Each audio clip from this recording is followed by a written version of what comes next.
Writing in that diary again, are you, Dana? Huh? Oh, hello, Smitty. Yes, just making a note of the fact that our rations have been cut for the 4th time. I know. Foster says we're off our course and may run short of provisions. I wonder if Mr. Foster and Captain Thompson have cut down on their rations. Remember those characters? Smithy, Foster, Captain Thompson, and the young law student who kept a diary of his daily life during 2 years at sea? Sure. They're from 2 years before the mast. Tell it again. Tell it again. Dramatizing great stories we all know and love. Today, 2 years before the mast, by Richard Henry Dana. And we tell it again.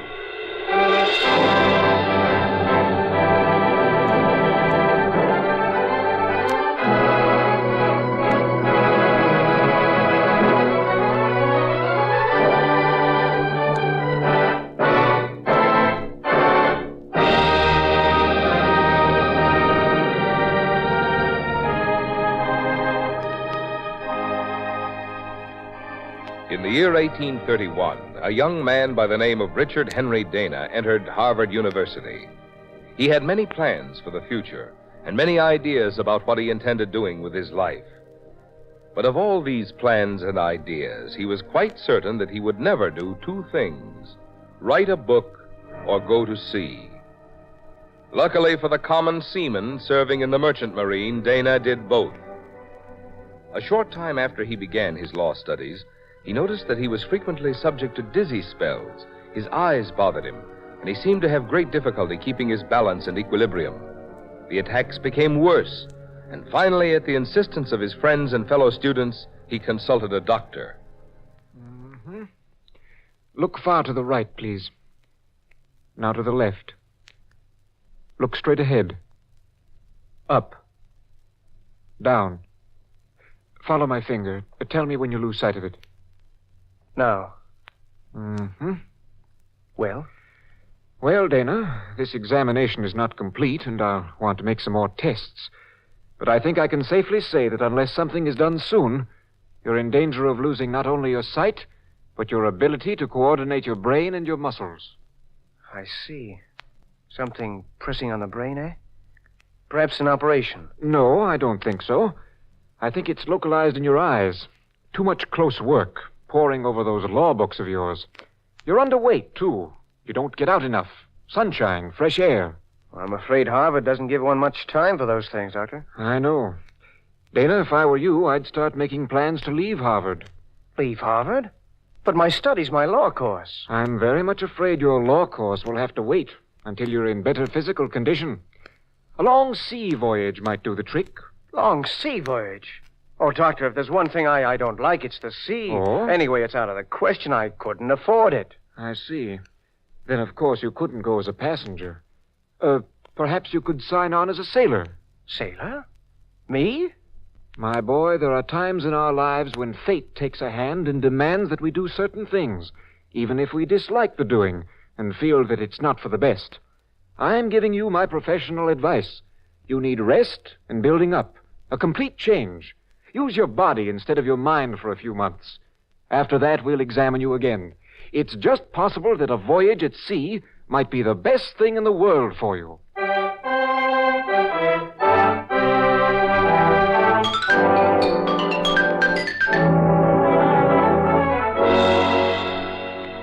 The doctor's words rang in Richard Dana's ears all that night and all the next day.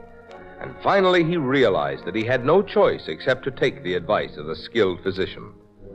2 days later, Richard Henry Dana, former law student at Harvard, signed on as a common merchant seaman aboard the brig Pilgrim, bound round Cape Horn up the coast of the 2 Americas, destination California.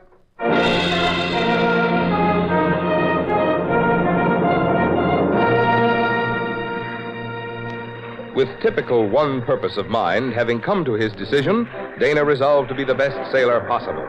He outfitted himself in the conventional loose duck trousers, check shirt, and tarpaulin hat of the merchant seaman, and by the time he reached the dock, the smell of the salt air was in his nostrils. and he began to affect a nautical swagger and a carefree attitude.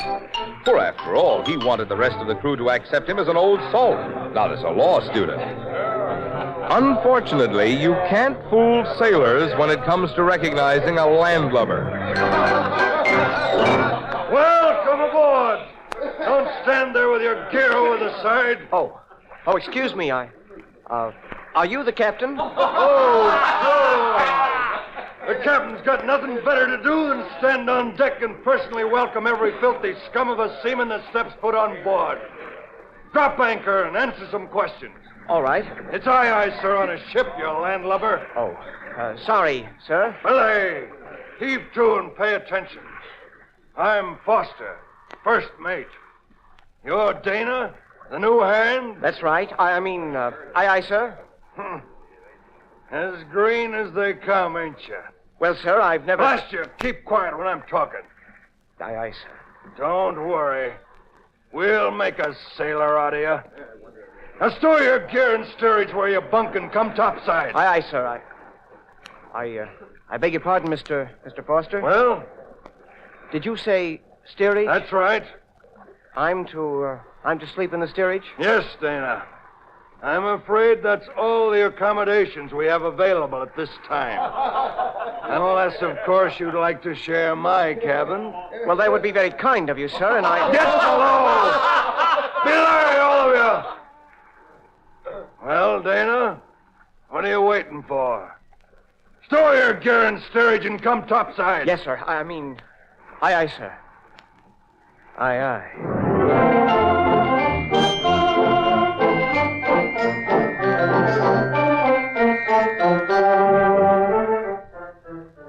Such was Richard Dana's introduction to the life of a seaman, and he soon came to learn that the first mate's sarcasm and statement that he'd make a sailor out of him was but the beginning of a series of abuses, curses, and unquestioned orders that not only Dana was forced to endure, but the entire crew as well. Shortly before setting sail, Dana got his first introduction to the Pilgrim's real master, Captain Thompson. Pipe down, the lot of you! Captain has some words for you. All present, sir. Thank you, Mr. Foster. My first mate tells me this ship is manned by the scurviest lot of ruffians that ever sailed an ocean. And from the looks of you, I agree with him. Quiet. But I signed you on. And what's more important, you've signed on. So you'll obey orders and break your backs. We're beginning a long voyage. A hard voyage. And if I catch any man of you trying your sea dog tricks, I'll make this brig a floating Hades. There'll be no talking topside. Any man who questions the command will be flogged. Now get ready to work. Hold the watch, Mr. Foster, and lay into him. I want wind in those sails.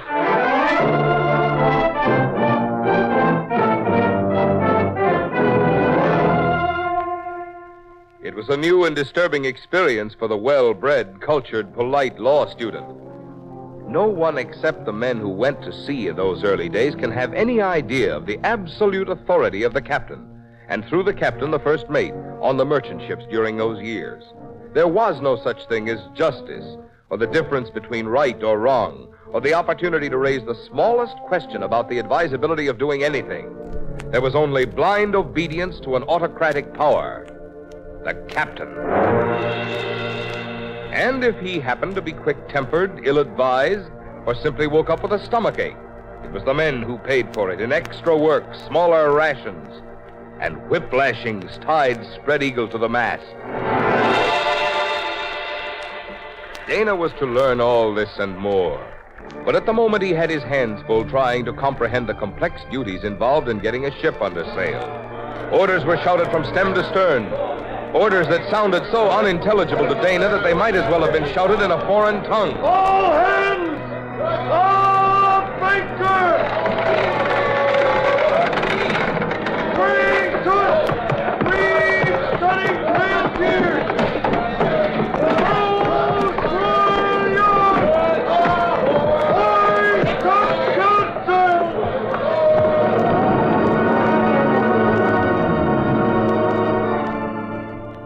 There's no doubt that in those first few days, Richard Dana was more of a hindrance than a help. But little by little, things started to straighten themselves out in his mind. He began to comprehend the strange ways and words of the sea, and he made friends with his new companions. They weren't a bad lot as merchantmen in those days went, and they were held together by common bonds, misery and fear. There was Smitty, who'd spent the greater part of 40 years at sea, and Hall, who was ambitious and dreamed of the day when he'd be captain of his own vessel. There was Cook and the steward, Russell, George Ballmer, and John. And of course, there was always Foster, the first mate, and Captain Thompson. Well, lad, how goes it? Huh? Oh, hello, Smitty. Well, I think I'm getting used to it. I haven't been sick in 2 days now. Sure, you'll be all right now. Got all that soft, sweet-tasting food out of your belly. There's nothing like a good cold slab of salt pork to put strength in a sailor. What's that you're writing there? Oh, this? Just a diary? Thought I'd write things down as they happen. Sort of helps pass the time when I'm off watch and can't sleep. Your own personal ship's log, huh? Yeah, kind of. What sort of things do you write in it? Oh, most everything that happens on board. Like the first day when you almost fell off the mainmast in the wind, and how green I was when we set sail. Got me in it, huh? Let's see. The brig Pilgrim, Captain... But Smith hung on for dear life and finally got down in one piece. Oh, what's this? The unlimited and unfair authority of the captain on board seems most unjust and improper in view of the hardships and dangers to which the crew subjected... Oh, laddie, I wouldn't be writing that down on paper if I were you. Why not? Well, such things aren't even to be thought, let alone written down or spoke aloud. If the first mate or Captain Thompson ever saw that, you'd never finish this voyage alive. But, Smitty, it's true. There's no harmony on board, no feeling of working together for a common cause, mutual advantage. No respect of men to officers and no rights for the men. I don't think that's right. It wouldn't be right on the land, and it's not right on the sea. Look, lad, and listen to me. You're here for one thing and one thing only, to help sail this ship round the Horn and up the coast to California. Your duty's to take orders and obey 'em without question. That's the way it's always been, and that's the way it always will be. It's the way of the sea and the life of a merchant sailor. Better forget writing in that diary of yours. It'll be better for your health.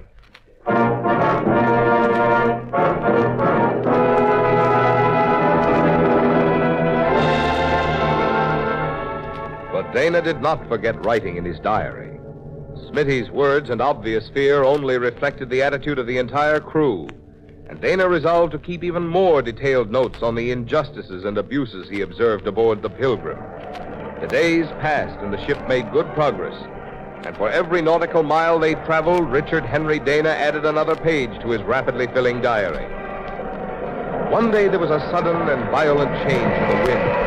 Hurried orders were given to compensate for the blow, and Smitty was sent up on the mainmast. Dana started to object, for he remembered what had happened the last time the old man was caught in the wind. But he held his tongue and went on to his own duties, until he happened to glance up and saw the old man swinging high from the topsail, about to lose his hold and fall. He dropped his own work and ran to help his friend, Smitty. Smitty! Smitty, hang on! Hang on! Dana climbed quickly to the top of the mast, grabbed Smitty's hand, and carried him down to the deck. But just as he was helping the aged sailor to his bunk, he was confronted by the angry countenance of Captain Thompson. Just what do you think you're doing? It's Smitty, sir. He's ill. Who gave you orders to leave your post? Well, no one, sir, but I saw Smitty hanging from the Get mast. back to your work. Yes, sir. I wasn't shirking my work, sir, but Smitty's ill and... I'll decide who's ill on board this ship. Back to your work, Dana. And you, Smith, back on the mast and finish your job. Captain, he can't. It's all right, son. I'll go back. But he's sick, can't you see that? Are you questioning my order? No, sir, Then but back to your work and leave Smith to me. Go along, lad. I'll be all right.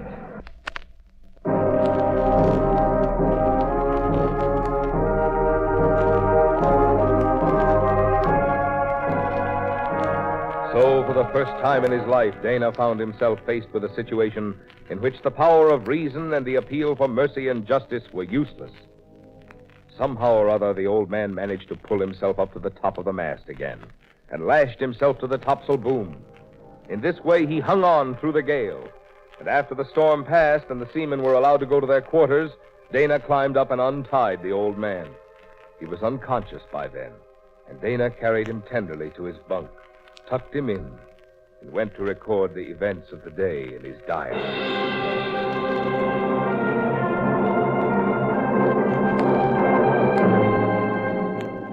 More days passed, and then weeks and months, and the ship made her way down the eastern coast of the Americas and round Cape Horn. But not a day went by that failed to demonstrate again and again to the Harvard student the vast gulf that separated the men who manned the ship and those who commanded it. One day, shortly after they'd rounded the Horn... Pirates! Pirates off the larboard side! All hands! Man your station! What's up, Paul? What's the trouble? Pirates! And us without a musket to our name! If that skull and crossbones catches us, you'll see real trouble! Ready, let's do it!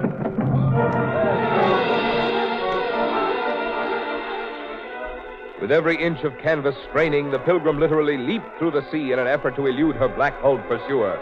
With curses and shouts, the captain drove the men to greater efforts, and finally the brig began to outdistance the banded ship.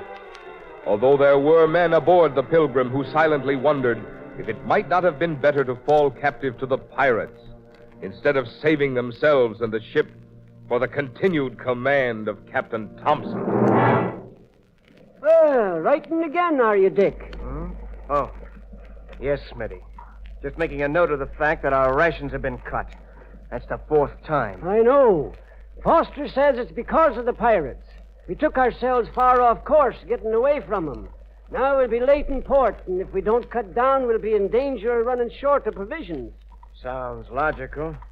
But I wonder if Captain Thompson and Mr. Foster have cut down on their rations. Oh, you shouldn't think such thoughts, lad.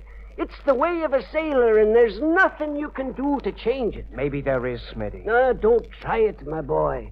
You'll only wind up in irons and get a good lashing for your trouble. But, Smitty, it isn't right. Seamen shouldn't be treated like this. Why, we're just like slaves. Not quite, laddie. We're paid for our trouble. Yes, unless the captain decides to fine us for some imagined breach of conduct. Why, he could strip every one of us of all our pay for the voyage, and we'd have no recourse, nowhere to turn for satisfaction. And what kind of satisfaction would you be wanting? Oh. Hello, Mr. Foster. I didn't know the first mate was in a habit of visiting the steerage. I'm not visiting you, filthy swab. What's that you're writing? Writing? That black book you got. What are you writing in it? Well, I... It ain't his, Mr. Foster. It's mine. He was Never mind, Smitty. It's good of you to cover for me, but there's no reason why Mr. Foster shouldn't know. Smitty was just afraid you might think I'm a poor seaman, Mr. Foster. The book's mine. What is it? Poetry, Mr. Foster. Poetry? Yes, would you like to read some of it? I got better things to do than read a lot of hogwash. Stow it and follow me for relief on watch. But I just finished my watch. This is supposed to be my... Did you hear my order? Aye, aye, sir. Here, Smitty. Take good care of my poetry.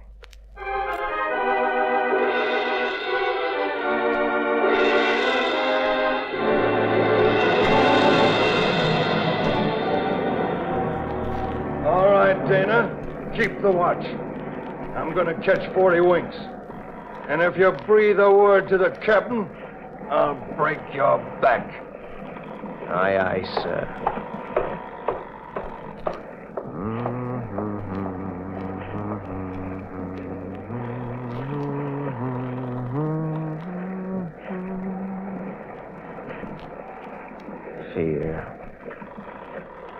Fear and misery. When I get back, if I get back, who knows? Maybe Richard Henry Dana, lawyer, can do something about it. Enjoying What? your conversation, Dana? Oh, good evening, Captain. Isn't this Foster's watch? Well, sir, Where's Foster? Well, sir, he was here just a minute ago. Mr. Foster. I think he... Mr. Foster! Hi, Captain. Hi, sir. I trust you enjoyed your nap, Mr. Foster. Oh, I wasn't asleep, sir. Silence. But I wasn't, sir. Did Dana say I was? I have eyes, Mr. Foster. Nobody said anything. You were away from your post without permission. Call all hands. But, Captain... Call all hands, Mr. Foster. Aye, sir.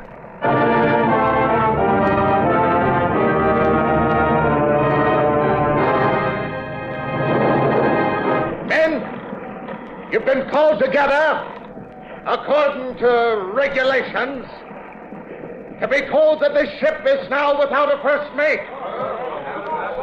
There's a formality at sea. Gives you the right to select a man from among you to take Foster's place. So I'll now consider anyone you propose.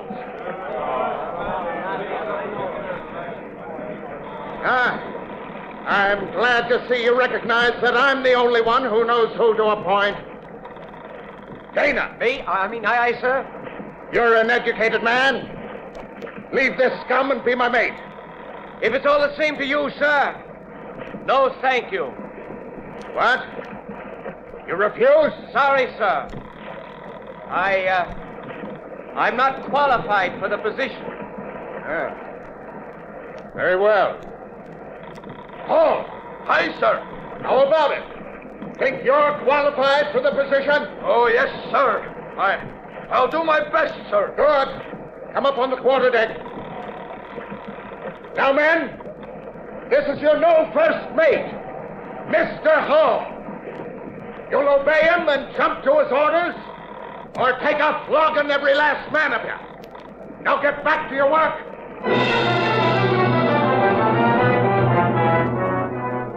So the ambitious Hall was promoted to the position of first mate, and if any of the men thought the change would be for the better, he was bitterly disappointed.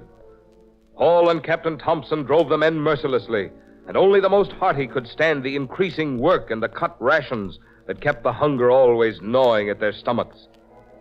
It was Smitty who finally broke under the strain. He became very ill and seemed hardly able to breathe when the new first mate, Mr. Hall, burst into the steerage bunk room. Smith. Where's Smith? He's here, Mr. Hall. Very ill. Very ill, huh? Well, don't look sick to me. This is your watch, Smith. Up to it. In God's name, Mr. Hall, the man is dying. I'll stand his watch. You'll do as you're told. Well, Smith, you heard me. Aye, sir. Hardly able to stand, the old sailor dragged himself from his bunk, dressed, and went on deck while Dana and the others stood by, helpless to protest. The next morning, Smith was found at his watch. His eyes were staring hard aport, but they saw nothing.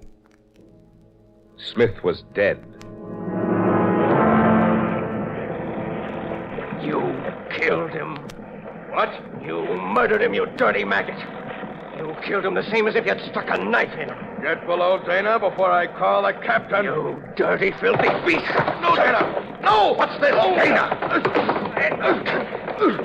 Well, attacking the first mate, Dana? I'm sorry, sir. It's Smith. He's dead. And Mr. Hall's responsible. Too bad. How many lashes shall we give him, Mr. Hall? 10 or 20? I don't want to be hard on the man, sir. Make it 15. Spread eagle to the mast.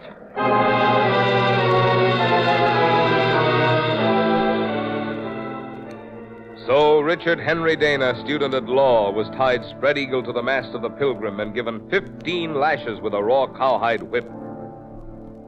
When it was over, they cut him down and threw him into his bunk. There he lay, half-conscious, thinking of a plan that gradually crystallized in his mind. And almost instinctively, his hand reached out, felt in his gear, and found his book. His book of poetry.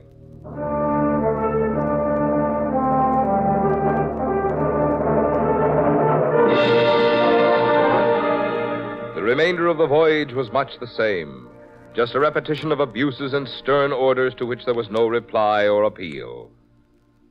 But finally, as all things must, it came to an end. And after 2 years that seemed like 2 lifetimes, the ship docked at San Francisco. Richard Henry Dana was called before the captain and given his papers. Well, Dana, here are your papers. Must say you've improved, got the makings of a fair sailor. I'm shipping out in a week. How about signing back on? First mate, if you like, at more pay. No, thank you, Captain. No, thank you.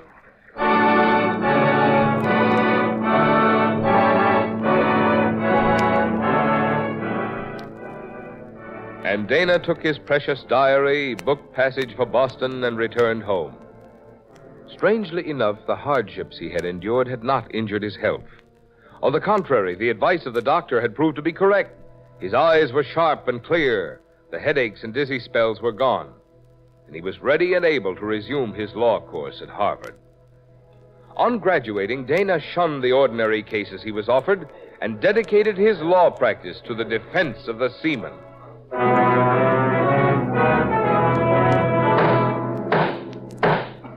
Gentlemen of the jury, I submit that our country was founded on freedom and principles of democracy. Why then should a man forfeit the protection of those rights when he signs on a ship as a seaman? America's merchant vessels will never be able to engage in the commerce and enterprise befitting the growth of our country until maritime laws make the merchant service a profession of which we can be proud. Laws to protect the seaman as well as the owner and the captain. Laws to prevent abuse. Laws guaranteed by our Constitution and the Bill of Rights.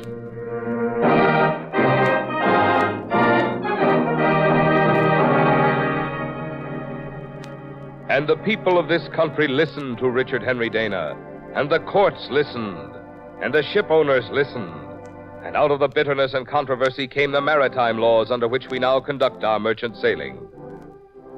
Today, the merchant marine is a proud and honorable service in which thousands of young Americans work. They and it are the lifeline of our shipping in time of war and peace.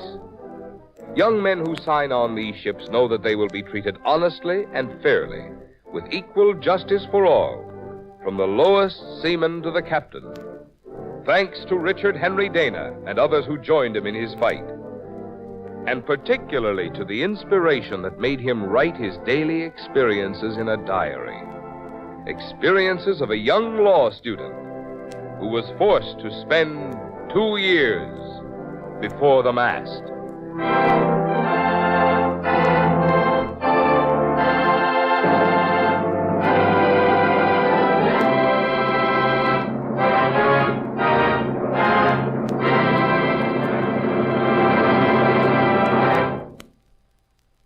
"2 Years Before the Mast" was brought to life on Tell It Again by Clark Gordon as Richard Henry Dana. Others in the cast were Paul McGuire, Jack Nessel, Stanley Waxman, Byron Kane, Richard Warner, and Marvin Miller, who was the narrator. Music was by Del Castillo. Ralph Rose directed the players and wrote the free adaptation based on the personal narrative of Richard Henry Dana. Next week, Tell It Again will dramatize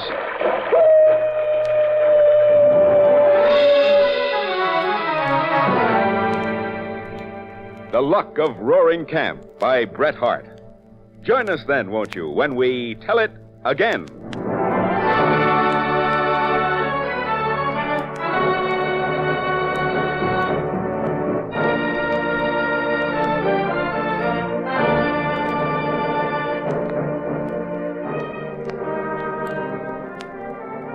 Murray Wagner speaking. This is CBS, the Columbia Broadcasting System.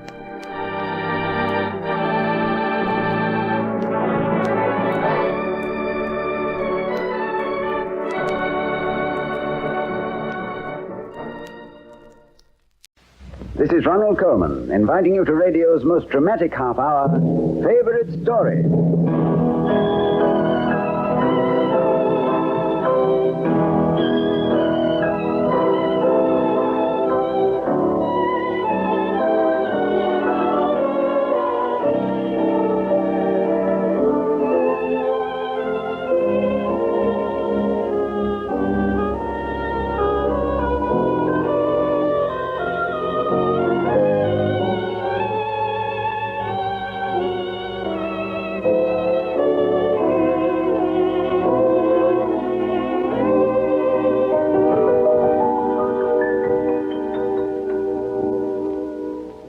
captain of an 18th century sailing ship was absolute dictator, with life and death authority over the men he commanded.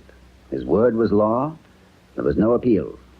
And the man who disobeyed could be hung by his neck from the highest yardarm as a warning to others who might contemplate mutiny. Our favorite story this week is a true adventure, probably the most famous mutiny in the history of sailing ships on the seven seas, the Mutiny of the Bounty. The records of the British Admiralty depict Captain Bligh as a great hero. He received the gold medal of the Society of Arts. He was honored by Lord Nelson for his heroism, and he attained the high rank of Vice Admiral of the Blue. But despite the official records, there are reasons for believing that William Bligh was one of the most hated men who ever sailed the sea. Here are some of the facts of mutiny aboard the Bounty. The favorite story choice of the distinguished motion picture producer, Mr. Walter Wanger.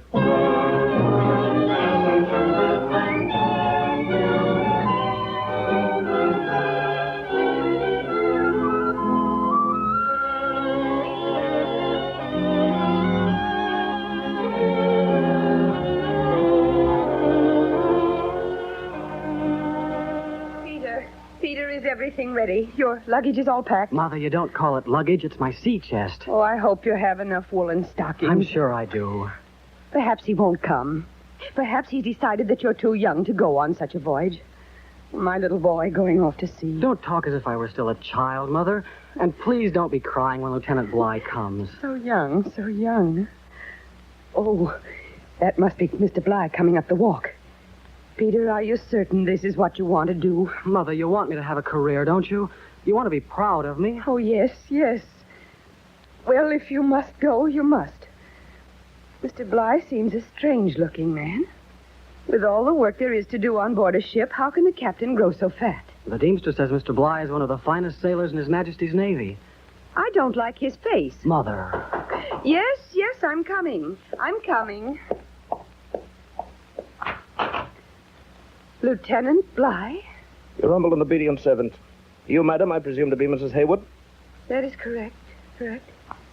Oh, will you come in, Mr. Bligh? Thank you. Your son is ready to depart with me? I'm all ready, sir. So this is Peter Haywood. At your service. Stop that. I shall be happy to have you serve under me aboard His Majesty's ship Bounty. You don't think that Peter is too young? Madam, no age is too tender for a man to begin a seafaring career. I myself first shipped as cabin boy at the age of 9 years. Well, will there be danger, Mr. Bligh? Mother. There is danger in any voyage, Mrs. Haywood. Now, Mr. Haywood, do you have everything in readiness to depart? Aye, sir. My chest is all ready. Goodbye, Mother. Peter. Here is your father's Bible and my prayer book. Take them with you. Be a good boy, and God speed you home again.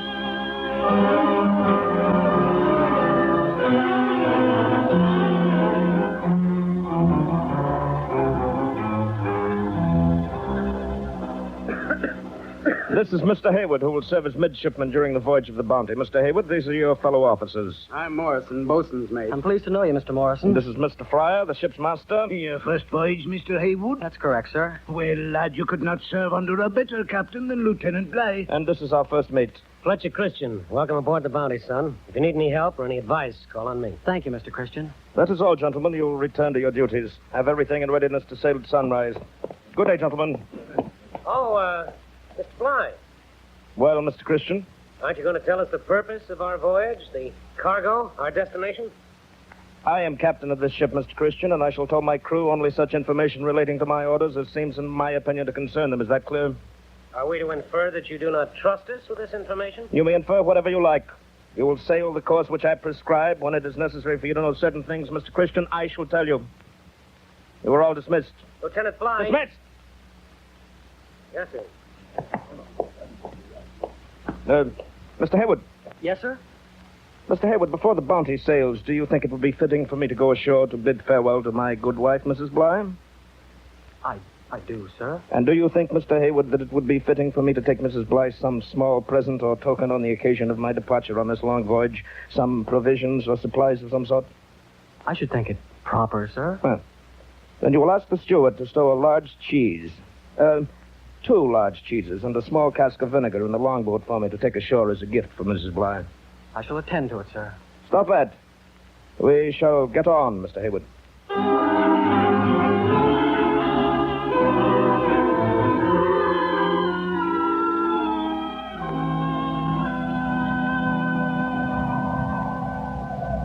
Mr. Christian, I know where we're going. Oh? The captain told my mother just as I was leaving home. Well, it's common knowledge, lad. I don't know why old Fuss and Fury won't tell us about it. When we round Cape Horn, we'll cross the Pacific to Tahiti. Then we'll load the hold with a cargo of young breadfruit trees.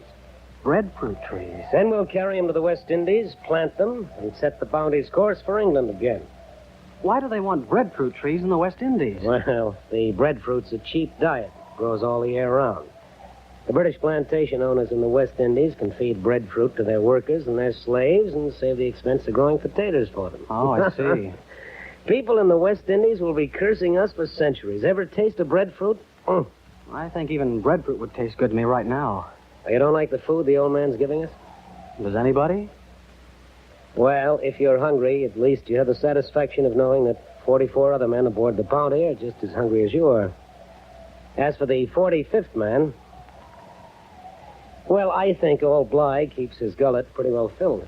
I've never tasted such bad mess. The dried beef must be horse meat. Mule, more likely. Christian! Yes, Lieutenant Bligh. Have all hands drop to work. Some of the officers and men send the mast. I want to speak to everyone. Aye, sir. Mr. Haywood called the hands from below. Aye, Mr. Christian. All hands up. All hands above deck. The captain wants all hands on deck. All hands out there. Samuel. All hands reporting, sir. Hear me. Every man jack of you. Is there grumbling on board the Bounty? Is anyone dissatisfied with his provisions? Yes, Lieutenant, we are dissatisfied. Be so good as to make your complaint, Mr. Christian. The pumpkins you've ordered us to eat instead of bread, sir. They're all spoiled. No? The beef is too tough for a man to cut with his teeth. I see. And your oatmeal, sir, is thinner food than salt water. Do other officers and men share Mr. Christian's views? Well, speak up! Tell me, Mr. Christian, who is captain of this vessel? You are, sir. Then the vessel will be run according to my orders with no questions asked. It is needless for you to complain to me, for I am the fittest judge of what is right and what is wrong. There shall be no redress, and I shall flog the first one who dares to make any complaint to me. But, Mr. Bligh... Mr. Christian, you will give that man 15 lashes? I will have no insubordination aboard a vessel in my command. As penalty for this grumbling, rations will be reduced to 2/3. Butter will no longer be served to officers or men. This is very harsh, Lieutenant. I'll make you eat grass, sir, or anything you can catch before I've done with you, Mr. Fryer. Hey, Lieutenant. Mr. Fryer. What was it you reported to me about the cheeses? 2 of the large Yorkshire cheeses are missing, sir. They were obviously stolen by some member of the crew. But, Lieutenant Bligh, those are the 2 cheeses that you... Stolen, Mr. Haywood. Your captain tells you they were stolen. Unless the man who has taken those 2 cheeses from the ship's store returns them, there will be no more cheese served to the officers and men for the remainder of the voyage. Silence! Do you dare grumble at me? Now get to your stations, every blasted man jack of you. With a fair wind, we can round Cape Horn tonight.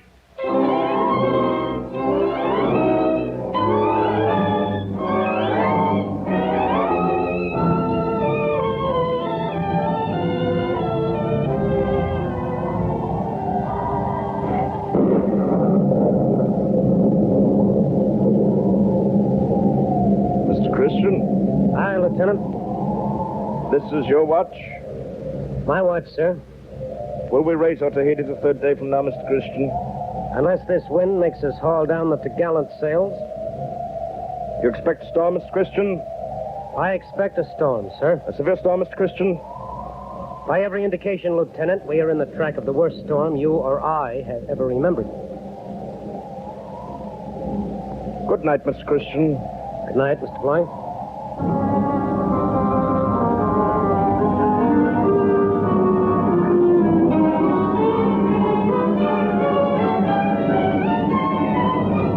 Seamen of HMS Bounty, while we were in port at Tahiti, we all purchased coconuts from the natives. I was among you.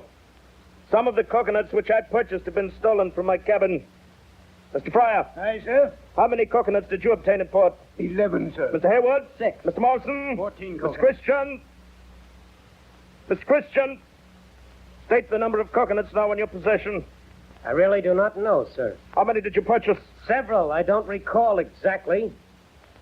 Surely, Mr. Bligh, you don't think that I would be so petty, so small as to steal some of your coconuts? Yes, I do think so. You must have stolen them from me, or you could give me a better account of them. You accuse me? Yes, I accuse you. Why am I plagued with such officers? Thieves, all of you. You're in league with the men to rob me. You'll steal my yams next. I'll flog you, Mr. Christian, and make you jump overboard before we reach the Endeavor Straits. I am not accustomed to such language or such treatment, sir. No? Well, you'll grow accustomed to it under my command. Mr. Samuel, confiscate all coconuts on board ship. Cut the allowance of yams to 1/2 pound per person. What? A 1/4 pound if any are missed. Is that understood? Now go below, all of you.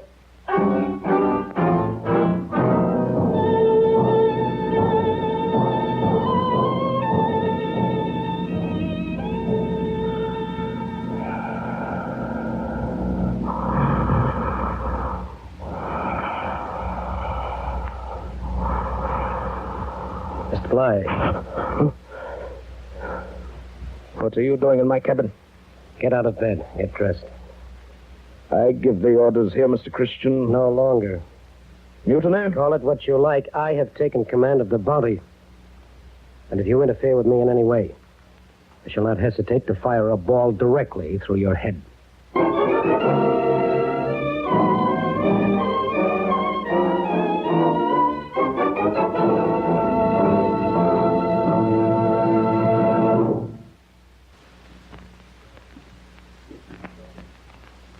Favorite Story is bringing you an eyewitness account of the mutiny aboard HMS Bounty, based on the diary of one of her officers, Mr. James Morrison.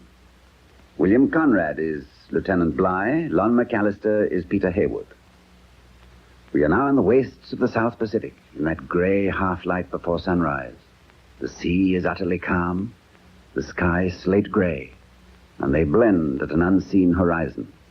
The sails of the Bounty hang dead and lifeless, and she looks like a painted ship upon a painted ocean. But this is the morning of April the 28th, 1789, and there is something stirring below decks aboard the Bounty.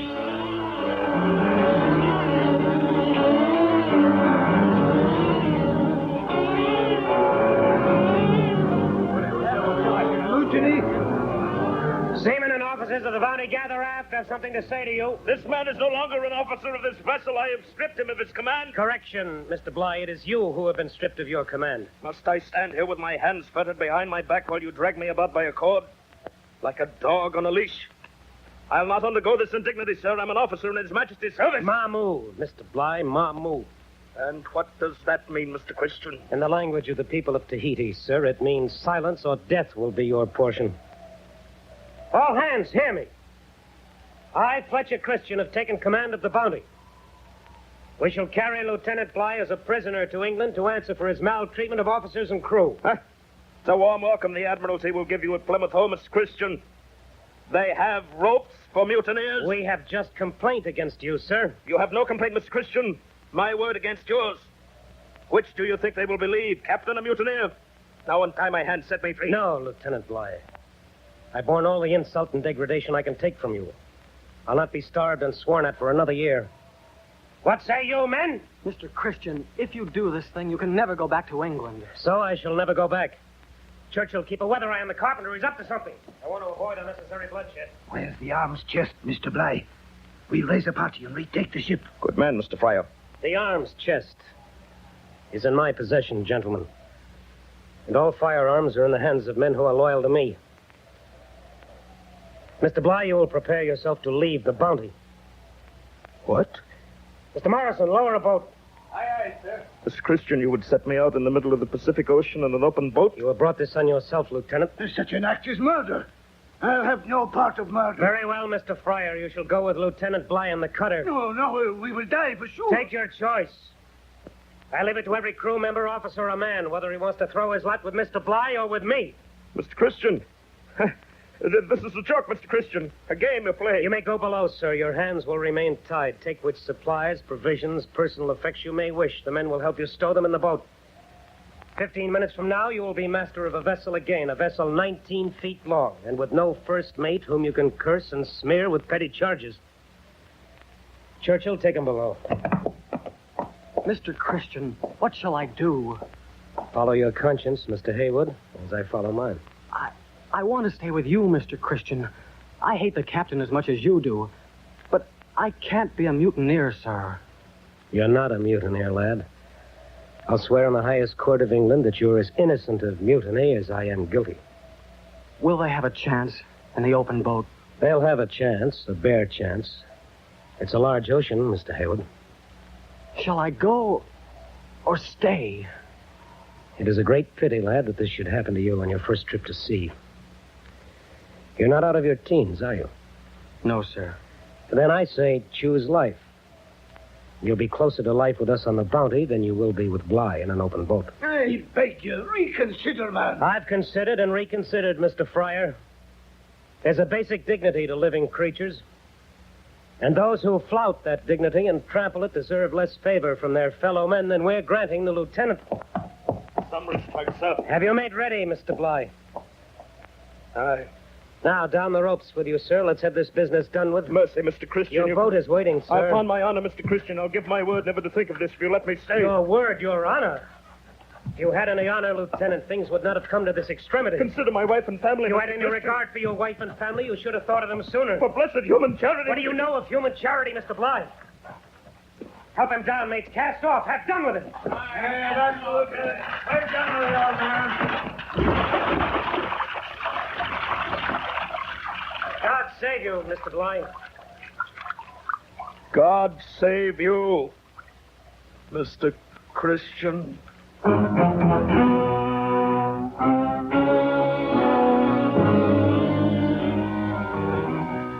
Journal of Lieutenant William Bligh. Entry of Wednesday, April 29, 1789. Reached the island of Tafoa. The shore is so steep and rocky that it is impossible to land.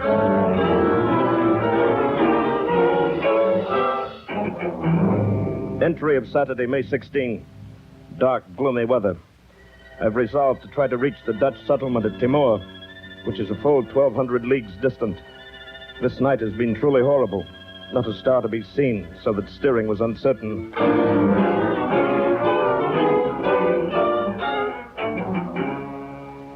Journal of Lieutenant William Bligh, entry of Friday, June 12.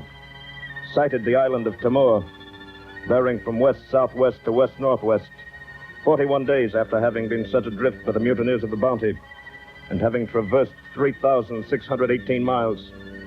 I'm extremely weak. My legs and arms are swollen. I've allowed myself only a teaspoonful of water per day, and my lips and tongue are parched with thirst.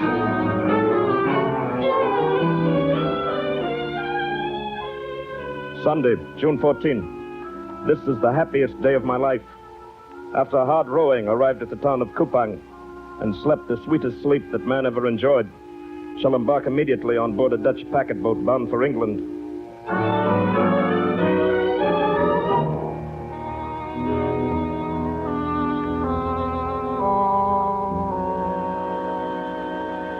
Mr. Bligh, Lieutenant Bligh. Captain Bligh, madam, your humble servant. Where is he? What happened? We got such confused reports here in England. You will forgive me, madam. I do not seem to recall your face. And Mrs. Haywood, Peter Haywood's mother. How is my boy, Mr. Bligh? He is well? Madam, I have most distressing news for you. Not dead? Oh, not dead. I suspect that your son is alive. He was not one of the mutineers. One of the ringleaders of the mutiny? No. Oh, not Peter. Not my Peter. It causes me untold anguish to reveal that your son's conduct aboard the Bounty, his ingratitude to me, was of the deepest dye, for I was a father to him in every respect. Oh. I beg you, Mrs. Haywood, to think of your son Peter as one who is dead. Where is he? Will I never see him again? I have no doubt that Mr. Haywood returned to the island of Otaheite with the other mutineers. The Admiralty has dispatched the frigate Pandora, 24 guns, 160 officers and men, to scour the islands for the Bounty and its crew. They will be brought back to England. Your son, perhaps, among them. What will happen to him? What usually happens to mutineers? He will be hanged. Good day, madam.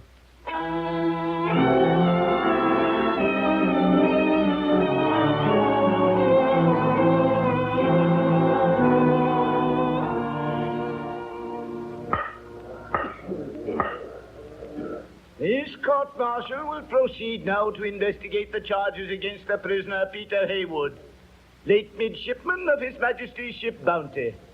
To wit, that he aided and abetted Fletcher Christian and other members of the crew to take over the Bounty from its rightfully appointed Captain William Bligh by violence and force.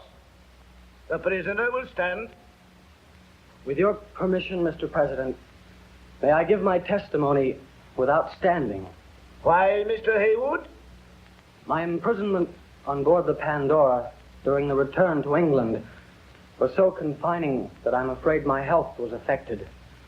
I've been quite ill. Is this true? Yes, Your Lordship, it's true. The boy is very ill. Permission granted. The prisoner may testify from a sitting position. Mr. Haywood, describe your actions on the morning of the 28th of April, 1789. Well, when I awoke, Mr. President, I came up on the deck of the Bounty and found considerable confusion. Mr. Bligh had been bound and disarmed by the first mate, Mr. Christian. Were you armed at this time, Mr. Haywood? I carried no firearms at any time on the day of the mutiny. But Captain Bligh deposes under oath that you forced entrance into his cabin with a loaded musket. With all due humility, sir, Captain Bligh is lying. Mr. President, would you take the word of this mutineer against mine? If this man was a loyal officer, why did he not raise a party and retake the ship on my behalf? Great saints in heaven, sir, how could I? He is only a boy of 19 years, Mr. Bligh. Why didn't you retake the vessel yourself, Mr. Bligh? Mr. President, I plead my innocence in this cause. If I acted wrongly, please attribute it to my confusion and my inexperience. In the light of your testimony and other evidence, Mr. Haywood, this court will exercise the greatest clemency in your case. We have only one other question. What of Mr. Christian? Why did he mutiny? Because he was too much of a man to suffer the indecent treatment given him by the captain. Again, I object, Mr. President. Who is on trial? The mutineer for myself? Silence! Mr. Haywood, if this court releases you as a free and honorable citizen of the British Empire, which we are minded to do, tell us this. Would you help us find Fletcher Christian? No, sir. Where do you think Mr. Christian is at present? On some island of the South Pacific, off the seaways. Perhaps on some coral rock, unmarked on our navigational charts. Mr. Christian is a man of resource, gentlemen. Though this may be held against me, I was proud to consider him my friend. He was as generous and tolerant as Mr. Bligh is bigoted and tyrannical. Again, I ask of my own trial, Mr. President. I know reading my objected to this manner of treatment. Furthermore, I consider it ill-advised to pursue this inquiry. Silence, Mr. Bligh. Continue, Mr. Haywood. I say Fletcher Christian would have no defense before this court-martial for the rash act which he committed 2 years ago. And for this one tragic action aboard the Bounty, he must live out his life in exile and shame, 10,000 miles from England. But I should not presume to say which man, Mr. Bligh or Mr. Christian, would fare best before that last and highest court which judges us after death. I can only say that before my Maker, I would throw my lot, as I did aboard the Bounty, with Fletcher Christian. May God help and protect him, as few men need divine help and protection. Amen.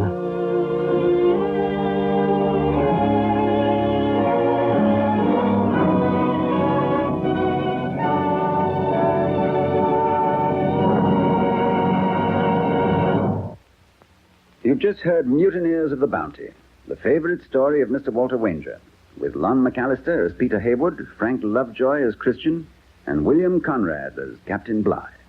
Our congratulations to a fine cast for a memorable performance. Some of the descendants of the mutineers of the Bounty are still living on Pitcairn Island in the South Pacific. And one can imagine some great-great-grandson of Fletcher Christian fishing in the bay of Pitcairn Island, finding in his nets a rusty nail or a bit of ancient copper tubing, all that remains of His Majesty's ship, the Bounty, which ended its last voyage on the floor of the bay which bears its name.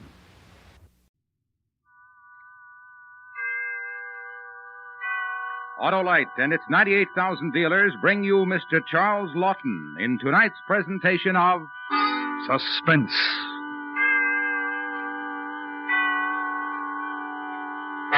Tonight, Autolite presents the dramatization of an amazing document in which an unbelievable voyage is chronicled, beginning with that moment when Fletcher Christian led the men on HMS Bounty to mutiny. The Revenge of Captain Bligh. Our star, Mr. Charles Lawton. Well, Hap, you doing a little reading? Looks like a good book. Well, it's not, Harlow. Sure can't tell a book by the cover. Well, it's the same with spark plugs, Hap. You may not always see it, but there's a big difference. What's the difference, Harlow? Well, in Autolite spark plugs, the difference is ignition engineering. That means that Autolite spark plugs are designed by ignition experts. The same Autolite engineers who build complete ignition systems for many of our leading makes of cars, trucks, and tractors. Spark plugs are the heart of the ignition system, and Autolite specialists know just how to design and build spark plugs for the finest all-round performance money can buy. Ignition engineering makes the difference with me, Harlow. Well, it should with every driver who is interested in long, smooth, and efficient performance.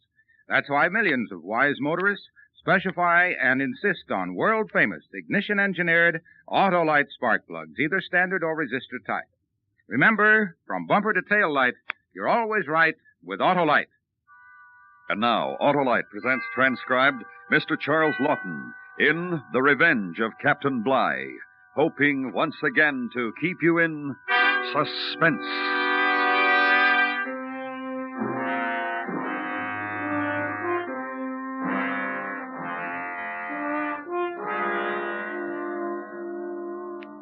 This story is true.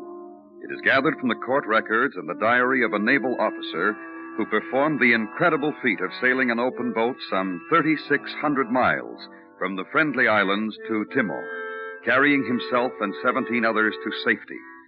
It is the story of a man's tenacious hold to life and a principle which he held even more dear.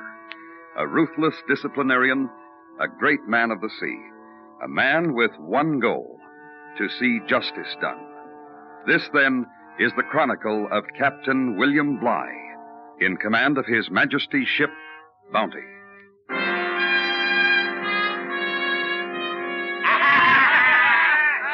All right, now. Cheer up before we put a shot into you. You hear me? You listen. All right, my lads, now you hear this. I'll do you all justice before I'm done, for I know who's and who. Mr. Christian, you lily-livered wretch. You and the whole besotted lot of you. You'll hang. I'll see you hanged, and your names will be cursed for every ship in His Majesty's Navy. Remember what I say, Mr. Christian. I'll come back. Remember, I'll come back.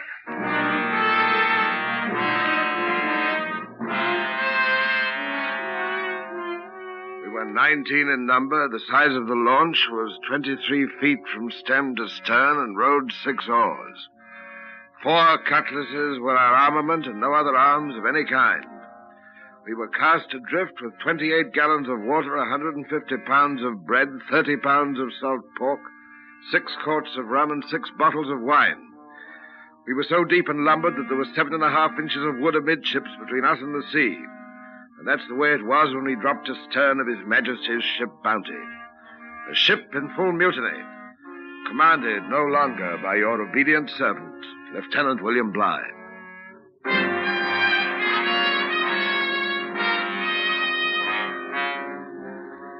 Having little or no wind, we rowed pretty fast toward the island of Tafo, which bore northeast about 10 leagues distant.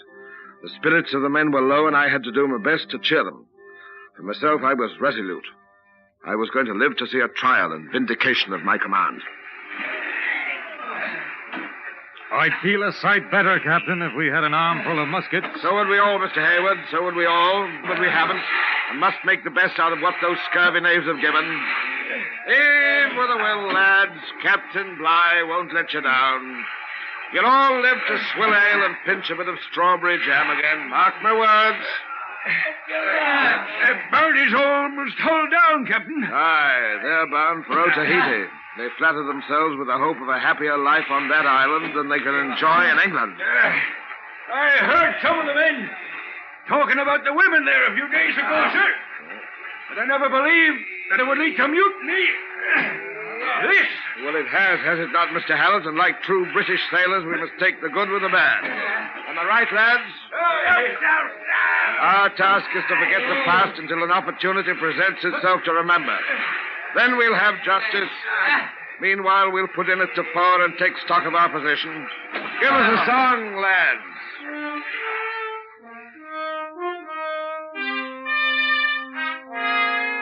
An easterly breeze sprang up, which enabled us to make sail, and we reached Tafora in the evening, though not before dark.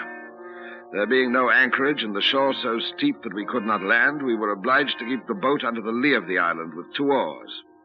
Thus we spent our first night adrift. Captain Bligh, sir. Wake up. Not asleep, Mr. Hayward. What is it? Able Seaman Hall, sir. He's been at the water car. So you say? Aye, sir. Able Seaman Hall. Aye, sir. You were drinking of the boat's water supply. I was thirsty. We got the island line over there. Come morning, we'll have all the water we want. You're familiar with the island of Tafawa Hall?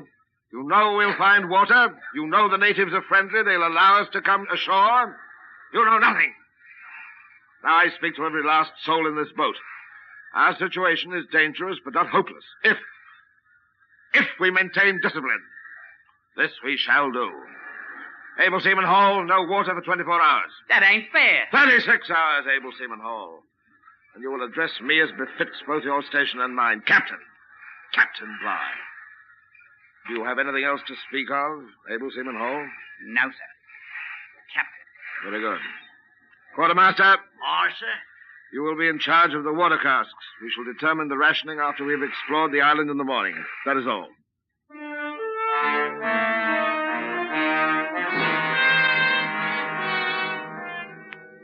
As I saw it, it had to be that way. These few men loyal to me were going to live. I would see to it. And to live meant measures which in their very harshness could mean the salvation of us all. Little did we realize then that our lot on that first day was a veritable paradise compared to the hell that was to follow.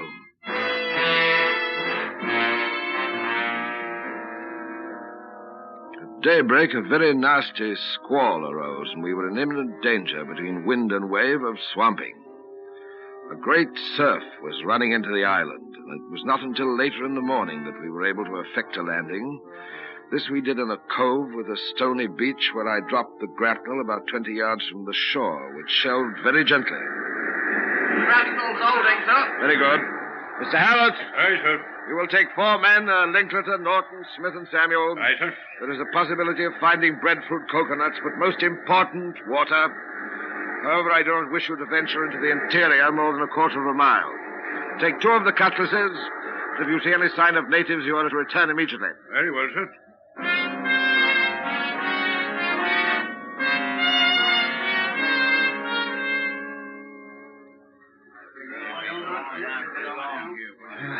They've been gone for over an hour, Captain. I am well aware of the time of the day, Mr. Hayward. Well, sir, I was wondering, perhaps they've run afoul of the natives. In which case, if we followed, we could do no better than run afoul ourselves. No, Mr. Hayward, with that musket and pistol, we dare not take the risk. Aye, sir. These islanders, all of them, Mr. Hayward, treacherous. You must remember that. If anything were to happen to me, you would be next in command. I give you warning now, for I've sailed these parts. You must behave with the utmost circumspection. Undertake no landing unless you take reasonable precautions, such as we do here, lying at anchor from the shore. Better wet feet than cut throat. Aye, I'll remember, sir. Captain, I see them, sir. Up on the bluff there. They're running. Yeah, there they are. It's natives. Natives after them. Go, look. They're even great bloody stones.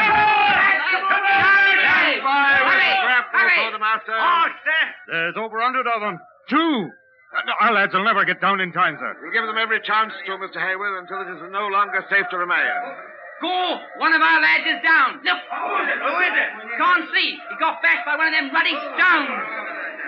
Get to your oars, lads. I can see Mr. Hallett, sir. I can recognize him and Smith, Samuel, and Linklater. It's Norton they've hit up there. How do you look what they're doing, sir? That's enough, Mr. Haywood. Heave the grapnel, quartermaster. We'll stand by with oars. I can't. It's foul, Captain. I can't move it. Get another hand on the line, quartermaster. Give the lads a hand over the side. Now, heave, lads. Heave for your lives. Get down, Captain. Get down here.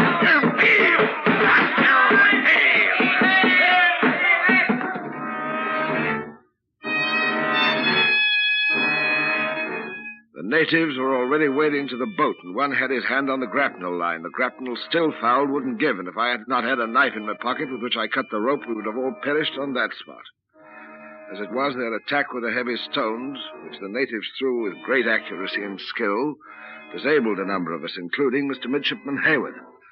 The unfortunate Jonathan Norton, who had been felled on the bluff, was a loss I felt most keenly.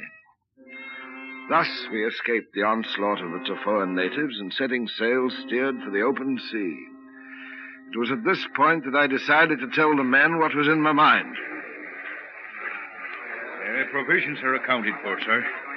We lost 3 bottles of wine, 1 of rum, 5 pounds of pork in the attack. Bread is in good condition. Thank you, Mr. Hallett. All right, lads. Here is the plan I have considered. I put it to you as the most reasonable for our well-being. We're with you, Captain. All right. We set a course for Timor, where there is a Dutch settlement. Timor? That's a full 1,200 leagues, Captain. Not in an open boat. In an open boat, Able Seaman Hall. 3,600 miles. The closest point of safety, unless you prefer the sanctuary of another Tofoa. Captain, begging your pardon, sir, but we have no maps. Precious few instruments. I am aware of that fact, Mr. Hallett. I say no.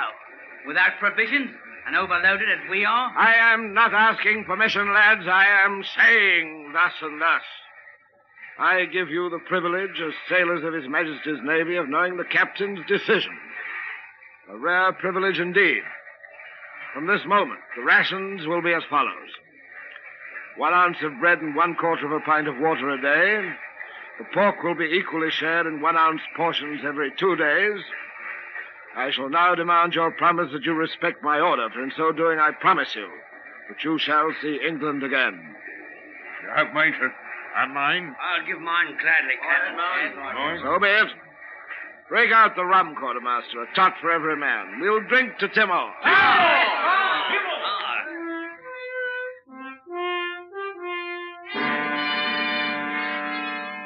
And we bore away across a sea where the navigation is but little known. In a boat 23 feet long from stem to stern, deeply laden with 18 men. I was happy to observe that at that moment almost everyone seemed better satisfied with his situation than myself. A condition which unfortunately was not long to exist.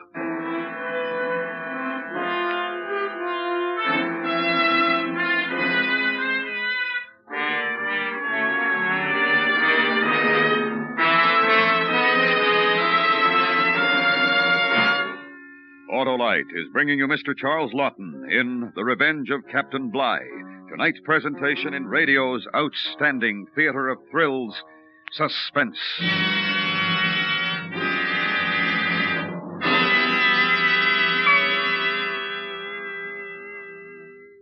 Say, Hap, have you had your car checked for spring? Well, no, I haven't, Harlow. Well, now's the time, and while you're at it, make sure you get those important spark plugs checked, too. They're the heart of your car's ignition system, and unless they're right, the chances are you won't get the smooth and efficient performance you should have. Right, Harlow. I'll see my Autolite spark plug dealer tomorrow. Sure, he's an expert on spark plug cleaning and adjustment, and if replacements are needed, he'll recommend ignition-engineered Autolite spark plugs, like the famous Autolite resistor spark plug, which gives smooth performance for twice as long as ordinary spark plugs. And the resistor spark plug is only one of a complete line of ignition-engineered Autolite spark plugs. Yes, sir, Hap. So, friends, see your Autolite spark plug dealer before hitting the road for spring and summer driving. If replacements are needed, have him install a new set of those world-famous ignition-engineered Autolite spark plugs, either standard or resistor type. Remember, from bumper to tail light, you're always right with Autolite. And now, Autolite brings back to our Hollywood soundstage Mr. Charles Lawton in Elliot Lewis's production of The Revenge of Captain Bligh, a true report well calculated to keep you in suspense.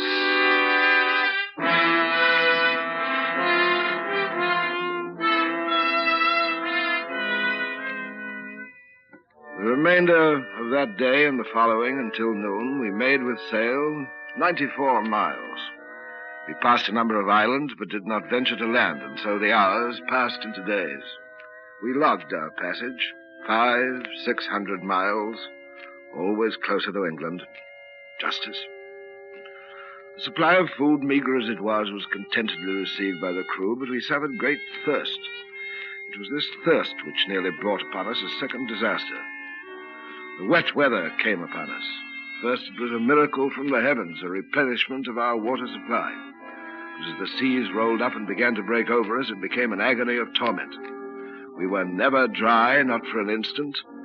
And then one morning, after a severe blow in which we'd constantly bailed through the night, the rain stopped, the sun appeared, cold and wintry.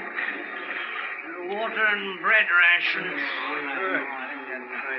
It's a misery, sir, all those islands lying so close and we can't put in for provisions. I know, Mr. Hayward. I may tell you I've thought of it often. The temptation is great, but we must go on. It's an odd thing, sir. A few days ago, I didn't mind. I don't think the men did either. The scanty bread rations. But since that rain, I feel as though there were hot poker in my stomach, sir. Prolong our lives with such as we have, Mr. Hayward, is preferable. This is our duty. Salt! The water's salt. Here, what's this? Water's turned salt in the cask, Captain. That's another drop, lads. Don't swallow a drop. Let me see. Foul. Throw it overboard. Must have happened last night, sir. Those waves breaking over us. Try the next cask. They can't all have spoiled.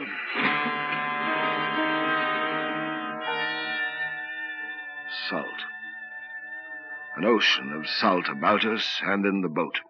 In the precious water casks, not a gill fit to drink. An ocean of salt. Now the sky was cloudless.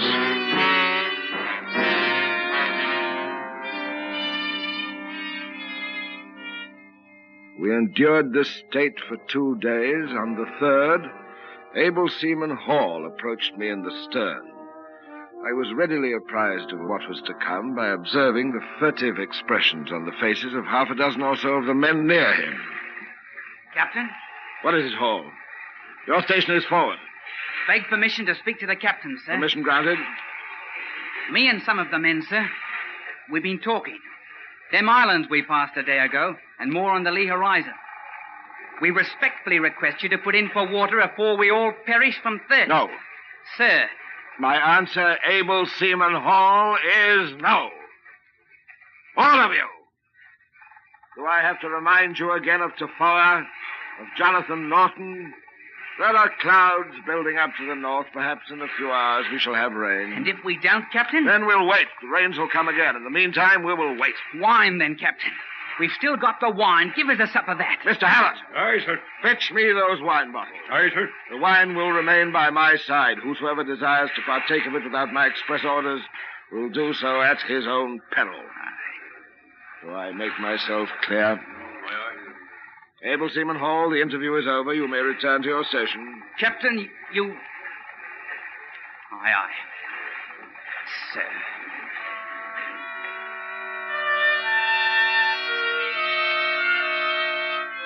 I was apprehensive, to say the least. One calamity we had endured aboard the Bounty. And here, I could see dark stirrings again. It was Hall who was the ringleader, and it was he that I should have to watch most closely. Beside the boat watch, I set another in the stern between Midshipman Hallett Hayward, Mr. Samuel the clerk, and myself. A watch to prevent mutiny.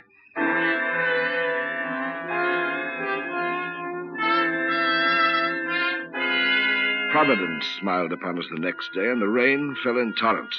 We replenished our supply, but equally were nearly swamped by the deluge. In the afternoon, we saw many birds about us, boobies and noddies, but none alighted to nourish us by their presence. In that great expanse of sea, distance was measured by sameness. It might have been 1,000 miles we had sailed, or 10,000. By my reckoning, we were now approaching the coast of New Holland. Our appearance was shocking, and several of my people were half dead. I resolved, therefore, to risk all and make a landing on one of the New Holland group, if such it was. This, a day and a half later, we did, without incident. It's a very small island, sir. There's not much here, I'm afraid. Did you see a sign of natives? No, sir. Then we are at least fortunate in that. The men found some oysters, sir. They're bringing them in now. That's about all. Oh, a few berries. Very good, Mr. Hayward. Now listen to me, you, Mr. Hallett, and you, Hayward. We can't remain here. If once the men accustom themselves to this place, we shall have great difficulty in making them return to the boat. I know, sir, but don't you think a few days... I do not. A few days and we shall have lost the will to continue on. There is a goal to be reached, Timor. A settlement where the processes of law may be affected. I purposely chose this island in the hope that it was not inhabited. But over there, from there may come the danger. It, too, may be uninhabited. And if it is not, these natives are a seafaring people. You have not perhaps seen their canoes, Mr. Hallett. Take my word, we are even now more than likely observed. No, we must get under way before sunset.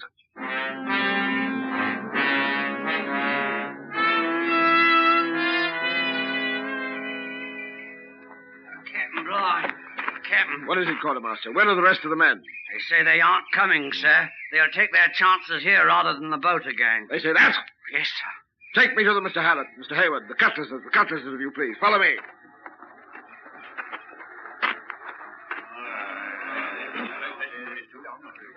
I have ordered you into the boat. I repeat that order. Captain, we can't. We're off dead, sir. Able Seaman Hall, step forward. Forward! I am determined to preserve my command or die. Mr. Hallett, give this man a cutlass. Neither he nor any other man will cheat me of the justice which I will have. I have lived this long with that purpose. Oh, one or the other of us will have his way. You'll kill me. That is exactly what I intend to do. I'm obliged, Mr. Hallett. Now, Hall, defend yourself. It ain't fair. I ask you, is it fair? No, it is not fair. Pick up your cutlass, man. Have mercy.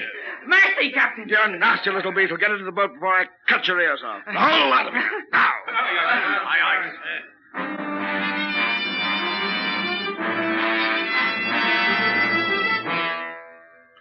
I had maintained discipline, but at what risk I did not know.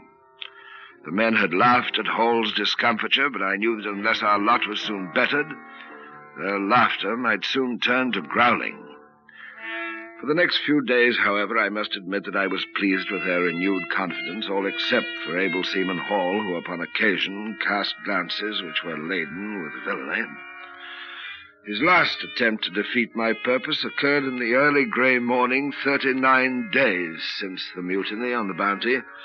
I awoke from restless sleep to discover Hall, who had the watch, tearing at a booby bird which he had a moment ago captured. You! Hall! You foul excuse for humanity. We are to sail out and sail out alive. I will not stand for any more. You think that I do not suffer as you, all of you? I thirst and hunger. I brought you more than 3,000 miles in this twig. We're alive. In 2 days, maybe, we should reach Timor. I have lived to see justice done. It will be done.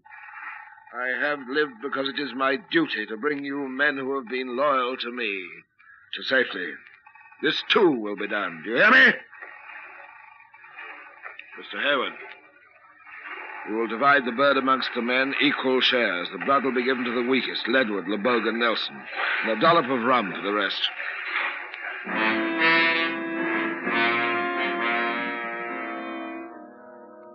I remember that last day, the day that we sighted the island of Timor. I did not know where the Dutch settlement was situated, but had a faint idea that it was the southwest part of the island. I decided to make for that point. If it's inland, sir, or even slightly hidden from view, Captain, we may pass the settlement, never know. Sir, the winds and currents are unfavorable. We may be blown further out to sea. I beg of you, let us put in now. Regain our strength before we go on to the settlement. Break out the oars. We shall keep her on course with the oars. No, Captain, no. The oars! Sir. Hold your tongue, Mr. Hayward. I've already given the order. We land at the settlement and at no other place.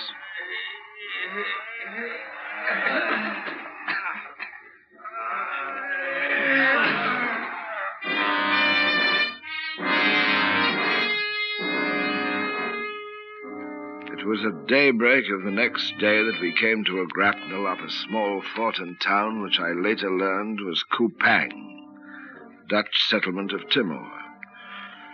Among the things which the boatswain had thrown into the boat before leaving the Bounty was a bundle of signal flags and the Union Jack. These I now had hoisted in the main shrouds as a signal of distress, for I did not think it proper to land without leave. So ended our voyage.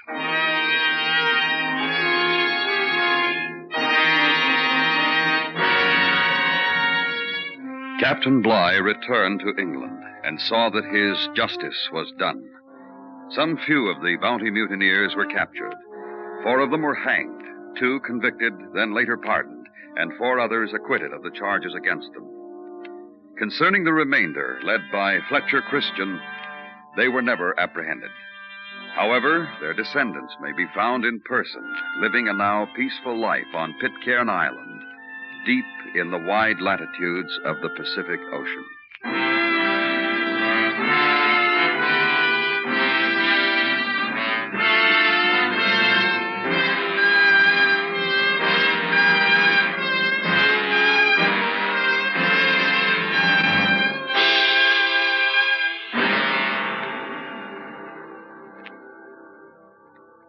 Suspense, presented by Autolite. Tonight's star, Mr. Charles Lawton. This is Harlow Wilcox for Autolite, the world's largest independent manufacturer of automotive electrical equipment. In 28 plants from coast to coast, the men and women of Autolite build over 400 fine products for cars, trucks, tractors, planes, boats, and industry. Autolite contributes its manufacturing experience and skills to the fields of transportation, electronics, agriculture, die casting, and plastics. The Autolite name is famous all over the world for products of unsurpassed quality and performance. In service, too, Autolite facilities are worldwide. Wherever you travel, you'll find trained experts prepared to serve your technical needs. So, for superior products, always look for the name Autolite, because from bumper to tail light, you're always right with Autolite.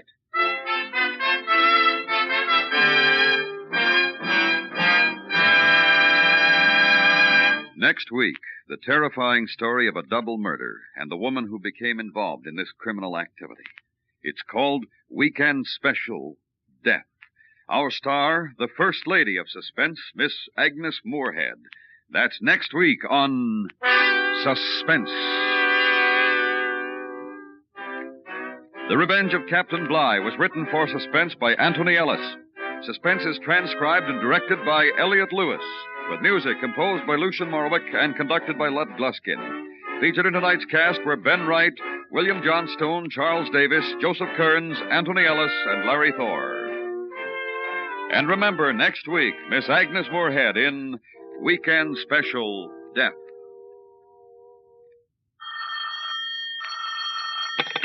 You can buy Autolite standard or resistor-type spark plugs, Autolite Stay full batteries, or Autolite original service parts at your neighborhood Autolite dealer. Switch to Autolite. Good night. Many people in Europe and Asia are still suffering from lack of food. $10 will send 21 pounds of nourishment to a starving family. Mail your contribution to CARE, New York. This is the CBS Radio Network.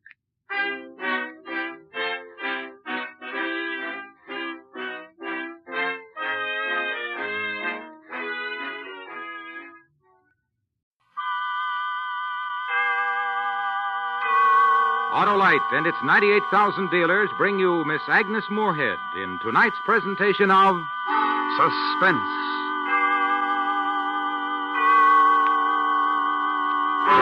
Tonight, Autolite presents the first radio adaptation of one of the most amazing human documents ever written, the personal diary of Emily Wooldridge, which she called The Wreck of the Maid of Athens. Our star, the First Lady of Suspense, Miss Agnes Moorehead. Hi, Hap. Buying a magazine, I see. Yes, sir, Harlow. Well, why not take this one? Oh, no, thanks. Everyone to his own taste, you know, Harlow. In buying magazines, yes, Hap. But in replacing electrical system parts for your car, definitely no. Huh? Well, for example, many leading makes of our finest cars have Autolite electrical systems as original equipment, right? Right. But if replacements are needed, do the owners of those Autolite-equipped cars insist on Autolite original service parts exactly the same as those specified by the car manufacturer? Well, if they don't, they're sure taking a big chance with a big investment, Harlow. They sure are, Hap, because Autolite original service parts meet the electrical system specifications of the car manufacturers, and they know what's best for their cars. So, friends, insist on and be sure you get only Autolite original service parts for your Autolite-equipped car. See your car dealer or your dealer handling Autolite original service parts. And remember, from bumper to tail light, you're always right with Autolite. And now, Autolite presents Emily Wooldridge's The Wreck of the Maid of Athens, starring Miss Agnes Moorehead, hoping once again to keep you in suspense.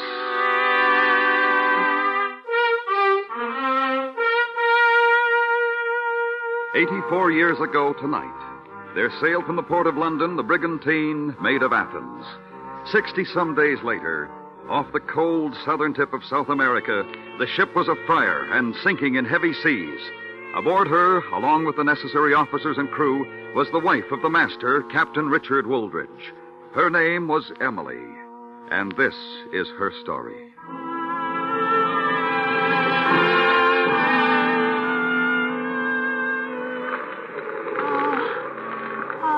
First mate's overside, sir.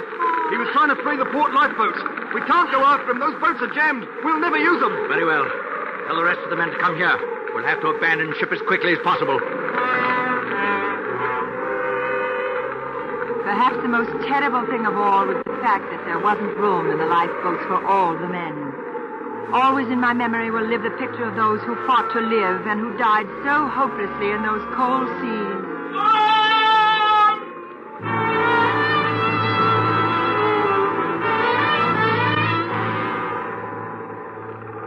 It was a scene of fearful desolation. Great waves seemed to swallow in their troughs our two surviving lifeboats. And when we were lifted to their crests, the sight of the burning ship met our eyes. The gallant Maid of Athens. She seemed to me the loneliest thing I'd ever seen as we deserted her.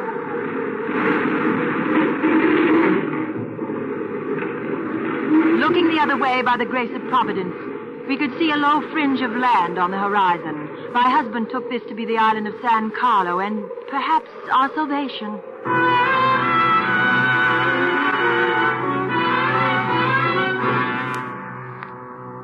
But when we arrived near the shore, we found that instead of safety, we had run on even greater danger in the heavy surf that pounded the rocky island. To try to land through it was a fatal risk, as was proved later, but my husband had no other choice than to order the boats into it. Stern around! The second boat there! Stern around! Stern to shore! Keep your bows into the surf! Get alongside us and do as we do! Steady now! Keep us standing properly! On the ready now! All right now, follow it in!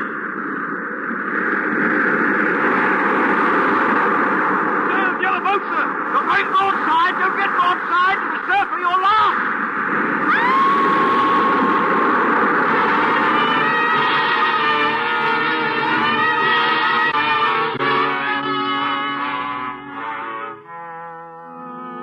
Except for the vision of a wave towering over us, high as a mountain and falling on us, I have no memory of coming ashore.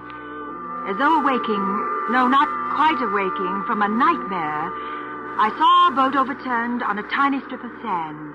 I saw my husband and the men who had survived the landing, and I saw the bodies of those from the second boat who had not. My husband was pulling the last of these from the anguished surf. Then he was bending over me where I lay. You all right, my dear? Yes. And you? I'm quite all right. But the poor devil's in the other boat. Oh, yes, I know. Besides us, there are only 4 left now. Hayward, Oates, Roberts, and old Lawson. There was nothing I could do to save the others. Of course there wasn't. Everyone knows you did everything you could do. I hope so. Can you stand up? Yes, I think Oh, Dick, do the rest of us have a chance? A very good chance. Come along. We'll go further up the shore and build a shelter of some sort. It's a nasty cold wind. Hey, Captain! Yes, Lawson. He and the others have been talking. We'd like a word with you, if you don't mind. Oh, of course. What is it? We've lost a number of our chums, as you well know. Oh, I do know, Lawson. I'm terribly sorry. Not much good being sorry, is it? Not going to help any of the poor blokes, is it? Well, just what do you mean, Lawson? I feel our losses greatly, if not greater than you do. Now, what do you mean? The way we've been talking. Easy to say how sorry you are after the damage is done, but what we want to know is why wasn't something done to prevent it from happening? I don't think I quite understand you. Every precaution was taken in London. The cargo and the loading was well supervised. You all know that. Then why did the ship catch fire? I don't know. Nobody said nothing to us about a cargo that would catch fire. It was not a dangerous cargo, Hayward. Then why did it catch fire? I've told you I don't know. Under given circumstances, the most peaceful voyage can go wrong. What circumstances, Captain? It's only decent to place the blame when you've lost as many chums as we have. A fine lot they were. Now listen to me, men. Talk like this won't do any good. I'll admit we've had more than our share of bad luck. We'll say aye to that. But we 6 were spared. And if we are to survive, we've got to work together. It won't be any more than survival on this filthy island. We haven't got food stores for a week, and I'll wager it doesn't see a ship once a year. Well, we won't wait to be found by a ship. Now, the mainland of South America is a bit more than 300 miles west. I have the navigational instruments to get us there, if we can repair the boat. Oh, maybe it's not so bad as you thought it was, Lawson. It's bad enough. We'll have to be lucky to live to tell of it. It won't be easy, but it is possible.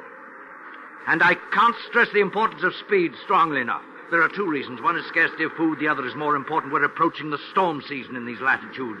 And when it arrives, the gales are almost constant. Aye. We're having our share of bad fortune. That's a fact. We shall be all right if we work quickly. If we can repair the boat in, say, 4 days and launch it without accident, I have every confidence that we'll be on our way to safety and home.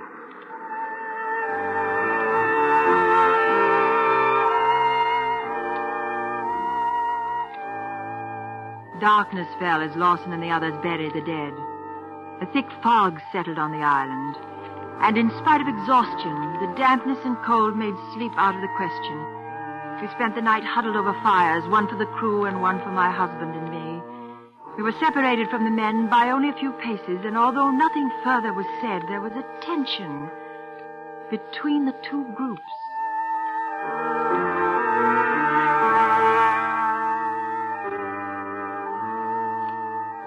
The next morning, my husband set the men to work on the boat where her planks had been battered on the rocks, and he set out to search the island, hoping to find a beach better suited to launching through the surf. No sooner had he disappeared than Lawson, a sullen, unpleasant man from the start of the voyage, walked toward me, and behind I could see the other men leaving their work to follow him. I trust you spent the night counting your blessings, Mrs. Wooldridge. Why, I'm thankful to be alive, as we all should be. And did you give a thought to the poor boys what went down? And then we buried? Of course. My husband told you men to repair the boat. Why aren't you doing it? We want you to hear what we have to say. Well, what do you want with me? What is it? The day you stepped aboard in London, I said there was going to be trouble. I told the boys, the ones that's dead and gone now, a woman at sea is a deadly thing. I told them. We didn't half believe him then, but we do now. But you can't believe it. There's no truth in it. It's only a superstition. Aye, and one with some meaning behind it. Do you know the history of the Maid of Athens? Yeah, well, I do. 42 voyages she had. 42, not a sea she hadn't crossed through fair weather and foul. And she'd never carried a woman until you came aboard. What do you say to that? Well, it doesn't mean anything. It does. We got more proof on our side than you have on yours. We saw the ship go down. It isn't proof. Listen to this. I've sailed for 32 years with good fortune all the way. That is, until this trip. How do you answer that? There is no answer. But then you admit that you're the cause of the trouble. I do not. You're acting like children. Children, you say? You should be speaking of the poor fatherless children of them that went down, made orphans by a fire that nobody can explain. And maybe you can. Well, now, the rest of you, listen to me. There's no one to blame. When you're carrying cotton, and if it gets damp, sometimes the weight of it causes pressure and friction and fires start. It's happened before. When? I don't know, but it does happen. My husband told me it did. Any of you chums ever hear of anything like that? A fire starting because cotton is wet? In 12 years at sea, I never did. It happened because a woman at sea is a deadly thing. You've caused it. There's no doubt of it. That's not true. Can you prove that it's not? Well, one needs facts to disprove something, and you accuse me without facts. What you mean is you can't prove we're wrong. I would take that as your confession. Eh, lads? It is not. It is not. I have nothing to confess. You brought us this trouble, and we all know it. There's nothing you can say to change our minds, and that goes for what you might say for your husband, too. Good day, Mrs. Wooldridge. Come on, lads.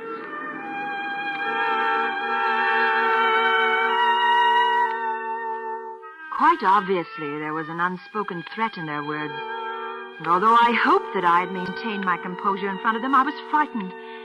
Considering the problems already weighing upon my husband, it was my play to keep this fear to myself. But when he returned, my will weakened, and I told him about it.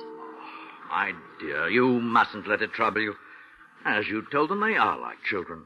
What they think today will be forgotten tomorrow. But I can't forget their faces. They hated me. No, they only thought that they did. Well, they must have something to hate because of the situation we're in. Remember, before it was me they blamed? I suppose you're right. I suppose I'm silly to be frightened, but... Oh, please, Dick, don't leave me alone with them again. I hope I won't have to. But if I do mind to have courage and know that although they are simple in their logic, they are good seamen and are very important to us.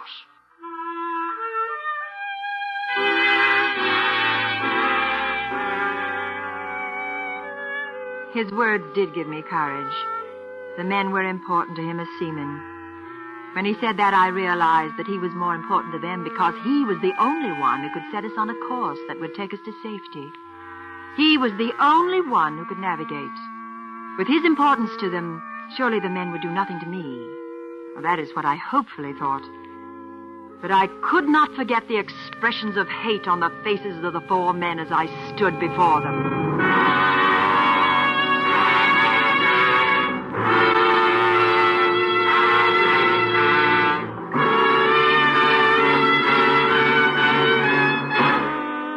Autolite is bringing you Miss Agnes Moorehead in Emily Wooldridge's The Wreck of the Maid of Athens. Tonight's presentation in radio's outstanding theater of thrills, Suspense.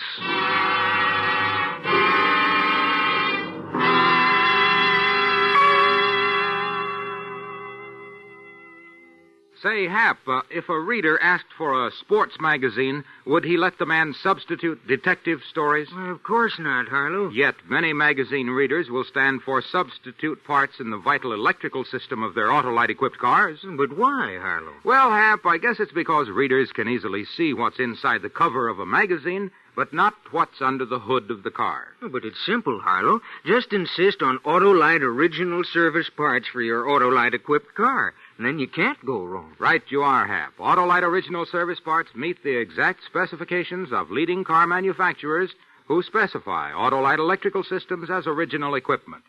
That means they fit and work as a balanced team with the rest of the electrical system to give you the smoothest performance money can buy. You don't take substitutes in magazines, so why take them for your car? Yes, friends, be sure you get what's best for your Autolite-equipped car. See your car dealer or your dealer handling Autolite original service parts. And remember, from bumper to tail light, you're always right with Autolite. And now, Autolite brings back to our Hollywood soundstage Miss Agnes Moorehead in Elliot Lewis's production of Emily Wooldridge's The Wreck of the Maid of Athens. A true story, well calculated to keep you in suspense.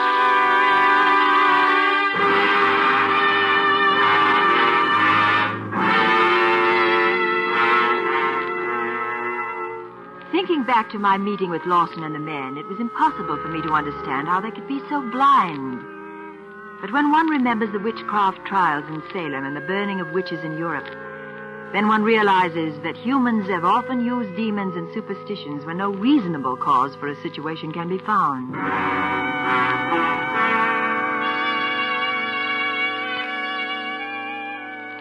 As the work on the boat continued, it became my responsibility to add to our meager larder.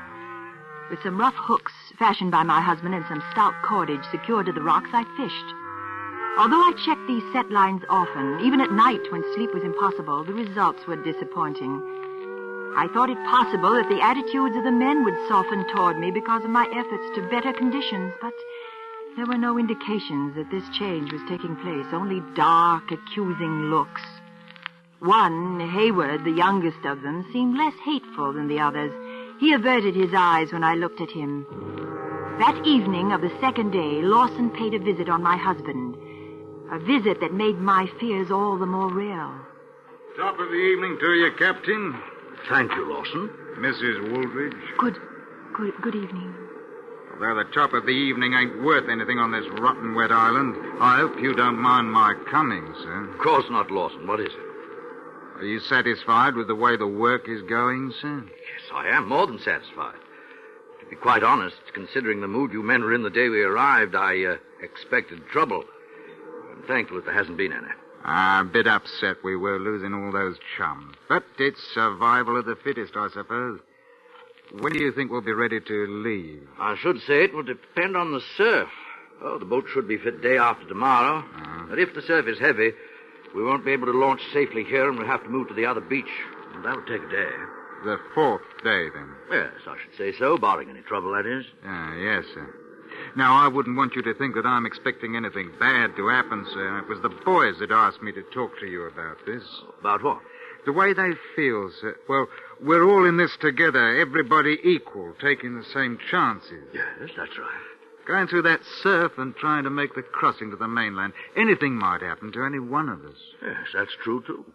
Well, what the boys mean, sir, is that right now everybody's not quite equal. And that's because you're the only one who can keep us on course once we start. I suppose I am, yes. Yeah. Well, now, I repeat, we aren't looking for anything bad to happen, but suppose it did. To you. Then where would the rest of us be? What with 300 miles of ocean to cross and none of us knowing how to keep us on a course? I see. You want me to teach you navigation? No. Emily. Not just me, sir. All of us. No, don't do it. What's come over you, my dear? Well, they're up to something. I don't know what's upset you, Mrs. Woolridge. We're thinking of you, too. The captain wouldn't want you to drift about until you died of thirst in case something happens to him. Right, sir? Well, that's quite right. But I'll tell you what upset Mrs. Woolridge. Perhaps we can straighten it out. You told her she was to blame for our misfortune merely because she was aboard. It's a ridiculous thing for you to say, and it frightened her. Well, some of the chums got to talking about it, and I got a bit excited. It wasn't the other men. It was you. I only said what they told me to, Mrs. Woolridge, and I'm sorry that I did. Has there been any more conversation about it? Oh, no, sir, no. The only thing they talk about now is getting home. I don't suppose we're much for brains, sir, but do you think we could learn navigation? Oh, yes. At least enough to reach the coast. Then one could feel his way until he reached a port. We'll have the first lesson tonight. Thank you, sir. The boys will be pleased to hear this. I'll be with you in a moment, then. Night, Mrs. Woolridge. Oh, please, Dick. Please don't teach them. If you do, you won't be important to them any longer. They'll be in control. I know that that's what they want. They're evil men, Dick, capable of anything. What if they left us here? Oh, Emily, stop it. Stop it. Oh, in a situation like this, we must be realistic. It's for the good of all that the men should learn to navigate.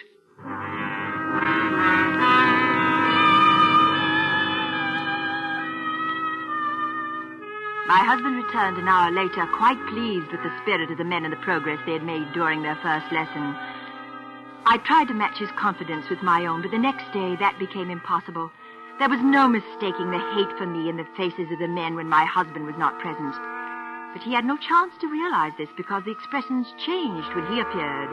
The men took on a rough good humor and an enthusiasm for their work and the future that completely beguiled him. At times I doubted my reason, but at others I was sure that I didn't imagine this purposeful change of attitude.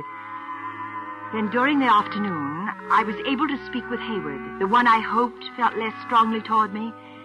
He was on his way to the spring that supplied our water when I was able to meet him alone. Mrs. Wooldridge. What are you doing here? I wanted to talk to you. I don't want to talk to you. I've got nothing to say. Why did Lawson lie to my husband and me? I don't know what you mean. He told us last night that you men didn't blame me for what happened. Oh, we don't. That you realized how ridiculous the things were that you said to me the first day. That I was the cause... That's right. But then why do you hate me? Hate you?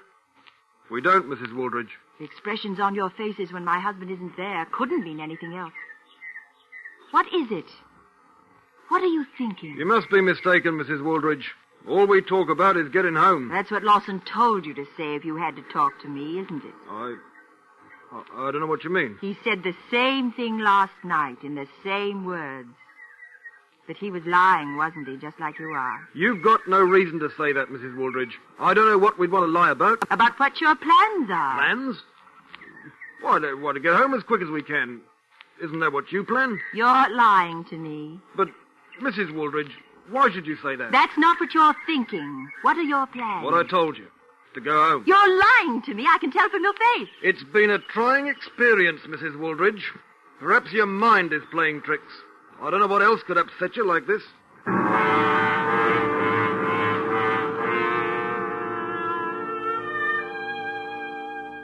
Final repairs on the boat were completed that day, and all of the next was consumed in moving it to the safer beach. The surf was not as high as the shore was protected by a curve of reef from which I cast my set lines. The crashing waves caused terrible currents, and the frightening prospect of maneuvering a boat through them was real enough to keep my mind clear of my other fears, which seemed to have no basis at the moment. At nightfall, I was huddled close to our fire as my husband awoke from a short nap. Oh. How long have I slept? No more than an hour. Seemed like days. I will sleep days once I get into a bed again. What luxury that'll be, eh? Oh, I hope everything will be all right tomorrow, and with the crossing. No reason it shouldn't be. Stout boat. We're with the prevailing winds. No, you don't have to make it sound easy for me, you know. Just tell me if there's a good chance of reaching safety. There's a very good chance, Emily. Oh. And I must say that I'm happy to see your mood improved. Morale will be most important when we're at sea. Well, I'll help the best I can. I know you will, my dear. Oh, Captain! Oh, Lawson, yes. What is it? I hope you don't mind the boys are a bit uneasy tonight. They asked me to come. Anything wrong? Nothing special, sir. They wonder if you could tell them where we'll land. Roughly, that is. They wanted me to ask if you'd talk to them for a bit. I suppose they are uneasy. Yes, I'll have a word with them. Oh, they'd like that, sir. You myself, I'm not troubled. I'd say it's in the lap of the gods, so while you go to see them, I think I'll have a look at the beach again, see how the surf is running. I think that'd be a good idea. Let me know how the currents are crossing, will you? Aye, sir. Well, I'll be back in a few minutes. No, don't leave Only me. a few moments, Emily, dear. Now, you try to rest.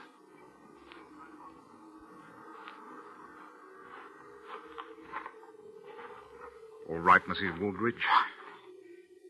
What are you going to do? Nothing, Mrs. Wooldridge. But you, it's time to tend your set lines out on the surf. I think I'll go with you in case you have an accident on those slippery rocks in the dark. No, I'm going to do it in the morning. You've done it before at night. You've killed enough men, and now it's an eye for an eye. I haven't killed anybody. You're insane. My husband... You'll kill him if you call for him. The boys are ready to take care of him if you do. And we don't need him anymore. Oh, I knew.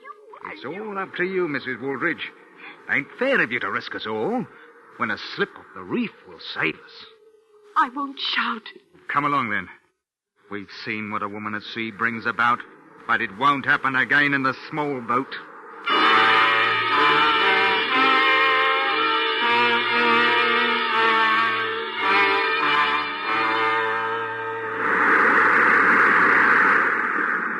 Do you have to do this?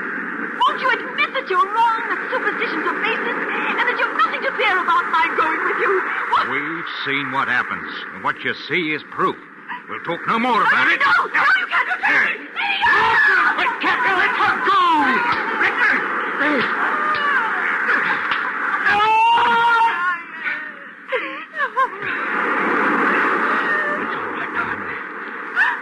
Everything's all right. But thank heaven the other men were more human than Lawson. They let him lead them until tonight, but they couldn't justify murder and told me what he planned to do.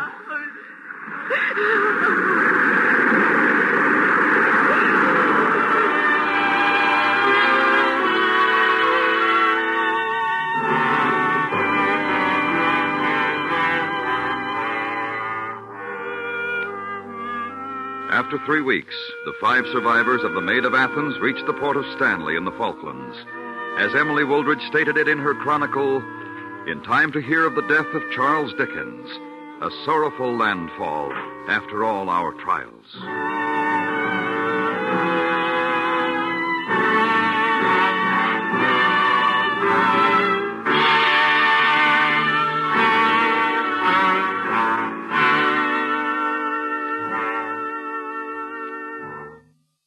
Suspense, presented by Autolite. Tonight's star, Miss Agnes Moorehead. This is Harlow Wilcox speaking for Autolite, the world's largest independent manufacturer of automotive electrical equipment. In 28 plants from coast to coast, Autolite makes over 400 products for cars, trucks, tractors, planes, boats, and industry. These products include bumpers, die castings, industrial thermometers, and batteries, such as the famous Autolite Stay Full, ignition-engineered Autolite spark plugs, both standard and resistor types, voltage regulators, wire and battery cable, Autolite bullseye seal beam units, and Autolite original service parts for all Autolite electrical systems. Autolite is proud to serve the greatest names in the industry. So, from bumper to tail light, you're always right with Autolite.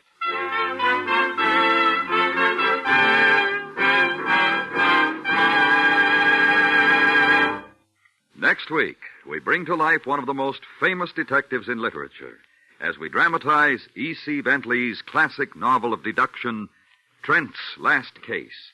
Our star, Mr. Ronald Colman. That's next week on Suspense.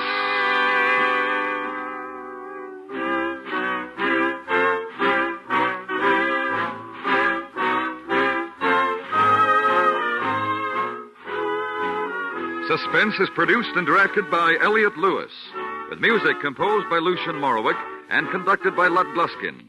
Emily Wooldridge's The Wreck of the Maid of Athens was adapted for Suspense by Gil Dowd. In tonight's story, Joseph Kearns was heard as Captain Wooldridge and Ben Wright as Lawson. Featured in the cast were Larry Thor, Richard Peel, and Jack Crucian. Agnes Moorehead may soon be seen in the Universal International picture Magnificent Obsession. And remember, next week, Mr. Ronald Colman in Trent's Last Case.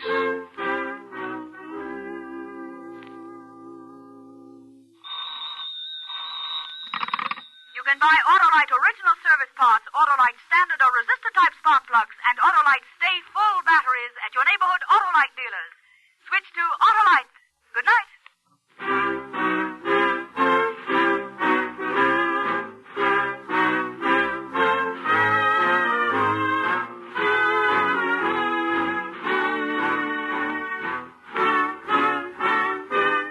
This is the CBS Radio Network.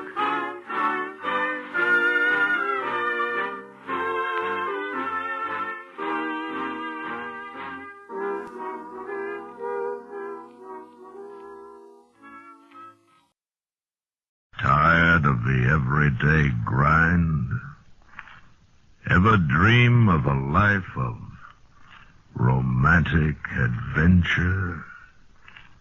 Want to get away from it all? We offer you Escape. Escape, designed to free you from the four walls of today for a half hour of high adventure.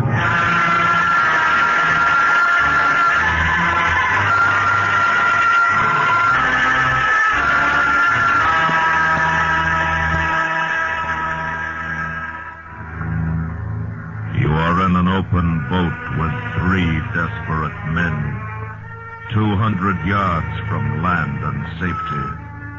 But while you scream frantically for someone to rescue you, you realize that from the mountainous breakers between you and safety, there is no escape. Listen now as transcribed, Escape brings you Stephen Crane's unusual story, The Open Boat.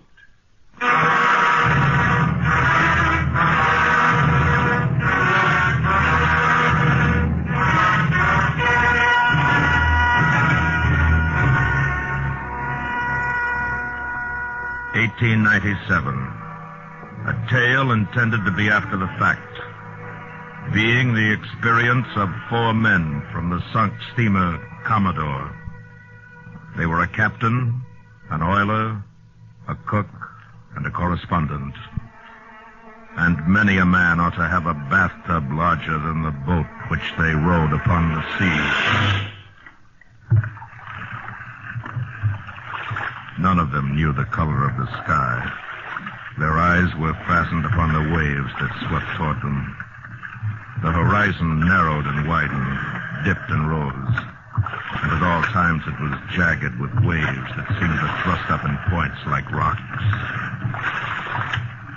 A singular disadvantage of the sea lies in the fact that after successfully surmounting one wave, you discover there's another behind it just as important, just as anxious to swamp a boat. Keep her a little more south, Billy. A little more south, sir. There's a house of refuge just north of the Mosquito Inlet light. As soon as they see us, they'll come off their boat and pick us up. As soon as who sees us, Cook? Who? Houses of refuge don't have crews. Only places where clothes and food are stored for the benefit of shipwrecked people. They don't carry crews. Oh, yes, they do. No, they don't. We're not there yet. The order's right. We're not there yet. Good thing it's an onshore wind. If not, where will we be? Now, that's right. Do you think we've got much of a show now, boys? I don't know, Captain. Oh, well, we'll get ashore all right. Yes. If this wind holds. If we don't, we're down on the surf.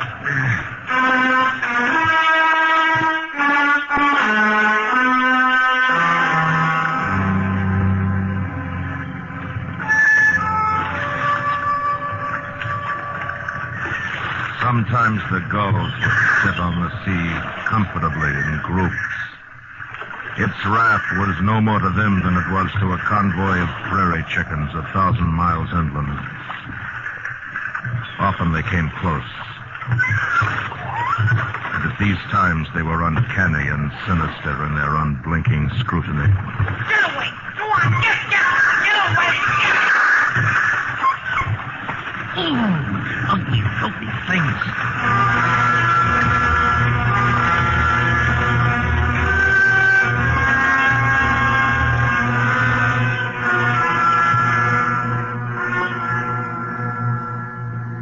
The captain was hurt and couldn't do anything. The cook bailed. The oiler and the correspondent sat together in the same seat and rowed. And then the oiler took both oars. And then the correspondent took both oars.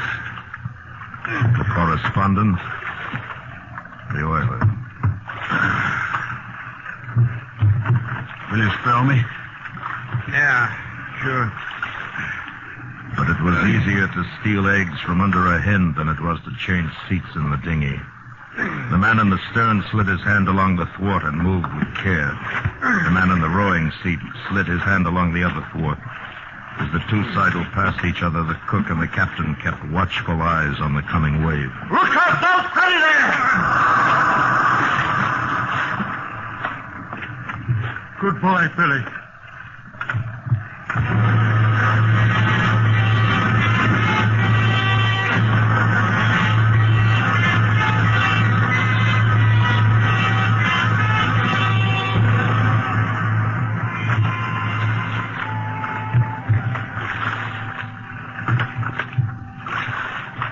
I think I see the lighthouse at Mosquito Inlet. Where? Wait. I think I see it, too. Billy? Might be.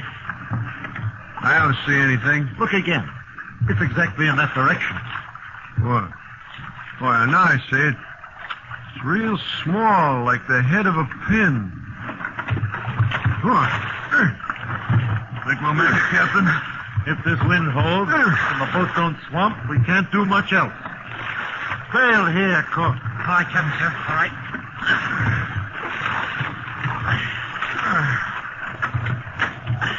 The brown mats of seaweed that appeared from time to time informed the men on the boat that they were making progress slowly toward land. And slowly the lighthouse grew larger, an upright shadow on the sky. And then land appeared, thinner than paper.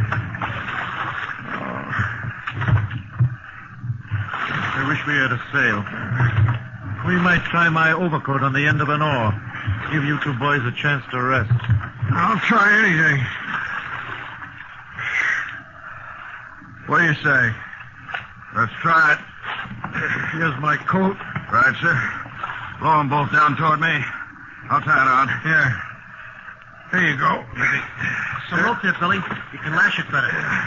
Sleeves will do better, I think. You'll have to hold one oar. You the other. Okay. Ready? All ready. Oyster. All right, let go. Watch it. Hold on. It's steady now. Steady it. Better lower her. What? Aren't we making headway, Billy? You'll swap this way. She's too far off balance. Hold on, take her down. Take her down. All right. Take it over. That's it. That's got it. We'll just have to row. How in the name of all the saints could there be people who think it's fun to row a boat? If you put things right, smart. Yeah, guess so. Wouldn't be so bad if we'd eaten something before. Yeah. We got ourselves in a pinker condition before we got ourselves shipwrecked.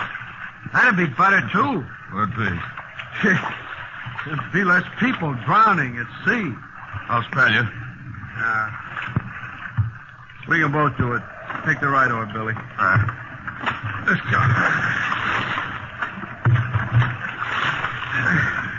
Slowly and beautifully, the land loomed out of the sea. And the wind came again. And then went. And then came again, veering from northeast to southeast. Boys, listen. And a new sound struck the ears of the men in the boat. The sweet, low thunder of the surf on the shore. They must be about opposite New Smyrna. Yes. I believe they abandoned that life-saving station there about a year ago. Did they? Take her easy now, boys. Don't spend yourselves. If we have to run a surf, you'll need all your strength, because we'll sure have to swim for it. Take your time. Yeah. Yes, Captain. That's the house of refuge, sure. They'll see us before long and come out after us. The keeper ought to be able to make us out now if he's looking through his glass. He'll notify the life-saving people. Oh, none of these other boats would have gotten ashore to give word of the wreck. Huh? Else the lifeboat would be out hunting us. Yeah, that's right, Billy. That's right. I don't think it'd be wise to try for the lighthouse now. Swing ahead a little more north, Billy. A little more north, sir. Steady now there, Billy, my boy.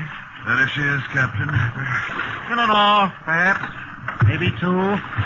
We'll be ashore, dry, and fed.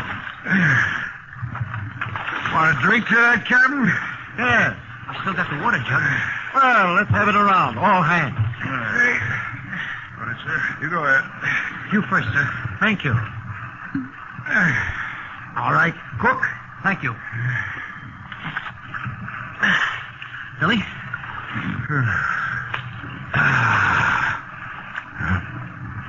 Tastes good, fresh water. Here you go. Thanks. Oh. Well, since we're celebrating, I got a surprise. Look. Cigars. Aren't they wet? Yeah, some of them are. But some of them are dry. I don't know how. Here. I got dry matches. There you are. Oh, thanks. Whoa. Whoa. This is more like it. Yes, sir. In another hour. Try and fit.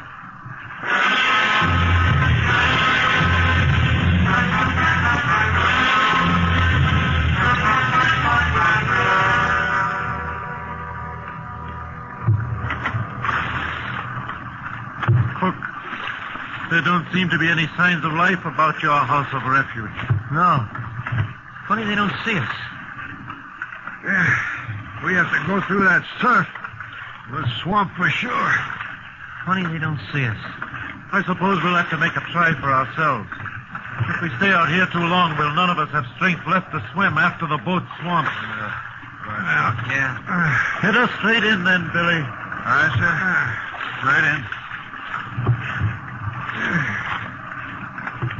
If we don't all get ashore, I suppose you fellas know where to send news of my finish. Yes, sir. If I don't get ashore, you boys can tell my old lady what happened. My family lives in New Brunswick. Just ask for them at the Hampton Inn. If I don't get ashore, it won't matter to anyone but me. Billy? Aye, sir. It's getting rougher. Shore's still pretty far away. Sir, we can't go in any closer. What? Boys, she won't live 3 minutes more if we keep her headed toward shore. Too far out to swim. Will I take her out to sea again, Captain? Yes, Billy, go ahead. Take her out to sea.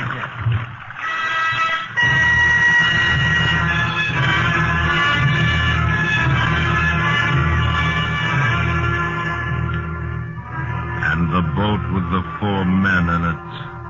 The captain, the oiler, the cook, and the correspondent turned back away from the land and bumped over the furrowed sea to deeper water.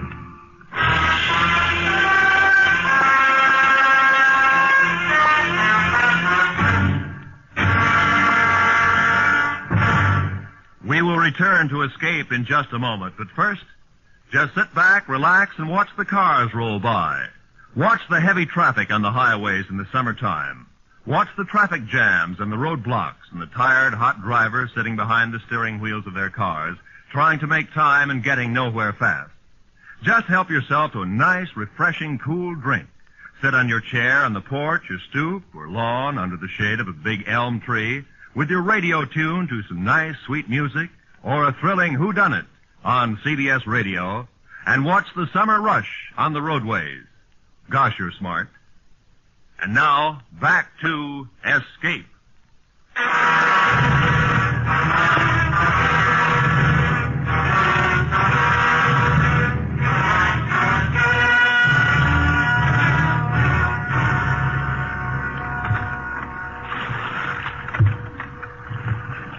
When it occurs to a man that nature does not regard him as important, and that he feels she should maim the universe by disposing of him, he at first wishes to throw bricks at the temple. And he hates very much the fact that there are no bricks and no temples. And he finds that nature is serene among the struggles of the individual. She's not cruel, nor beneficent, nor wise, nor treacherous. She is simply indifferent. Well, anyhow, they must have seen us from shore by now. Squall coming to the southeast, sir. I see it, Billy. Keep her the way she is. All right, sir. What do you think of those life-saving people? Ain't they peaches? Yeah. Funny they haven't seen us. They think we're out here for sport. Maybe they think we're fishing, or maybe they think we're stupid fools. Sorry. There, sir. St. Augustine? Those dots? No, I don't think so. Too near Mosquito Inlet. You never liked the road, Billy? No. Did you? Oh, we loved it. Loved it. Look! There's a man on shore. Huh? Where? There. See him? See him? Yeah, sure. He's walking along. He sees us. He's waving. Yeah. He does see us. He does. Oh, no, we're all right. There'll be a boat out here for us in half an hour. He's going on. He's running. He's going up to the house there. Standing still again. He's looking, I think. There he goes again, toward the house. Come on. He's stopped again. Is he waving at us, sir? No, not now. He was, though. Look. There's another man. Look at him go, would you? He's on a bicycle on the beach. They're both waving at us. There comes something else up the beach. Is it a lifeboat, sir? I think so. No, it's not a lifeboat. Oh. It's nothing but a bus. One of those big hotel buses. By thunder, you're right. What do you suppose they're doing with a bus? Why don't they get a lifeboat? Hey. Maybe they're going around collecting the lifeboat crew. That's it. Huh? Yeah. Now keep her round into the wind, Billy. Sir. Look. There's a fellow waving a little black flag at us. He's standing on the steps of the bus. And there comes two other fellows. Now they're all talking together. Now look at that fellow with the flag. He sees us all right. He knows what he's about. Hey! Come get him! Come get him! Hey, that ain't a flag, is it? No, it's his coat. Why, certainly that's his coat. So it is. It's his coat. But would you look at him swinging? There isn't any life-saving station there. That's just a winter resort hotel. Some of the customers came to see us frown. What's that idiot with the coat mean? What's he signaling anyhow? Good. It looks as if he were trying to tell us to go north. Must be a life-saving station up there. No. He thinks we're fishermen, Billy. Just giving us a wave. That's all we need now, a cheery little wave to send us on our way to eternity. He don't mean any. He's just playing. If he just signals to try the surf or go to sea or wait or go north or go south or go to... There'd be some reason in it, but look at him. Why doesn't he stop waving that coat long enough to tell him we're out here dying? Why doesn't he? Oh, it's all right now. They'll have a boat out here in less than no time. Now that they've seen us. Yeah. Night coming on, sir. Oh, now, boys. We'll never have to stay here all night. Now, don't you worry. They've seen us now, and it won't be long before they just come chasing right out at us, eh? Oh, come on, boys. Cheer up now.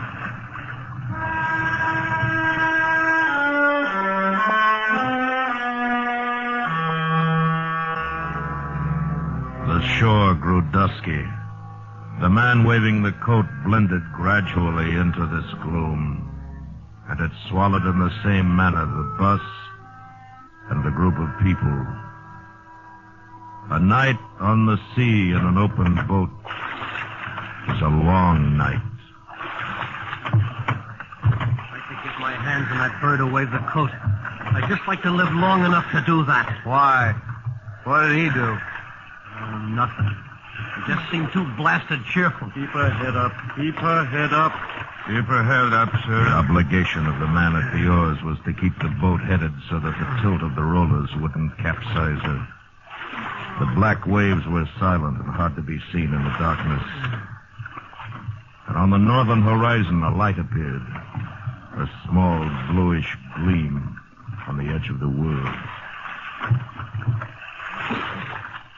Captain, are you awake?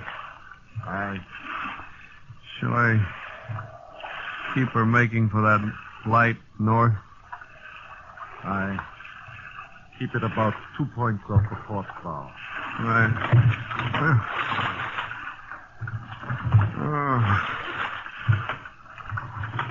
A gleaming trail of phosphorescence like a blue flame was furrowed on the black waters. It might have been made by a monstrous knife. The speed and power of the thing was greatly to be admired. It cut the water like a gigantic and keen projectile, never leaving the vicinity of the boat. Ahead or astern, or on one side or another, at intervals, long and short, flew the long, sparkling streak.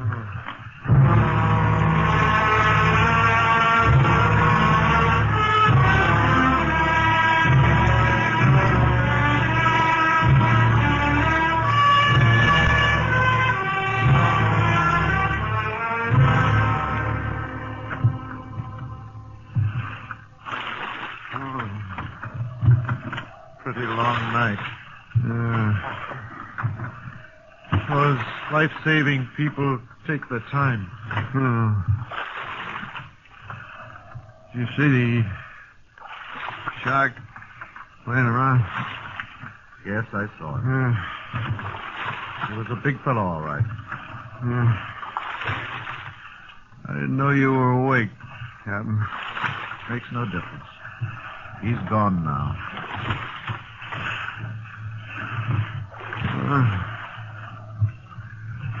Billy. Huh? What? Billy. Will you spell me, Billy? Oh, sure.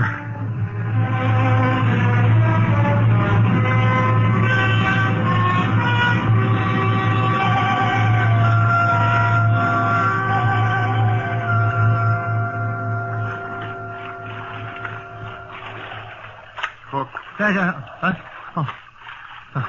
Yes, Captain. We'll take her farther out to sea so there's no danger from the surf. You take that oar to the stern there and keep her facing the sea. Right, sir. Call out if you hear that surf just once here. I will, sir. It'll give you boys a chance to curl down for a while and get in shape again. Thanks, sir. And the correspondent and the oiler lay down in the bottom of the boat, trembling with the cold and the damp, and chattered themselves to sleep, the dead sleep. Spray occasionally bumped over the side and gave them a fresh soaking, but it had no power to break their repose. And neither knew that they bequeathed to the cook, now the only man awake on an ocean, the company of another shark.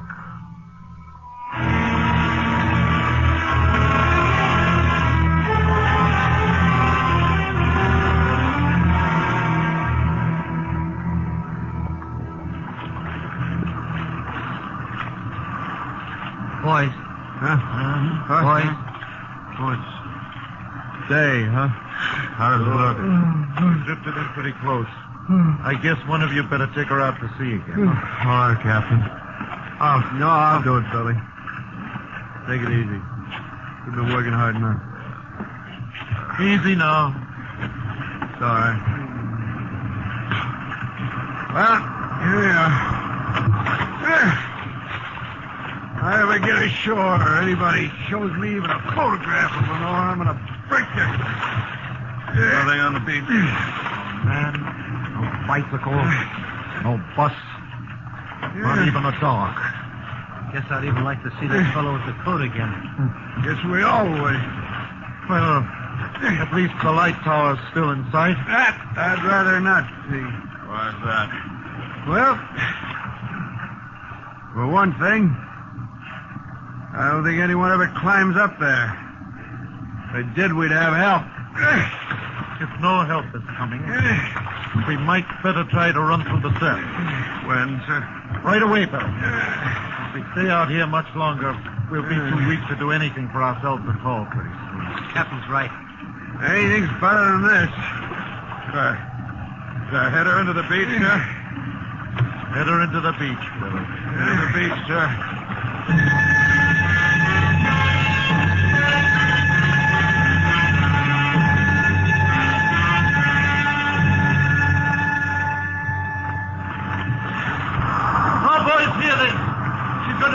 Sure.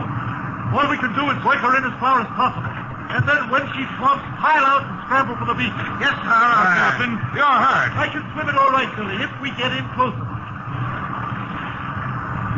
Keep cool now, boys. And don't jump until she swamps shore. Aye, sir. Captain, I think I better bring her about.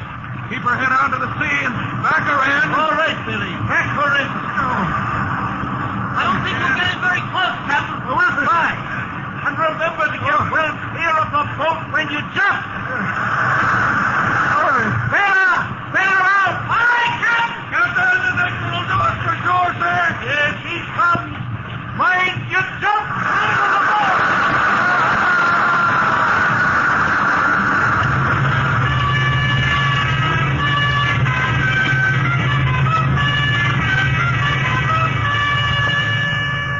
The sea pummeled them and spewed them about. It plunged them downward and threw them skyward.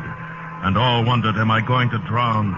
Am I going to drown with the sand and the trees over there? Am I going to drown? And a man came running along the shore. He was in the water in a matter of seconds, pulling the cook ashore first, then returning to help the captain, then the correspondent. Here you go now.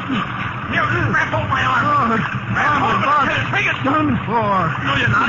Come on now. Come on! Oh, thanks. It's all right now. It's all right. I thought it was all over. Look! In the shadows, face downward, lay the oiler. His forehead touched sand that was periodically between each wave clear of the sea.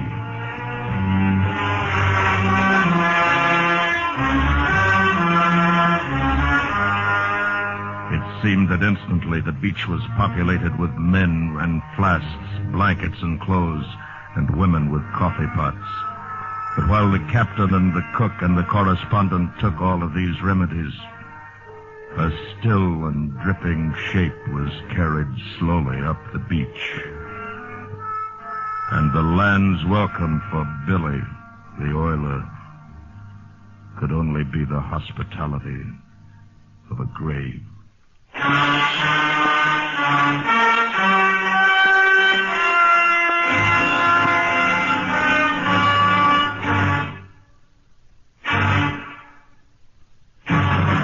Transcribed under the direction of Anthony Ellis, Escape has brought you The Open Boat by Stephen Crane, adapted by E. Jack Newman. In order of their appearance, you have heard William Conrad as the narrator, Tom Tully, the correspondent, Edgar Barrier, the captain, Bob Sweeney, the cook, Dave Young, the oiler, and Jack Carroll, the man. The special music for Escape is composed and conducted by Leith Stevens. Next week. You are in a wild and dangerous country, riding to stake your claim, while the man who follows you without conscience or fear is waiting for the moment when he will stop you with a bullet in the heart. So listen next week when Escape brings you William J. Radcliffe's exciting story, The Notebook.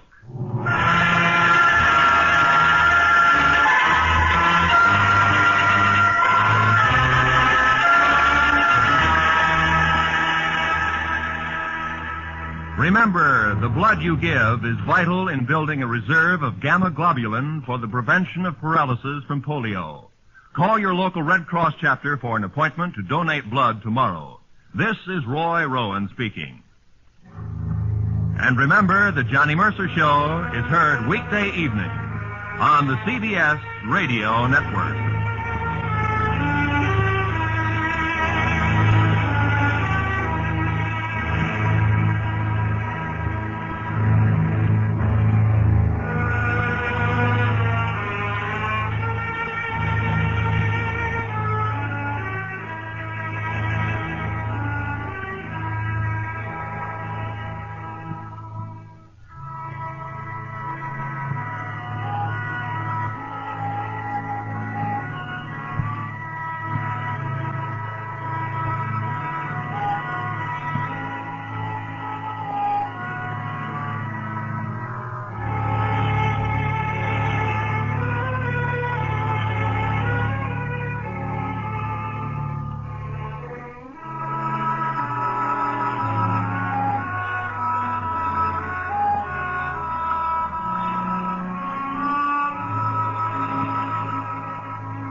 This is the NBC Theater.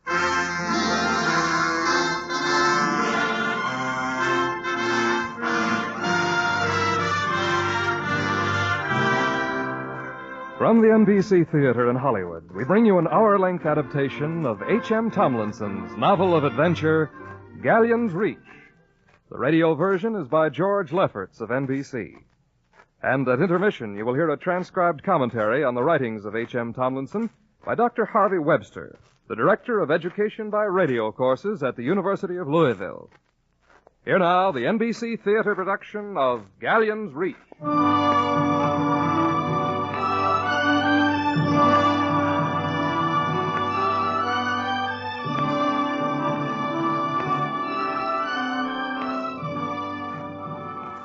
beautiful summer afternoon. The sky over the Thames is burnished and coppery. The city murmurs quietly, and through the bars of my cell at Aldgate Prison, I can see the gulls soaring and swooping against the sunset. Although I am a prisoner, I share in the freedom of the soaring bird, for I have found freedom in the events which shaped me. The story of my search began many years ago, on a day much like this. I was a small boy. The steamer moved up the river at half speed. The sounds of life fell with the sun. I remember how the ship caught the last of the light and reflected it in the face of the officer who stood on the bridge, superior, exalted, brooding down over us, the passengers. I remember that there was an old man, and he frightened me when he spoke. And there is the great smoke pot, London. London. Nearly home, Jimbo. So grave to a child, the word home. It announced the unknown, the fearful. I looked ahead, and to my child's eye it seemed as if the ship were drifting toward a darkness which reached almost to the top of the pale sky shot with blood. My father placed his hand upon my head. I remember his words. There you are, little Jim Collett. That's the place for you. London. You'll make your fortune there. See it? But I could see only the darkness. I tried to look through it, catching snatches of conversation from the other passengers. Meaningless words at the time. More meaningful now. I haven't seen this river since the year the Princess Alice was lost. Who was that princess?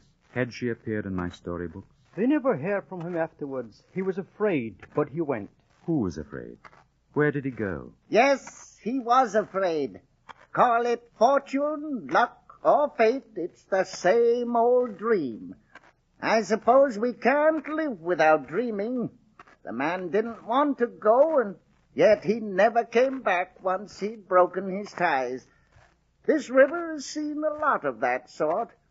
It's a river of dreams. Some dreams come true. Here's London to prove it. Prove it? Proof of what? The dream is true if you have it. There's no reality. What's the good of it all? What if he never did come back? I tell you, there are other worlds. Where are we now, sir? The tall, bearded old man sighed and answered. Gallions Reach. For some, it's the end. For others, a point of departure. And as he spoke, out of the night across the water, as though to show that he was right, there came a fluttering of air, the call of an unseen ship.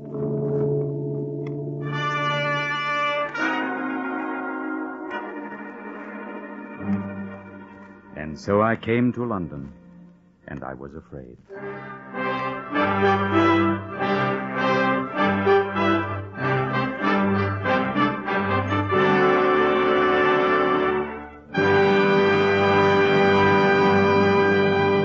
Between Fenchurch and Leadenhall streets in London, there is a region of grey limestone and glass, horizontally stratified into floors, intersected by narrow avenues. Within its deep recesses there is guarded treasure. This treasure, however, is invisible.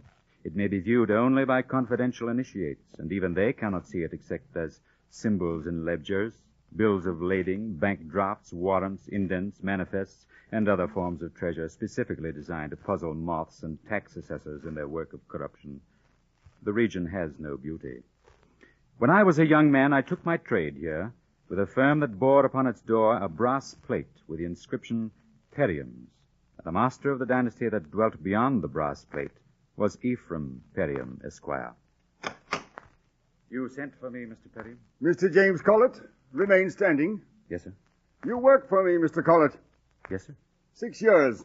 You started as an office messenger. Yes, sir. I pay you a rather good salary. Yes, sir. And recently you were promoted and placed in charge of labor relations with those human beasts of burden who unload my ships. I supervised the men, sir. Exactly so, Mr. James Collett. And I believe I have told you that Periams cannot allow the men at the warehouses to argue with us about the hours they will work. Is that correct? Yes, sir. However, sir... However, I am in receipt of your memorandum, passing along to me the matter of the hours. I should like to know, Mr. Collett, why you have not settled it yourself. Well, I am waiting, Mr. Collett. Isn't that a bit outside my province, Mr. Periam? The men's hours are fixed by union contract. It's for you to say whether we respect the contract or sack the whole lot of them. Mr. Collett, I dislike supervisors who put their own responsibility on me. May I ask what you are here for? It would seem you are unable to face your job. Are you afraid to sack these men? I am on good terms with them. I don't like that, Mr. Collett. It is necessary if you want your ships loaded. The union... You can recognize no unity in the world other than your unity with Periums. That is what pays you.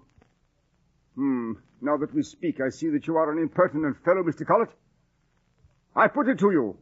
What will you do about this situation? I don't know, sir. I haven't thought about it. Mr. Collett, a man who cannot make a decision has no right in your position.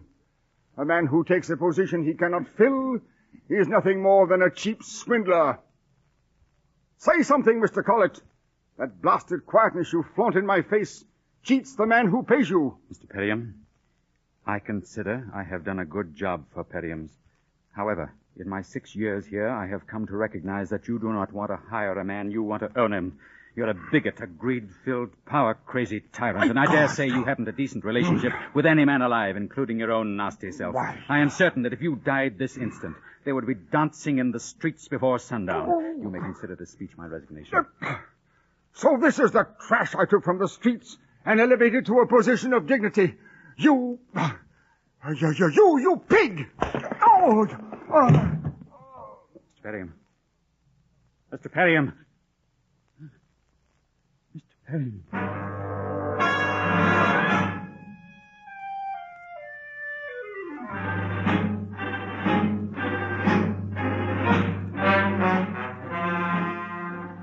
But it was no use to call Mr. Perium, for Mr. Perium was dead, and I, James Collett, had killed him.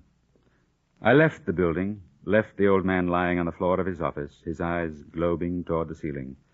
I must have walked for hours without the slightest idea of where I was going. As evening began to fall, I found myself in a strange place that might have been the forgotten lumber yard of creation. Shapes that could not be published towered over me, high masts, skeletal riggings, empty hulls.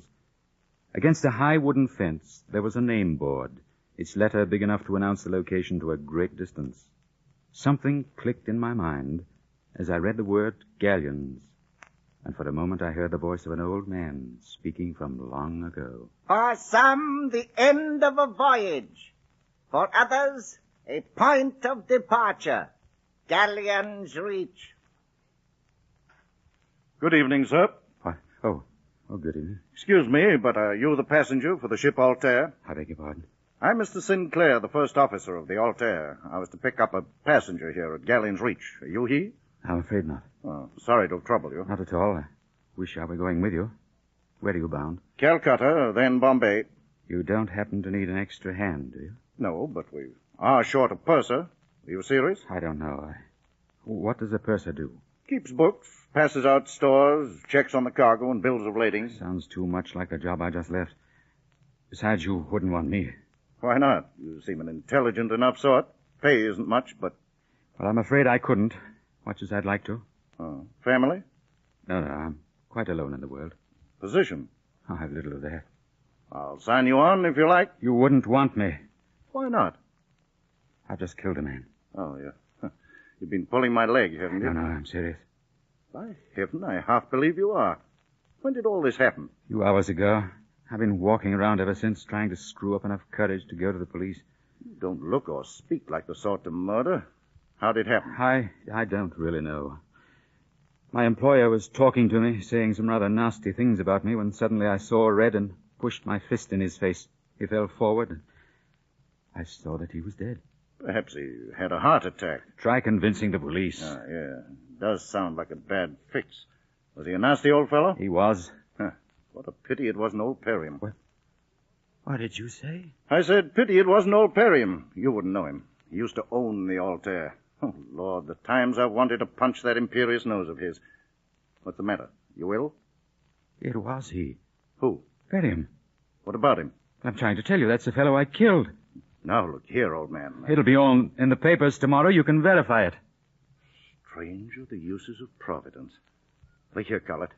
Why don't you ship out with us? You don't know me. I'd be willing to sign you on.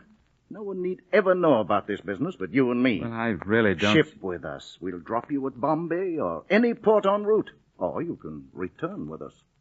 How often I've thought sitting at my desk that there must be another sort of life outside. The fellow were only bold enough to smash the cage. And here's my cage half smashed already, with freedom waiting on a ship. Sometimes men are afraid of freedom. Is that it? Oh, I'm struggling with my standards. My upbringing, my class tell me to go to the police. My romantic self tells me to fly away like a bird. After all, I can always come back. That is a question, Mr. Collett. Can anyone ever come back?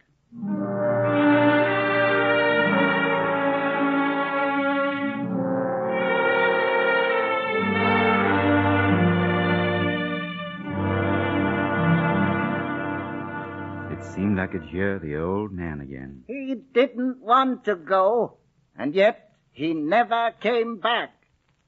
And I began to know what he meant.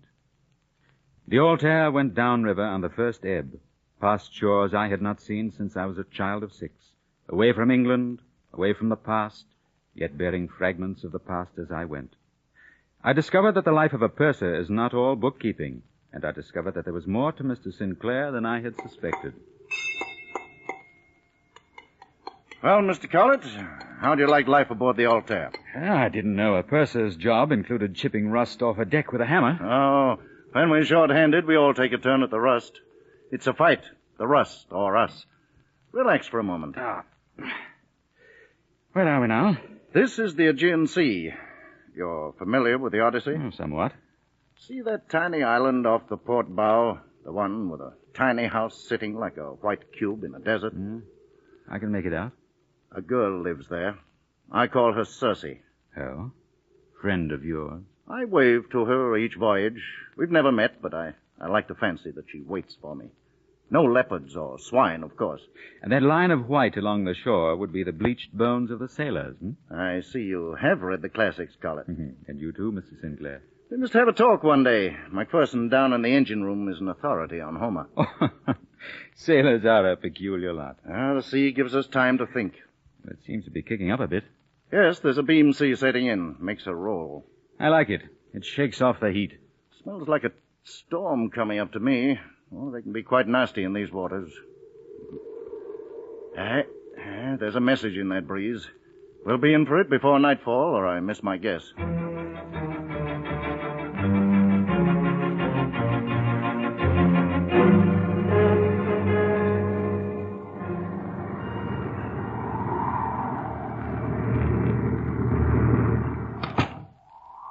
What a night. Where's the coffee? How's the ship? Is there... what's the danger? She'll make it all right. She's a good ship. I'd better finish my coffee. What's that? I don't know. She seems to be rolling like mad. Watch that chair. Good Lord, our rudder must have gone. Come on, we've got to get up to the bridge.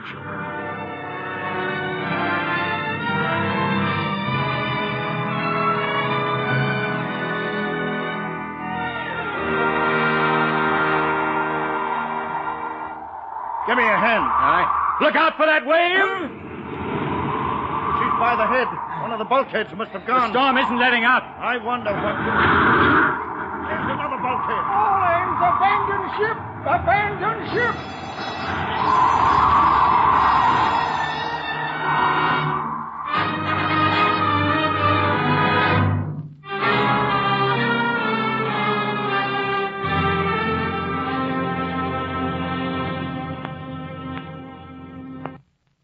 How we managed the boat, I'll never know. But by the time we'd pushed clear of the Altair, her forecastle deck was a raft of wreckage and almost flush with the sea.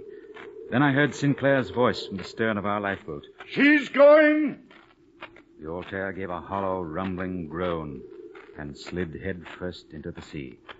I saw the shape of the propeller almost over me, confusion on the surface of the waters, the great swell rocked the boat, and when I looked again, the sea was bare. In an hour, the storm seemed to abate a little, as though it felt its job were completed. Keep a watch by the halyards there. The storm seems to have gone. Yeah, lucky for us. What are our chances? If we can keep on this course, we ought to be picked up. I say, Alf, have you noticed where the gentleman's room is located? The men seem to be taking it well. It's the reaction. But we'll have a rough time of it before we're rescued. You can depend on that.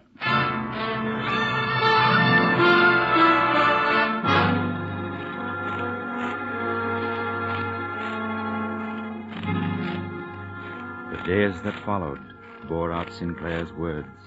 5, 6, 7, 10 days went by.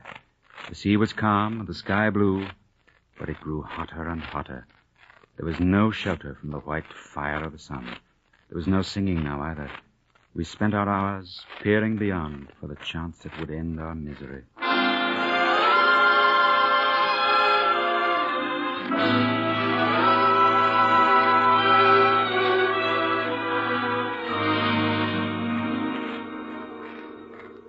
Time lapsed into an uneventful fortitude, a thirsty desert in which our own apathy could see no reason of relief. The sail of our parched boat was double-reefed and goose-winged. There was little attempt to steer. Once hope was exalted. A light! I see a light! Be still there. It's only a star. I say it's a light! Be quiet. I tell you it's a light. There's a ship coming. Oh, shut him up! Oh, shut me up, is it? There's a light up there, I says, and no one's going to keep me from it. Light it. I'll kill the man who tries. Hey, he's got a knife! Look out! Thanks, Colin. Oh, he's loony. Sinclair. Don't worry. He'll be all right in the morning. The rest of you men try to sleep. If we could give him a drink. Keep up it, my mouth's covered with gum. Oh, but a drink! Shut up! The men lapsed into silence like statues. Nobody moved. Nobody. There was only a deep humming. That was the world droning in space. The men were floating off. Their weight was gone. There was nothing. Colin. Colin. What is it, Sinclair? Look astern, to windward. I see nothing. Keep looking. I wondered if I was seeing things. Nothing, I see. Wait. I think you're right. It is a light. Oh, a star. No. It's getting bigger. It's coming toward us. Look, it's a ship heading right for us. A ship! Men! It's a ship! It is a ship!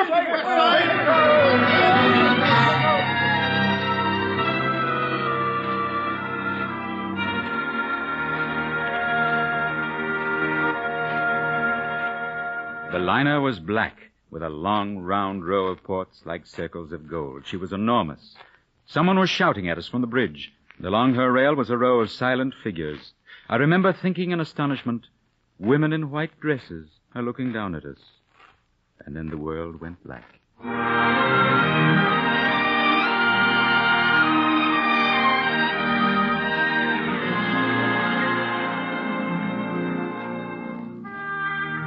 I spent the next 2 weeks sunning myself on the deck, contemplating fate, wondering where it would lead me next. On the 14th day, I was seated in a deck chair next to a dour-looking passenger. We were paying little attention to each other, I thought, when he leaned toward me and spoke. Feeling all right now, I suppose, huh? Oh, yes. Thank you. Nasty thing, a shipwreck. Yes. My name is Norrie. Call me Norrie. Mine's Collett. Care for a pipeful of tobacco? I'd like one, but I don't have a pipe. Oh, I'll lend you mine. Go ahead. I know how it is without a smoke. Oh, thank you very much.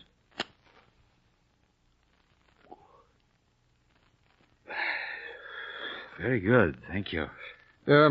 What happens to you fellas after we land at Rangoon? Rangoon? Well, I suppose any old place would be an outing after 3 weeks in an open boat, Do you know Rangoon? Oh, I know most of the peninsula from Purgatory to Bangkok. The names sound attractive. Do they? Yes, I suppose they must have sounded attractive to me once. Disillusionment set in. Mm-hmm. That's the worst of disillusionment. The real thing goes. What do you mean by that? Oh, just my way of doubting reality. Oh, you'll understand reality well enough when you bark your shins on it. Was my shipwreck a reality, or was it a dream? Can I ever really know for certain that it happened? So you experienced it? I experienced dreams, too. What sort of reality are you looking for? I don't know. I've just begun to think about what I'm really looking for. Ah. Well, now, I'm looking for an important metal called cassiterite. It goes by troy weight, or by the ton if it runs to it. And when I find that, I'll be very loving. If I don't, I won't be happy at all. No, sir, not at all. Cassiterite is reality to me. Now, your abstractions wouldn't turn my scales with a martyr's crown as makeweight. I wonder if you'd look twice at the scales if you really knew what was in them. Oh, certainly I'm not seeking martyrdom. It's too lonely. I wonder. You talk like a Christian. You, really have no plans when we dock at Rangoon? None. I'm a destitute seaman. No. You're no sailor. More likely you're an escaped embezzler or a missionary. Take your choice.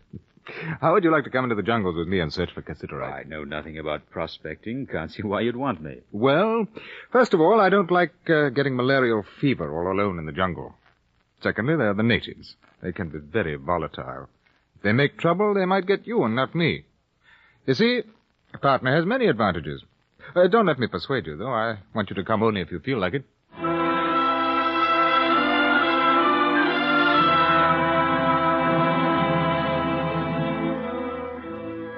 And so I drifted into another sphere of life, a sphere where the names were like music. Moulmein, Martaban, Taboy, Mergui. At Rangoon, Norrie and I took another ship for Penang, from which our prospecting expedition would begin. And as we approached, I came under the spell of the Orient. Even the sea was transfigured into a shining expanse of carnelian. The very air was a rosy glow of heatless fire. I felt as if I were assuming another nature, entering another life, a life whose only affinity to earth was a faint odor of pepper and the sound of a gong.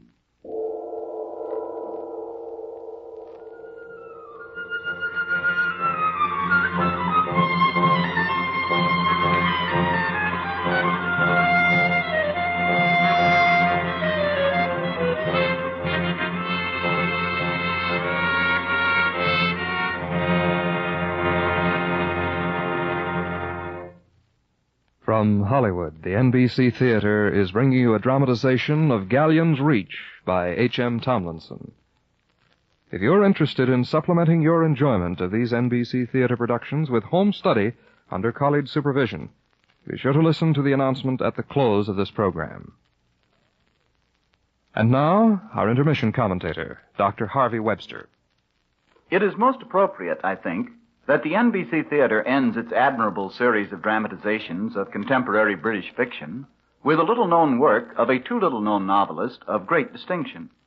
Since it began in the summer of 1948, NBC Theater has pioneered bravely in the field of radio. It has had faith that what the most discriminating few call good will be thought good by the potentially discriminating many, if the many are allowed to hear. Novels that a more timid age of radio would have called impossible to dramatize, it often has done with superlative excellence. James Joyce, Sherwood Anderson, D.H. Lawrence, the often fearful names of the great, have been brought to you, and you have liked them. NBC Theater has proved that entertainment does not eliminate illumination, that the great of our age can be pleasant listening, good reading, and highly profitable to our understanding of ourselves and others.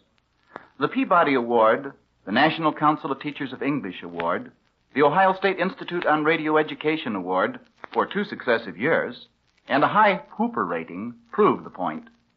H.M. Tomlinson, one of the older and still very modern writers of British fiction, will seem to you before this hour is over a very wise man who should be better known.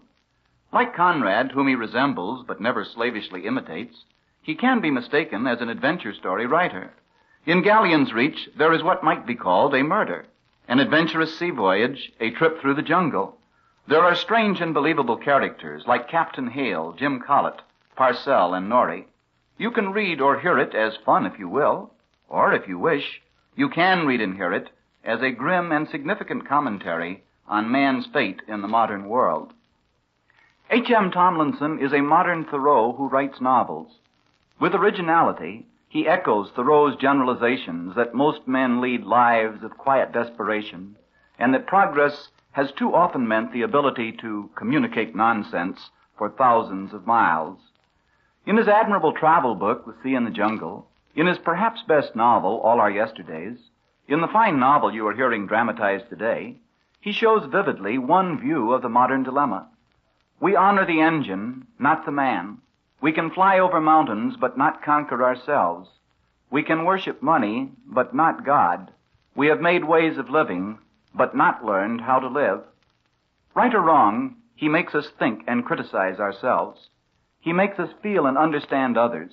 He does not tell us where the good world is or how to find it. He does make us more aware so that perhaps we someday will. Like all, or almost all, of the admirable NBC dramatizations, this presentation of Gallions Reach should help us to find ourselves and a better world in which to live.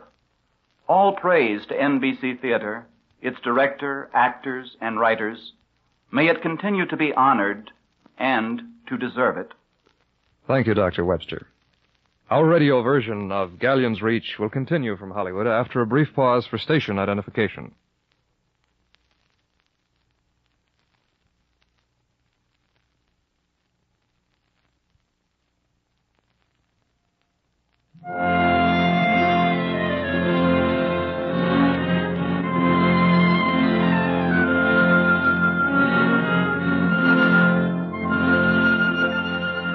I shall never forget the morning Norrie and I left Penang to go into the Burma jungle after rare metals.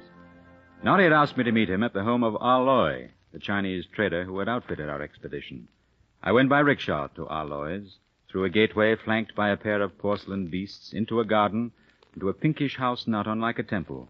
A genie clad in blue admitted me, bowed, and led me to an inner room where I waited, examining vases, shelves of books on everything from mathematics to theology in every conceivable language.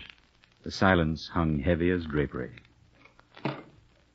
You are interested in philosophy, Mr. Collett? It interested me to see those books. You are our lawyer, I take it? Yes.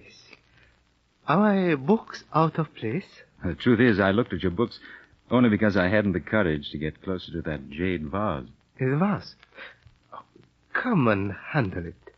Such things are made to be touched as well as looked at. Thank you. Yes, it's very beautiful. Feels much stronger than it looks. Sometimes I wonder whether Western culture turned into chimney smoke because of a neglected sense of touch. You see, Mr. Collett, when you handle an object, you must pause and wait and examine it. You have to change your mind about it. I see.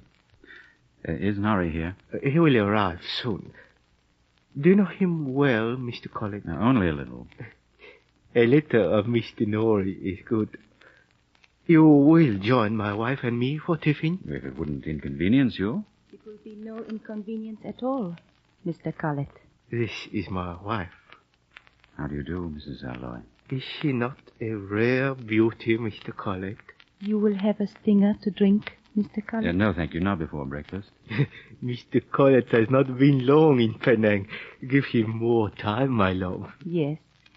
But is he not a friend of Mr. Norrie? Mr. Collett is an admirer of jade. A collector? Oh, no, Mrs. Alloy. I only admire. Oh, then I shall like you, Mr. Collett. My wife does not like Mr. Norrie. He is different for each of us. He is evil. No. He's not that. He is a sad man, really.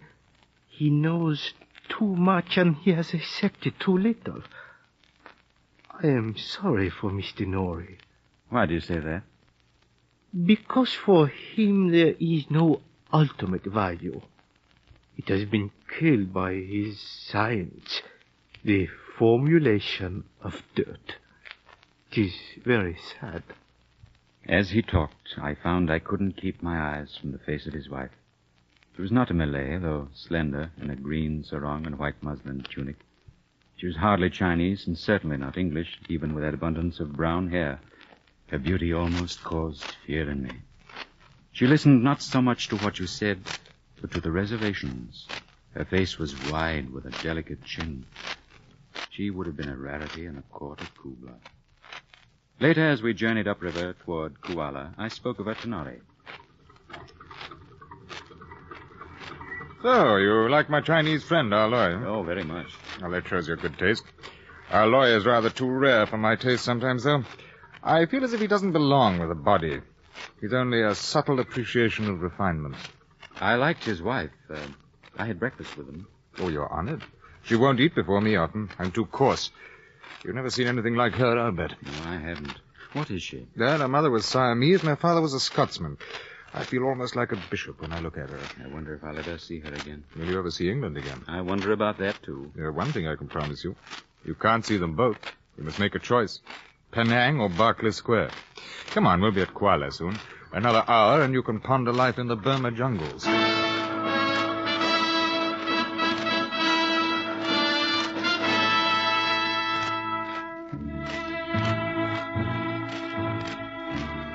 The sun was lord of the country when we finally got the expedition underway. Norrie led the way solidly at an enduring gait. Our Malay guide, Matt, followed, and then the native carriers, 8 of them. I brought up the rear. And thus we wandered for many weeks, far beyond the verifications of a map, which proved to be more hearsay than cartography. Jen!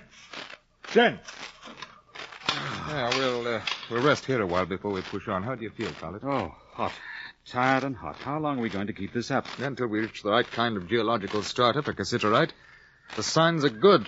All the bright promises of Earth. Isn't she good to leave us signs? Maybe she didn't leave them for signs. Suppose they were not meant to be followed, just accepted and enjoyed. Dear Collett, there he goes with his philosophy again.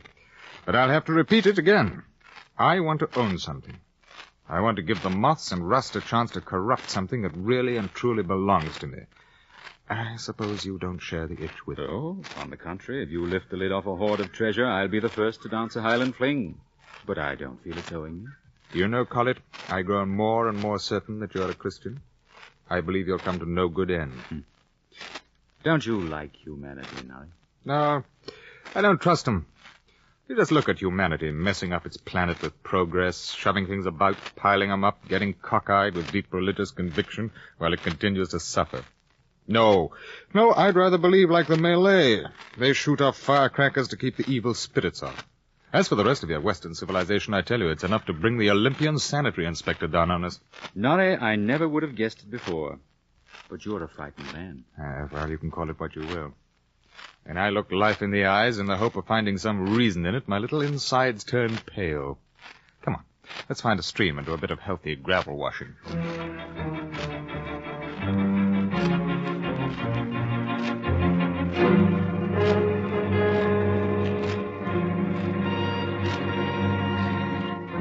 On the 20th day, we reached an isolated mass of white limestone, rising like a lofty island in an ocean of jungle. Norrie appraised the cliff with a professional eye. You see that cliff, Collett? That's what's left of an earlier skin of Malaya, a fragment of prehistoric hide. It seems pocked with caves. We'll have a devil of a time trekking around it. Oh, we won't trek round it. You aren't going to climb it. Well, that, my friend, is precisely what I intend to do, yes. We'll make camp right here, and you and I can climb up to the first strata. Well, what about the natives? Oh, they won't go near that cliff. They think the caves are filled with hantus. Hantus? No, evil spirits. Shadowy people. Stronger than firecrackers, even. Well, do you think we can climb it without help? Well, we'll find out when we try it. Come on, you'd better get started.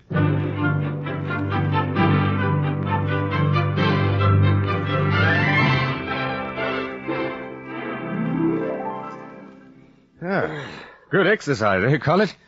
I'm puffing like a steam engine. This exertion isn't good for a man with fever in the marrow of his bones. Yeah, throw me that canteen, like a good fellow. Yeah. Oh, Lord, I'm trembling like a baby. Sorry, I put a good-sized dent in your canteen, I'm afraid. Yeah, sit still. I'll pick it up for you. Wait a minute. What's up? That rock, where the canteen scratched it. Could you hand it to me? Certainly. Thanks. I can't believe it. Why, what's up? You know what this stuff is, Collett? Hardly. Well, I hope you can still dance that Highland fling. We found what we came for.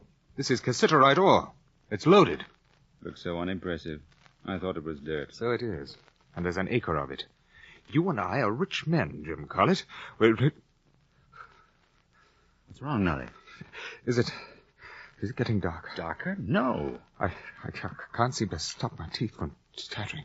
Oh, you're trembling like a girl. You better get me back to camp. I've got a touch of jungle fever. It's cold. It's terribly, terribly cold.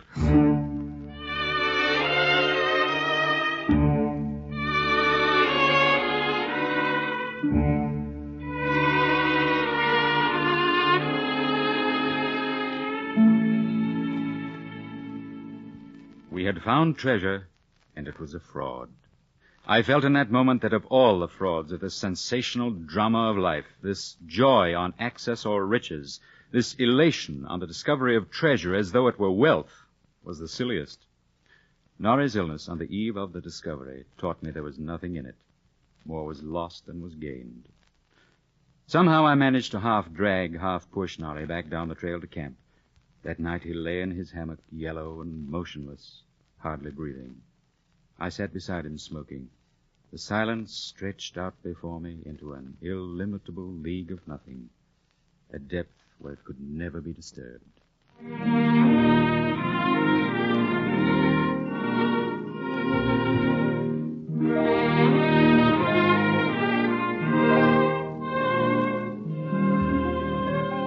Next morning, the high cliff overhung the encampment, so that the sun found us only with difficulty. In the early cool of the forest, the calling of birds gave depth to the surrounding obscurity. One bird was tolling like a bell. Another was a blacksmith at an anvil. Another sounded like an idle boy learning to whistle. Well, Norrie, you're looking better. You'll be up on your feet in no time. How do you feel about the discovery? The cassiterite? Well, hard to say. I'm purged of dross, in a way. Fever and tin have done it. I'm pure. I've got salvation. But I feel pretty badly. What do we do next? Head back to Penang, stake our claim, hire some good mining equipment, and proceed to become independently wealthy. Sounds so pat. It'll be hard work, you make no mistake.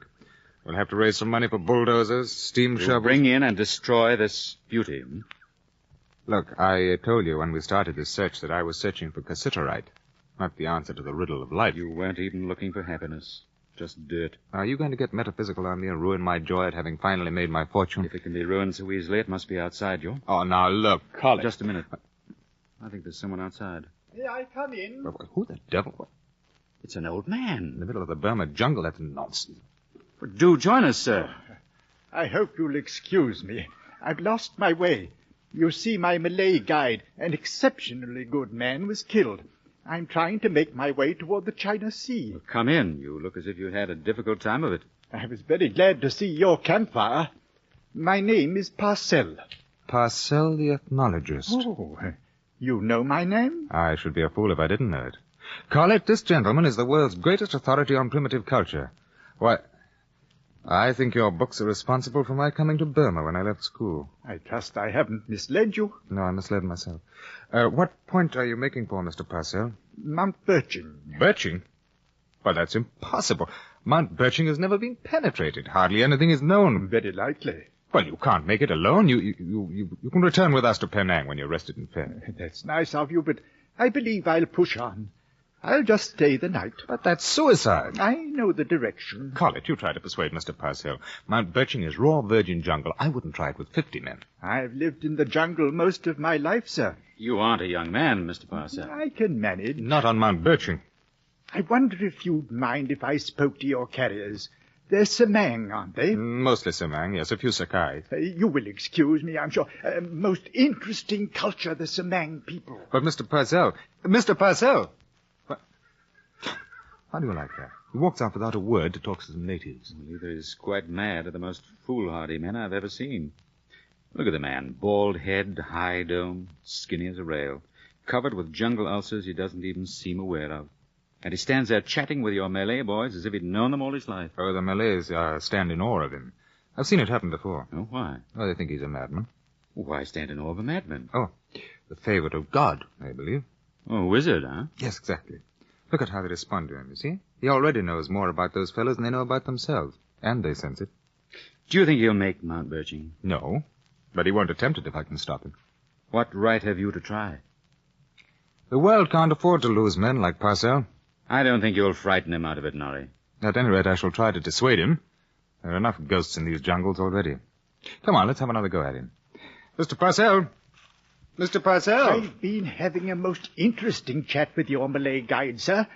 Did you know one of his parents was Tuchong? There's an old skull formation... Mr. Parcell, I ask you once again not to attempt Mount Birching tomorrow. Oh, my dear sir, my work is far from finished. But you can't possibly make it. You'll die out there. I've considered that, of course. But you speak as if it didn't matter. And do you think it does? Now, if I may wash up and borrow some food from you, I... What is the use? All right, yes, my guide will take care of it. Thank you, sir. Well, that's that. Of all the harebrained fanatics, in the Middle Ages, that man would have been a holy martyr. Now he's a scientist.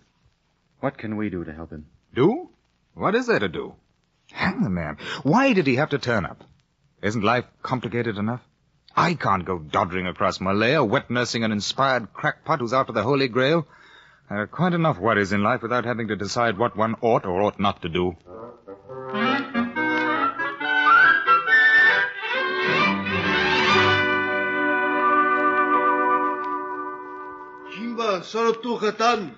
Well, goodbye, Mr. Purcell. Goodbye, sir. And thank you for the supplies. You won't take a rifle? I'm sure I should know how to use it, thank you. Goodbye, Mr. College. Look at him.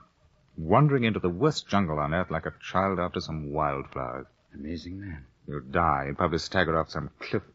Ollie. Yeah? What's eating you? I'm going with him. You say that again. Perhaps I got it wrong. I'm going with Mr. Parcell. Oh, don't. I don't believe it. What else can I do? I can't let the man die. Well, let destiny worry about that. I don't know what destiny means. Oh, now, don't go metaphysical Well, again. he can't be allowed to go alone. You've got a fever. You'd never make it. I'm free. Well, so is he. He's free to stay here. No, I don't think he is free. He's obsessed by what he's doing. Well, you're free. Exactly. Well, so there's nothing to argue about. Nothing. Well, who made you his keeper? Will you answer me that? Well? Oh, of all the blether, of all the sacred, predestined, inevitable Gothamites. Isn't one fool enough? Now, what's he doing? Leaving his luck, turning the other way, toddling after an old crank who is looking for something people won't look at even if he finds it. Well, that's not the point. Well, what is? Oh, I suppose there's no use talking to a noble conscience. It invents its own reasons. Call it. Let him be. Now, he'll fall sick with fever and some malaise will bring him back down to the coast. But you can't depend on that. No, I'm going. Oh, all right, then go and be hanged. I'll have nothing more to do with you. Flaunting your noble nature in my face, making other people feel inferior and ashamed of being ordinary men. Go on, I'll have no more to do with you. Goodbye, Nolly. Jim. Yes? You'll need a good rifle. Take mine. Thanks, Nolly. I'm sending Matt with you. We won't have time to get ready. He is all ready. I expected you might decide to do this. You're a pal, Nolly. Yeah, but mind my advice. Don't let that old fool linger. He'll want to sit down every 10 feet and talk to his soul. Now, you bully him, beat him, win his respect. It's the only way to treat a great scientist who doesn't even know where he is. He'll never listen to reason. You must order him about until he cries.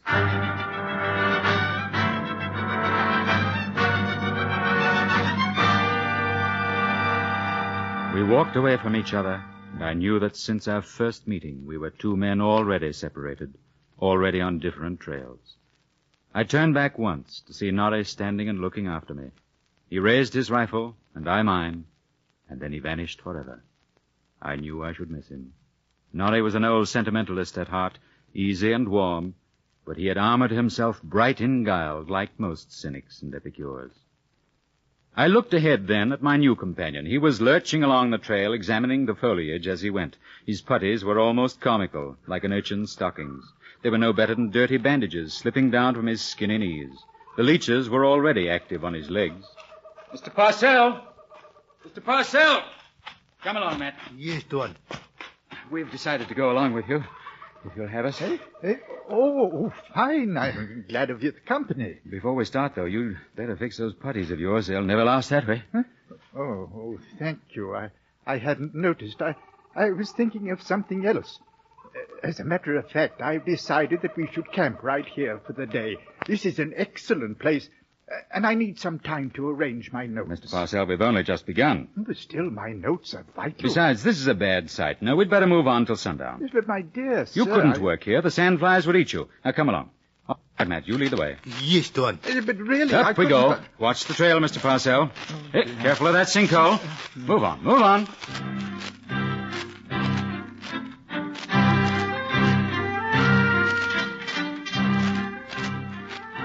I managed to keep Parcell moving until nightfall. When we pitched camp, it was quiet, and there were no mosquitoes about. Parcell worked for a few hours until darkness, and then spoke to me about his newest project. Out here, all around us, Mr. Collett, are strange, shadowy tribes of people. People who may know secrets our culture has bypassed. You think such tribes live in this area? I'm certain of it. And I will find them. Every tribe I meet mentions them. A shadowy, elusive people who avoid everyone. They're suspicious of others, afraid of us. But I think that if I went into the jungle, I might persuade them to take me in and share their secrets with me. That sounds like a vague belief, Mr. Parcell. Scientific discoveries all begin with a vague belief, Mr. Collett. I trust you won't try to find them without my help, sir. I will find them in my own way and in my own time. Good night, Mr. Collett. Matt? Yes, Tuan. Keep a watch over Mr. Parcell tonight. A wizard, Tuan? Who can keep watch over a wizard? Why do you think him a wizard? Where else would he find his strength? He has the strength of a whole tribe. Perhaps you're right, Matt. For he on honeydew hath fed. Tuan? Allah sustains him. Yes, Tuan. Good night, Matt. Good night, Tuan.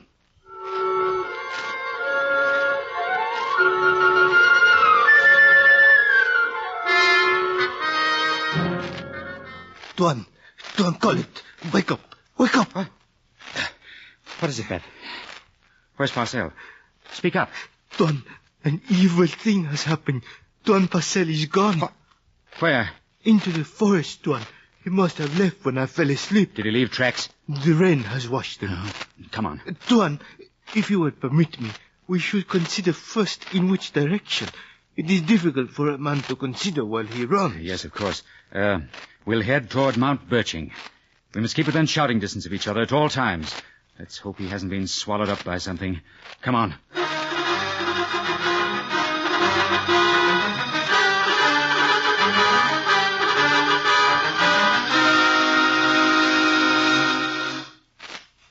Matt! Matt! Matt! Where are you? Matt! Good Lord, don't tell me I'm lost, too. Matt! I stood a moment in the forest, waiting, watching the sweat trickle down the back of my hand. There was no sound. Mr. Parcell! Matt! I might as well have sung out for old Perium. It was already beginning to grow darker. The rocks and trees looked inhuman. In the glassy stillness, I imagined there were shapes at the bottom of the sea. The sun had gone. I stopped a moment and listened. Great lichened hammocks of rock crouched round me like gray beasts. Sable pillars receded like the endless aisles of an unholy tabernacle, but I had no desire to see its priest. All around, huge roots coiled in everlasting agony, and there was not a sound. If Parcell were left there all night, very likely he went mad. No wonder the Malays called the place forbidden. In my path, suddenly, I confronted a huge fallen tree trunk. I tried to climb over it, thrusting the jungle creepers away from my face. Suddenly, the rotted wood gave way, and I was dropped kicking into the choking dust of the hollow trunk. Something struggled with me, slithered past, making obscene prehistoric sounds. I was trapped inside the tree. The desperate stuff broke away in my hands. I rested a moment to soothe my panic when...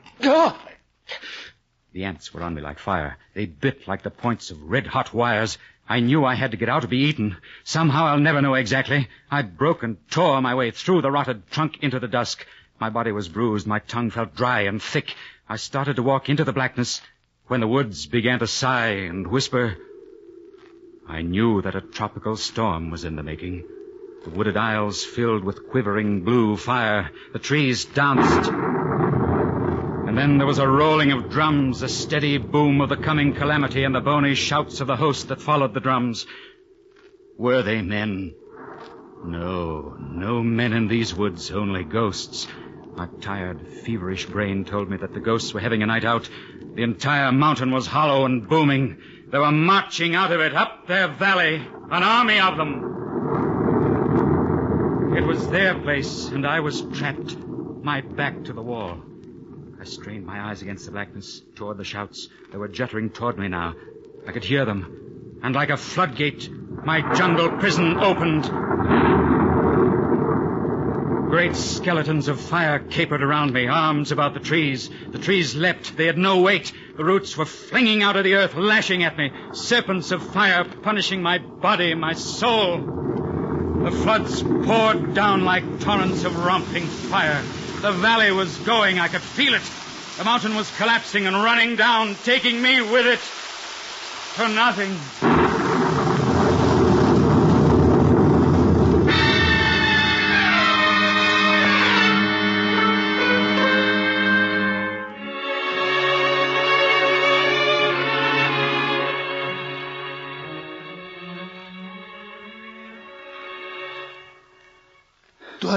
Tuan Colin. Rise, Tuan. What happened? The fever. I found you lying here in the mud. I'm shaking. Cold. It is the fever. Come, Tuan. We must get back to camp. Let me help you. They turned me out. The ghosts turned me out to the forbidden land. They found they couldn't make a good spook out of me. And they turned me out. But they kept Marcel. They took him in. He was one of them.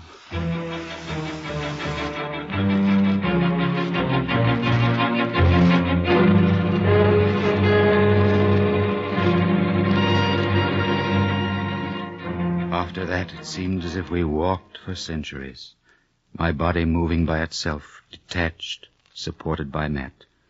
The fever burned at my brain. I felt remote, cleansed, far away. Matt looked at me sometimes as we stumbled through the jungle, and I knew he thought I would die. Yet in my mind there was no fear. I wondered about Parcell, and decided he was a most successful old person to have been taken in by what he wanted. I wondered where Nolly was. I thought about Sinclair and the ship, but all of them were on the other side of time, across the pass.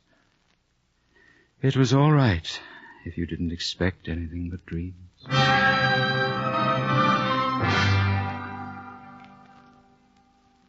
And now the world became extraordinarily quiet. I realized that Matt and I were in a canoe floating down the river.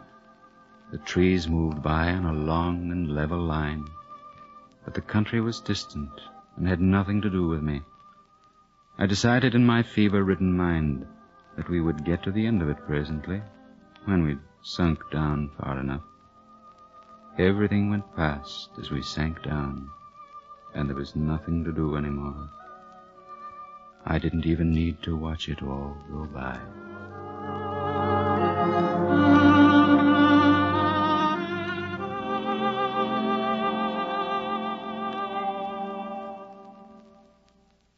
Three weeks later, when I had recovered from the fever, I walked into the lounge of the Penang Hotel. A hand fell on my shoulder. Collett, you old rascal. Jim Collett. Sinclair. Oh, let me look at you. You're thin. Yes, I've been ill. What are you doing in Penang? Waiting for my ship to turn about. I'm off to London tomorrow. London? Does it really exist? What about you? I'm going back too. Not to Gallions Reach? Yes. You can't mean that. I do. But there's a ghost waiting for you at Gallions, isn't there? Old Perium's. Very likely. But I've had a lot of time to think. I'm going back to lay his miserable old ghost once and for all. Oh, I'd see it in purgatory first. Well, actually, it's not Perium's ghost, Sinclair. It's my own. You brought me out of Gallions on your ship. Now I'd be grateful if you'd take me back. You see, I've learned in the jungle that the ghosts really run the show. But why return to all that wretchedness? Because our ghosts govern us, Sinclair. And it's no fun for us, really, unless we obey the order we know.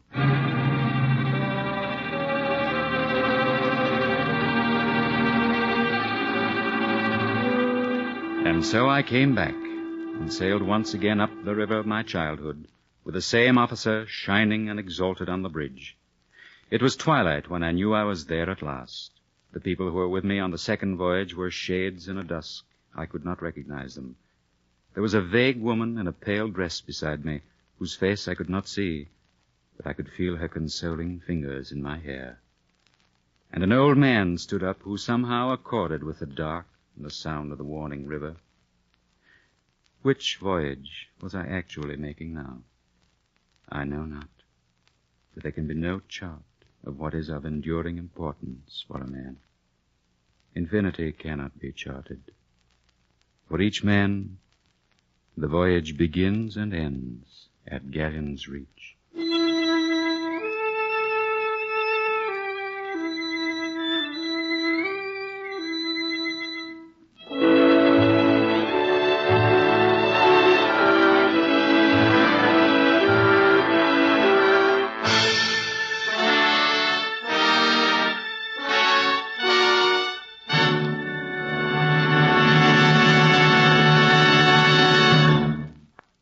You have been listening to Gallions Reach, an NBC theater production of the novel by H.M. Tomlinson. If you wish to increase your knowledge and appreciation of literature, we suggest that you might enjoy the college-supervised courses now being offered in connection with the NBC Theater.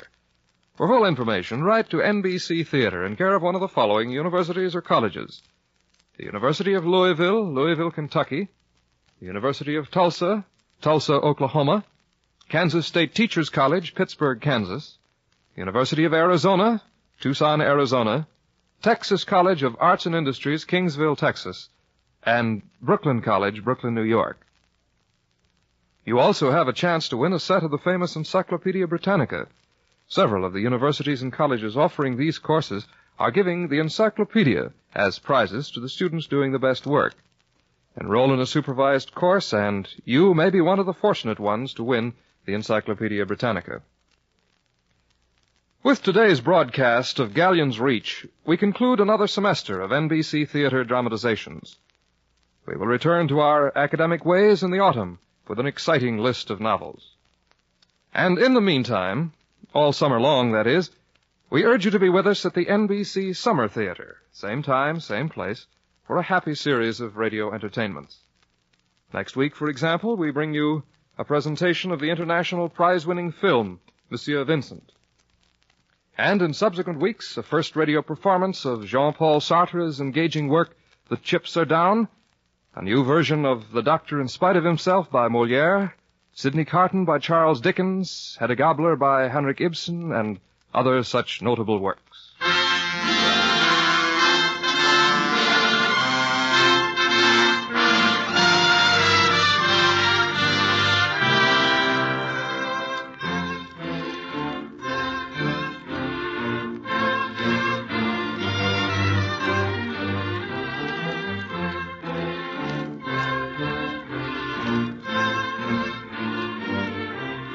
Gallions Reach was adapted for the NBC Theater by George Lefferts. Our intermission commentator was Dr. Harvey Webster, whose commentary was recorded. In today's cast, Whitfield Connor was Collett, Herbert Rawlinson was Perriam, Tudor Owen was Sinclair, Collins Bain was the Cockney, Ben Wright was Norrie, Don Diamond was Alloy, Alma Lawton, Mrs. Alloy, and Raymond Lawrence was Parcell. Your announcer, Don Stanley. The director of the NBC Theater is Andrew C. Love.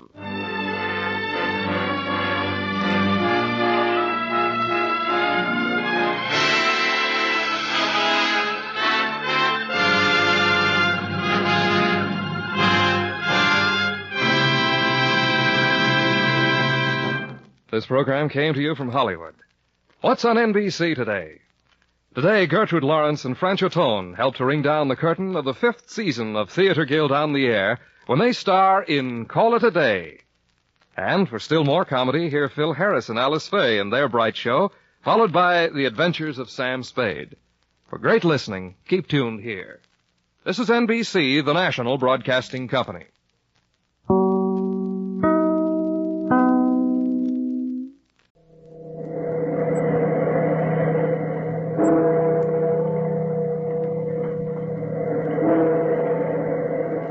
Out of the past, phantoms of a world gone by speak again the immortal tale, the Ancient Mariner.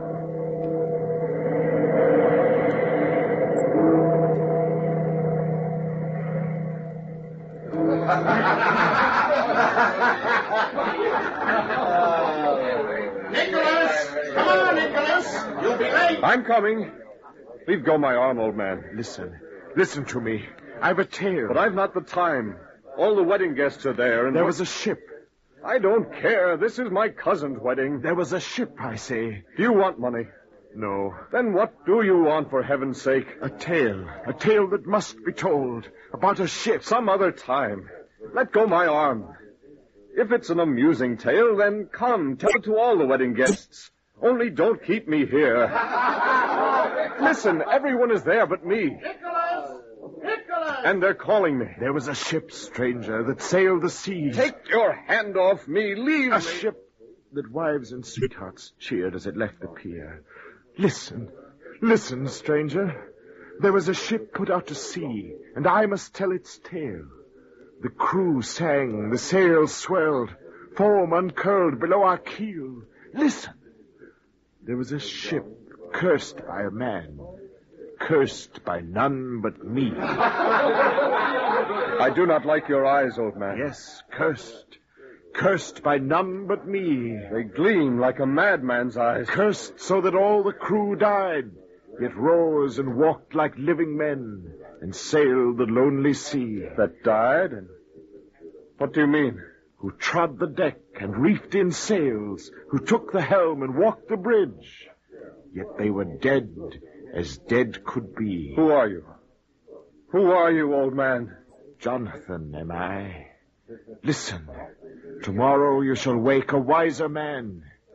Listen, we left the pier in a shining day. The tide was with us. Gulls rode the sparkling air, and we sailed out as gallant as a minstrel ship upon an emerald sea. Day after day our ship sailed on, and the sun rose up calm and warm, and in the evening sunk down into a crimson sea. Day after day, placid and mild, the weather stayed. But soon, from out the south, wind and tempest tore the sea, trapping our ship with giant blasts. Mountainous waves lashed at our decks. The timbers shuddered, and like wreckage we were driven north, like matchwood in the sea. And when we stopped, it was because ice had locked us in, because around us, white and cold, there lay a frozen sea. And day after day the sun rose up, hung in the sky, pale and chill, and then at night dropped in a ghastly sea. Day after day the sun rose up, the heatless sun that could not set us free. And it was here the curse began, the curse that sprang from me. On a chill dawn, when the ice shone like polished bone, and the sun hung fixed and blind, on a dawn when in the frozen silence of the air I heard the ship's bell tinkle, and the mate, Mr. Springer, calling me. Jonathan! Jonathan! Coming, Mr. Springer. You'd better not run. Those decks are slippery. It's all right, sir. Take the bridge watch, Jonathan. Larson's down with frostbite. Aye, sir. Although what else besides ice you're expected to see is beyond me. Perhaps a bit of meat, Mr. Springer. A bear. He'd be a fool to be caught in this waste. Will we ever get away from this ice? Fresh meat would be a godsend. Aye, so would freedom. Do you realize, Jonathan, it's spring in Massachusetts now? You could walk about without mittens, and you could sit in the sun. Curse the wind that brought us here to be trapped like a fly in a block of ice. My brother's son, young Samuel, the one who's with us. He's Massachusetts born, too, Mr. Springer. Well, then there are two fools who left home for this. Masthead, ahoy! Aye, aye, sir. What do you see? Ice, sir. Nothing but ice. He could climb 3 times the height of the mast and still see only ice. Oh, and this wind. My bones clatter in it. Who's that standing aft at the rail, Jonathan? Huh? Don't they feel the cold? That's young Samuel, my brother's son I was speaking of. And Benson, the carpenter. Then Samuel's getting a sermon, I'll warrant. The carpenter thumps a good pulpit. He is Bridge without... ahoy! Bridge ahoy! The masthead watch, sir. By the deeps, does he see something? Bridge ahoy! Ahoy! What do you see? Something flying! Flying? Where away? Off starboard! Do you see anything, Jonathan? Off starboard? Something that flies? No, Yes! There! Mr. Springer, there! What? Well, what do you know? A bird! A bird in this waste! An albatross! Look at the spread of his wings. Hey, look at them. And for a moment I was hoping it was an angel. I see the carpenters pass the word along to the crew. The bird will have an unexpected welcoming committee. It's an albatross, Mr. Springer. I see it, Samuel. It's a sign, Mr. Springer. It's a sign. Eh? What is it, Carpenter? A sign! Out of the waste and the nothingness, God sent us a sign. Carpenter, this is no pulpit. I tell you, he has not forsaken us. Men, it's a sign. Now, Carpenter, you know I'm a believer myself. But it's an albatross, not a sign. Believe me, it is. Good heavens! Reach ahoy! Reach ahoy! The ice is breaking! The ice is breaking up! I told you, it was a sign! Aye, and it was true. The ice split wide. Great slabs of it reared up and with a grinding crash toppled and fell in 1,000 fragments. The frozen sea shattered.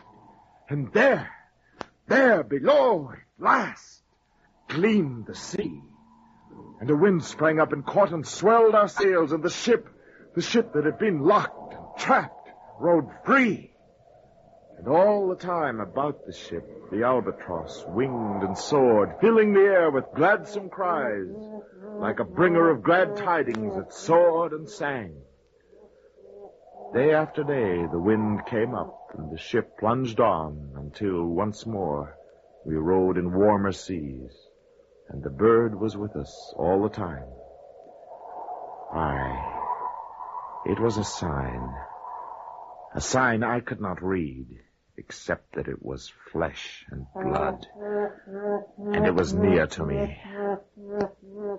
Uncle Jonathan, don't you hear me? Huh? Oh, Samuel. I've been calling you from aft. I didn't hear. I know. You've been standing here by the rail, just staring out at the sea.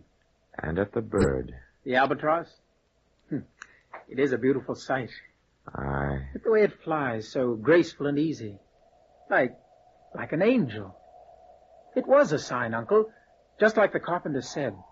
Didn't the ice crack when it came? I know the ice cracked. I don't know about a sign. And the bird itself, it's so different. What do you mean? It's not afraid of men. It's more like a friend. I know because I fed it. You fed it? Yes. It comes down at noon on the forward hatch, and I've been feeding it by hand. It comes down? Aye. It's almost noon now, Uncle. Wait and see, and... Where are you going? Below. But don't you want to see... I'm going below. Oh, stranger, listen. Listen, all I wanted was what others had done, for which others had not been damned. I went below to get my gun. When I came back on deck, the wind had risen. And for a moment, I watched the glinting sun and the pure blue sky. And then I saw the bird. The great bird turning, circling slowly in the flawless air. The circles growing smaller as it descended with sweet and joyous cries. Upon the hatch it settled and stood there noble, wrapped in the sheer virgin whiteness of its wings, a godly bird of beauty. And I saw Samuel smiling, beckoning to it, and calmly, with graceful steps, the bird came near. Oh, Lord. Lord, how shall I be forgiven? I saw it all. The white bird and Samuel between the sights of my gun, and I pulled the trigger and fired. I killed the albatross. Uncle, you killed the bird. God's sign you killed. God's sign. And it harmed you, Jonathan. It made the wind to blow. And it harmed you. Was it your enemy, Jonathan? Why did you do it? Why did you kill the bird? Face me and tell me why. Their words and voices crowded me. I heard them on all sides. Then, all at once, their words were stilled. And in the silence, there leaped a fear. The wind, Uncle. The wind has died. I died. The wind had fled from us, becalmed, fixed in a voiceless sea, as idle as a painted ship upon a painted ocean. And day after day a sun rose up, white and blinding, it arched the sky. And all turned their faces and cursed at me. For I had killed the bird that brought the breeze. I had done a blasphemous thing. Curse him. Curse the devil that killed the bird. For by his deed we are all dying. He's suffering too, Carpenter. Jonathan! You murderer! Jonathan! You called me? Oh, it's you. The devil. Strike him, God. He murdered his fellows. Go away, Jonathan. Mates! Mates! Don't let him escape. Mark him out so that he'll be known on Judgment Day. Brand him! Single him out so that punishment won't fail to find him. Mates, listen to me. Get over here, Jonathan. Get below. Let him be marked as Cain was marked. Brand him. Mark him out. Listen, man. Bring the albatross. The albatross. Here it is. Tie it about his throat. Tie it. Let him bear the full burden of his deed. No. Now shall the Lord find him swiftly, unerringly, marked and branded as he is. Is it tied well? Aye, like a gallows rope. Then to the wrath of God we commend him. The wind! The wind! Bridge ahoy! A ship! A ship off the starboard bow! And a ship there was, out of the west, rushing toward us with its sails swollen with wind. But the wind that blew was not for us. It was clear we watched a phantom vessel, for her hull was ribbed like a skeleton, and her sails were white as shrouds. The moon grinned through her. Stars glinted through her sides, and on the bridge her captain stood. We saw him and we screamed, for he wore the bleached white face of death. And as he neared, he laughed and cried, The game is done. I've won. And swift as light, his ship sped by and disappeared from sight. King Death fled by, but his laughter still was with us. And then I heard the sigh. I spun around, the albatross still on my throat, and saw the ones who tied it there had fallen where they stood. Stranger, none were alive. None but the carpenter and I. They died, and there were only us, alone on the wide, wide sea. The carpenter and I.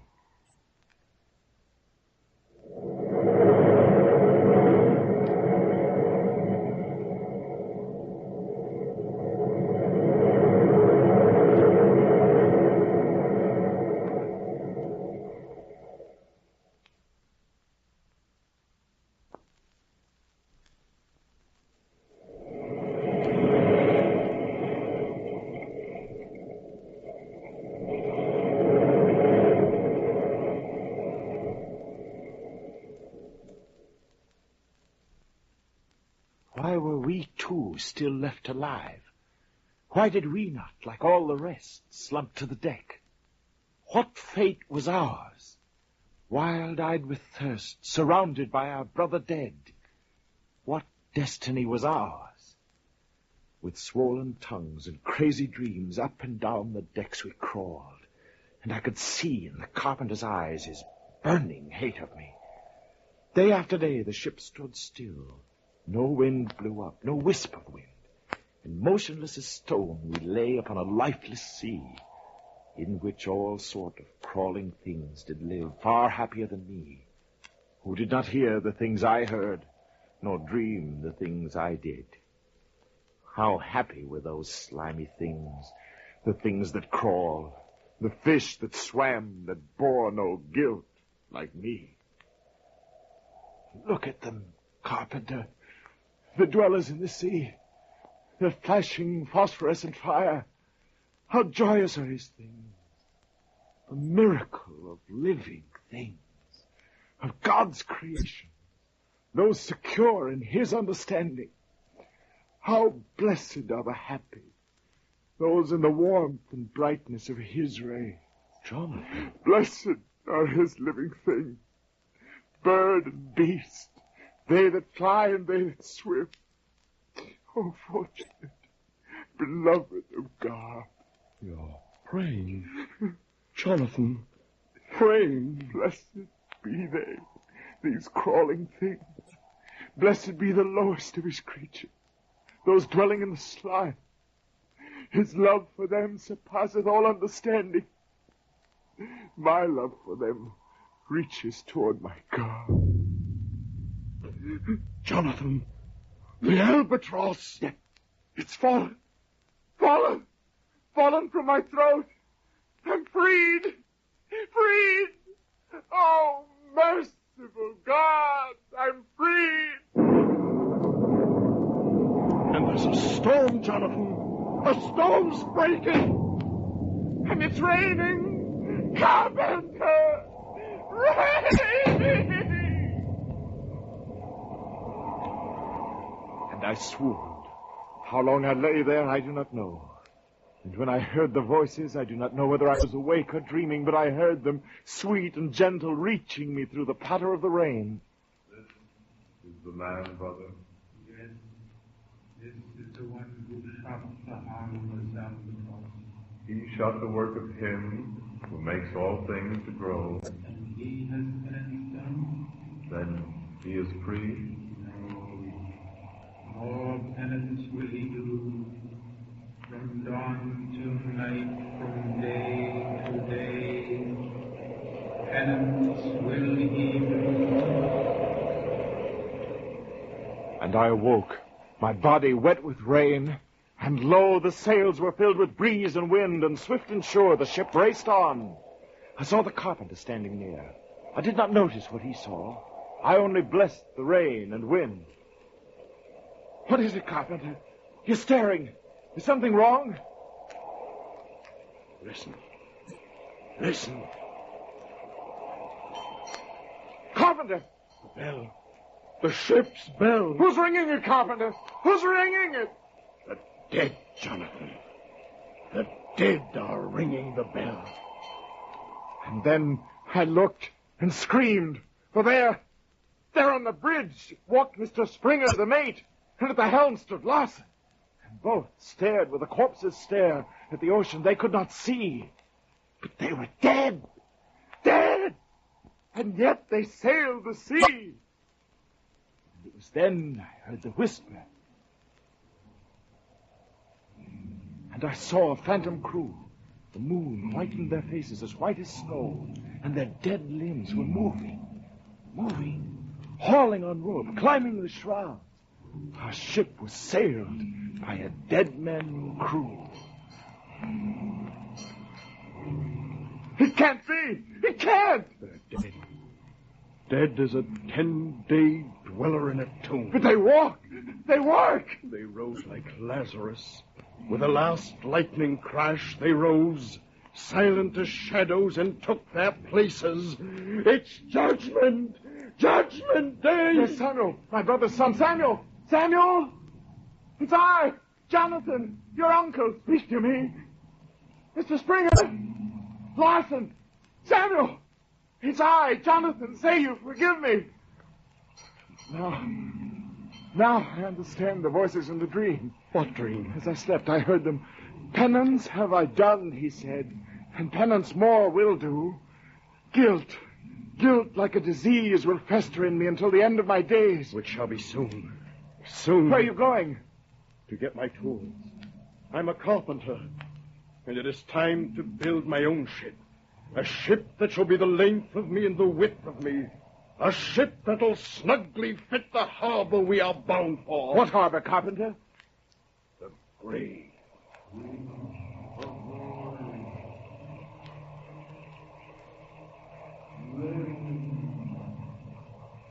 Did you hear, Carpenter? Land! Land! Do you see it? There! It's looming up like... Like what, Jonathan? Death's kingdom? No. Look! The lighthouse on the point. They signal the way into that kingdom. And the shoreline of the bay. And the hills. The harbor. Carpenter! It's home! Oh! This is our own harbor, Carpenter. We've been brought back out of the mouth of hell to our own home. If it's true. It is. There's the pilot's boat putting out. I can see the pilot and the priest of the parish with him. He'll shrive us, Carpenter. He'll welcome us with a blessing. What is it, Carpenter? There. Look at them. Look at them. I did. I turned and looked and saw them all. Our phantom crew arrayed upon the bridge as if they were a singing choir, as if a band of seraphim. For above each one there glowed a light, a holy light, as if seraphim they were. And the light was pure, mild with grace, and each one had his head upraised as if to praise his God. Hymns I did not hear, yet I was filled with peace as if hymns they'd really sung. Oh, wedding guest, it was a vision of joy. But it was then the sound rumbled across the bay.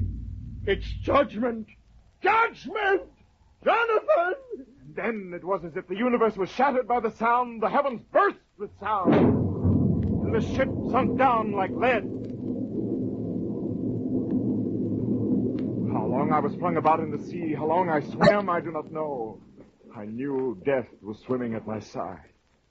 And when my strength was done, as down I sank, I felt a hand seize mine. It pulled me up. It grasped me tight. And I saw the carpenter.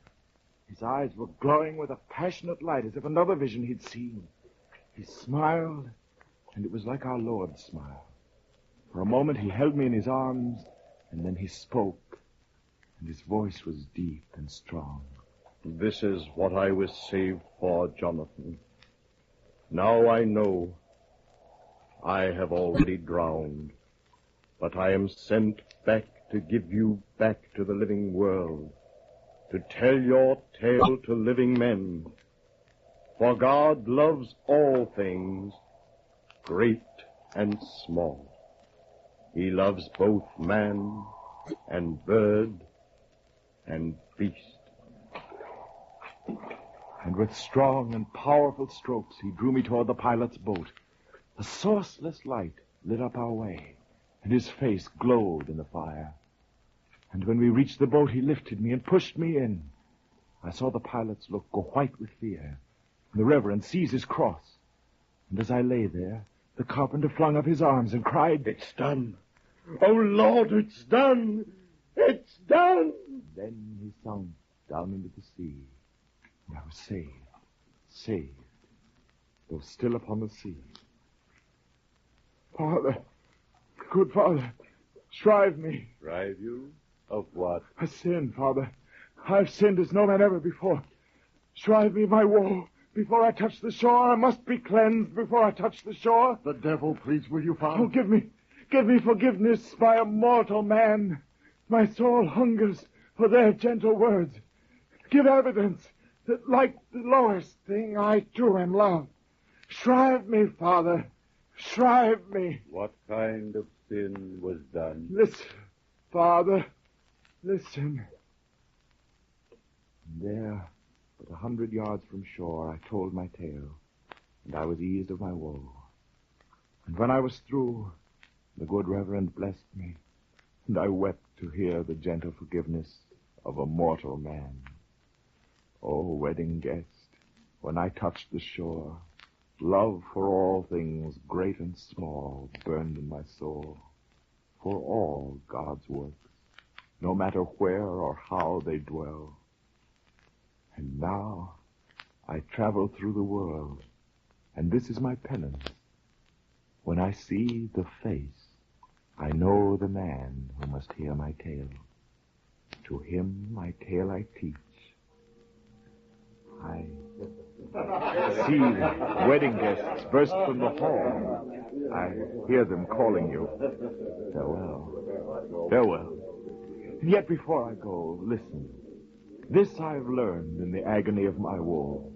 He prayeth best who loveth best all things the Lord has made. Happiest and near to God is he who cherisheth his works. Farewell. Farewell. May God be at your side. Nicholas! Nicholas! They're calling you. I hear. But let me walk part of the way with you. For a while, let me walk at your side.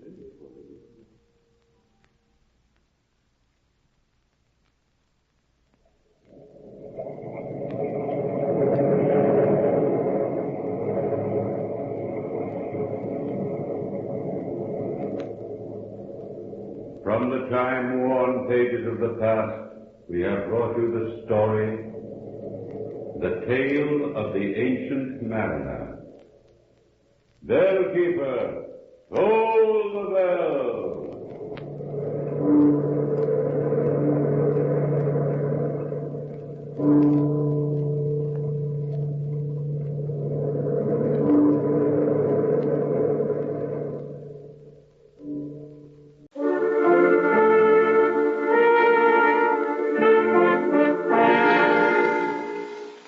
Unsolved Mysteries.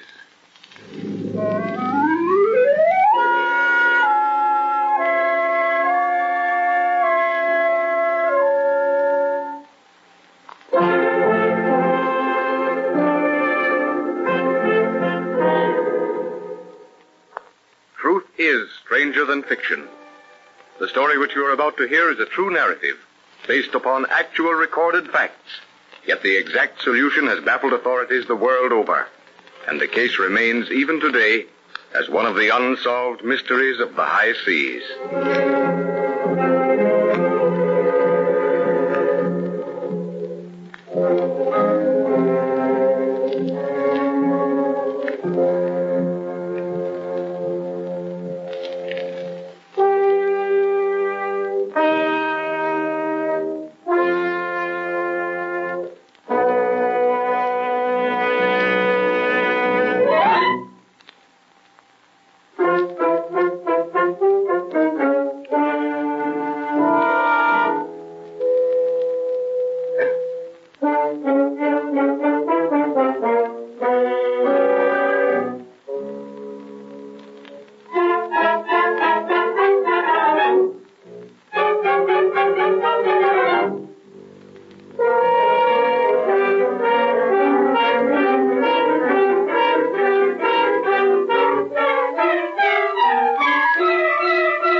Tonight we hear a true sea mystery.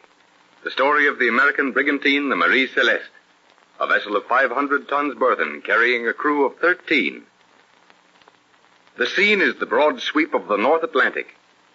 It is the morning of December 5th. Officers and crew of the British ship De Gracia are about their duties. Mist rising from the water assumes weird and grotesque forms in the pale, uncertain sunlight. The captain and the first mate are on the bridge, unmindful of the tragedy they are about to discover, all unmindful that, veiled in the morning mists, bearing down on them, is that which every sailor fears, a ship of death, a ghost ship.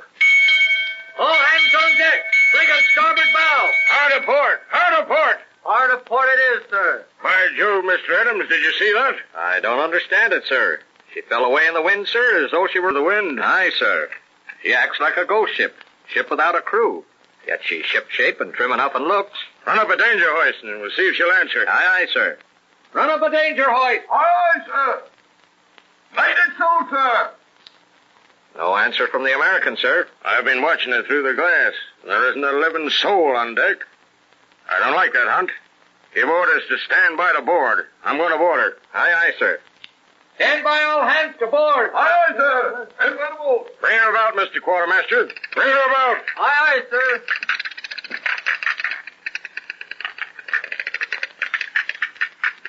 Our boats seem to be in place. She can't be abandoned. Well, we'll soon find out. We're well in.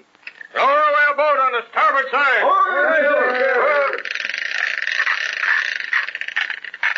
Come on, Mr. Adams. We'll go aboard. Right with you, sir. All right, lower away.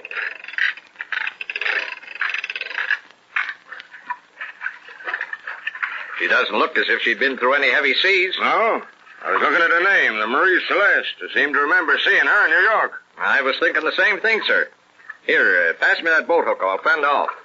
There's a trailing rope amidships. We can board easily. Up you go, sir. I've got her. Take a hitch for that rope. She's fast, sir. Can you see anything? No ship shape on the deck.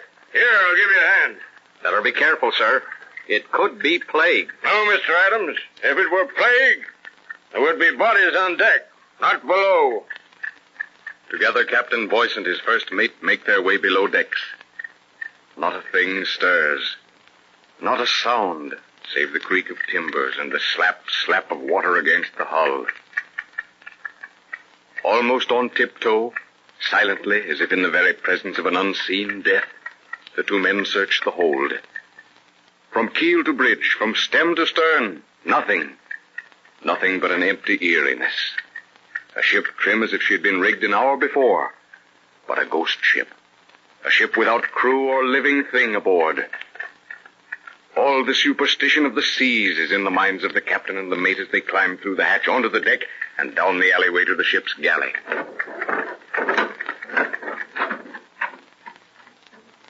Good Lord, look there. They've even left the crew's meal on the galley stove half-cooked. Something terrible must have happened. Caused them to leave the ship in such a hurry. Yeah, but we don't know that they left. Their own free will. No boats missing. Not anything used to make a raft. How could they leave except by... Exactly, sir. Except by what? I tell you, sir, I don't like it. It's uncanny. It isn't real. It can't be. Yet it is. Come on, let's hurry. We'll look into the chart room and get off this ship as fast as we can. Chart room door is closed. Oh, but it's not locked. Breakfast here, too. And a baby's high chair at the table. And the captain's chronometer's still running. It's ghastly, sir. This silence. This trim-rigged ship in perfect condition without a soul. No signs of anything. Oh, let's get off, sir. Well, I'm not easily frightened, but dash it all, sir. Here's something that isn't human, if you know what I mean. Well, I don't want her, but we must take her in tow. You got a note of everything we can enter into our logbook? Boats all in place? Captain's chronometer still running? 2 watches lying on the skipper's table. Breakfast for the crew ready in the galley. Plate of porridge half-eaten on the saloon table? No preparations made to abandon. Everything trim and shipshape. And not a soul aboard. Dead or alive. Right. Well, come along, Adams. We'll get back aboard our own ship, and we'll both feel better. 62 years have passed, and the mystery of the Marie Celeste remains a mystery. The United States authorities notified the consuls in various countries to keep a sharp lookout for survivors. But to this day, nothing has been seen or heard of captain, crew, the captain's wife, or baby. In the annals of the sea, it is one of the great unsolved mysteries. Yet there is one explanation. It is based on the knowledge that Captain Briggs of the Marie Celeste was ill mentally, and his temporary mental aberration took the form of swimming around his ship with all his clothes on. It is the morning of November 24th, the morning of the last entry in the Marie Celeste's logbook. The captain is in the chart room, and his wife Mary is on the bridge talking to the first officer. Oh, Mr. Anderson, I'm afraid the captain is going to have one of his spells again. Do you? What makes you think so? Oh, he's been muttering to himself all morning about taking a swim around the ship. With all his clothes on, I suppose. Yes, I want you to promise me something. Yes? If he insists on swimming around the ship, will you go with him? If you want me to, I will. Oh, Mary! Mary! Mary, where are you? Here on the bridge. I'm going for a swim. Oh, it's a beautiful day. Calm as a mill pond, and I feel the need of it. Tell you what, sir. Let's make a contest out of it. What are you talking about, Anderson? Oh, I could do with a swim myself, and I thought, let's have a race, you and me. We'll dive off amidships and swim once around. Yes, that's a good idea, Mr. Anderson. A competition. Yes. But I'm going to swim with all my clothes on. Got to keep in practice, you know. Get shipwrecked someday and have to swim fully dressed. Can't do it unless you practice. Yes, of course, sir. I'm game, though. Oh, I wish you would. No, Mary. You leave that to me. Oh, by the way, Chips has made a sort of a crib for the baby. He calls it the baby's quarterdeck. Rigged it up aft, sir, so you wouldn't be worrying about the baby crawling under the rail and falling overboard. Oh, that was nice of Chip. I'll go below and thank you. Don't be long, or you'll miss the race. I won't. I'll be back on deck in a moment. Chips took Baby aft a few minutes ago. He's playing with him in the crib. Come on, then. We'd better leave our watches in the chart room. And that reminds me, I must wind my chronometer. Oh, here, Skipper, take my watch with you, too. I'll go aft and see how Chips is getting along with the baby. All right, Anderson. Be ready for that swim when I come back. Don't worry, sir. I'll be waiting. He's still determined. Why, I thought you went below. I was standing behind the hatch. Oh, let's go aft and see the baby's quarterdeck. Oh, I'm afraid. I call it whatever you want to. I have a feeling it all clangs of its own free will. Now, Mary, don't worry. I'll look after the skipper when we get in the water. Besides, he's a good swimmer. Oh, look at Baby. Isn't that clever? And good morning, Chips. Good morning, ma'am. What do you think of our baby's quarterdeck? I think it's very clever of you, Chips. Me? I've got children of me own. I know what the little blighter's like. You know, it's just like having a railing around your own porch. He can't pull out. Don't you think, Chips, that the baby's quarterdeck ought to be lashed down? Oh, no, sir. Not unless the wind picks up a bit, sir. It's as safe as being in your own yard, says I. But Chips was wrong. It wasn't as safe as being in your own yard, and it was the so-called baby's quarterdeck that resulted in the mystery of the Marie Celeste. Out of deference to people who may still be living, character names in some of these unsolved mysteries have been changed. Inasmuch as any solution must of necessity be supposition, liberties of time, place, and characters have been taken. In just a moment, you will hear a solution to the mystery of the Marie Celeste.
Ladies and gentlemen, the solution for which you have been waiting. And so Chips, the carpenter, places the baby in the crate-like structure he has made while the mother looks on. He turns to her as the captain walks down from the chart house. There he is, ma'am. All safe and sound. Can't fall out and can't get out. It was very good of you to think of it, Chips. Yeah. Oh, here's the skipper. Ahoy there, Mr. Anderson. Are you ready? All ready, Skipper. You be the judge, Mary. Although I know I'm going to win. All right, I'll be judge.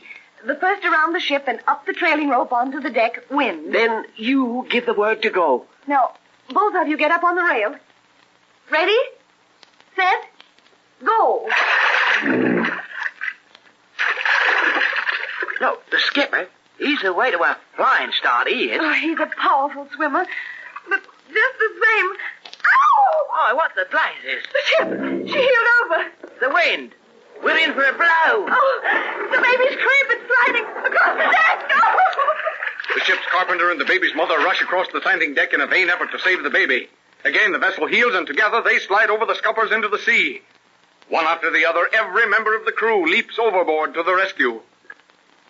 The freshening wind fills the sagging sails, and the Marie Celeste, fully rigged, her ship's bell clanging a sailor's dirge, without a living soul aboard, gets under way and leaves the crew struggling in the water.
Reduce speed.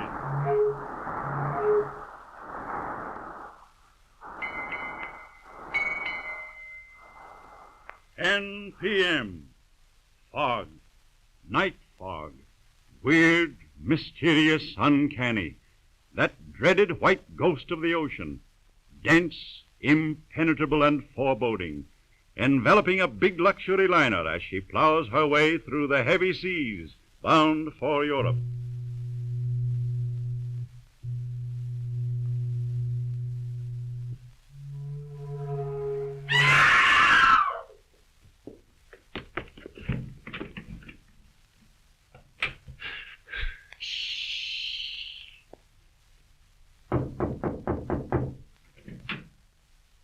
Confound you, Mr. Jones. Since when is the first mate allowed to... Excuse me, sir. I'm sorry, Captain Weatherby, but something terrible has happened aboard ship, sir. What in blazes? Does that give you the right to break in the captain's cabin like this? Yes, sir. What? Decidedly not, sir. Well? Mr. Dodge, the millionaire, sir. Well, confound him. What does he want now? Nothing, sir. He's been murdered. Murdered? William Dodge, the millionaire, murdered aboard my ship? Are you crazy, Mr. Jones? Yes, sir. His body was found on B deck, sir. It can't be possible. I'm sorry, sir. He was found by Mr. Talbot just a few minutes ago, lying underneath a lifeboat, stark dead. Good God, this is terrible.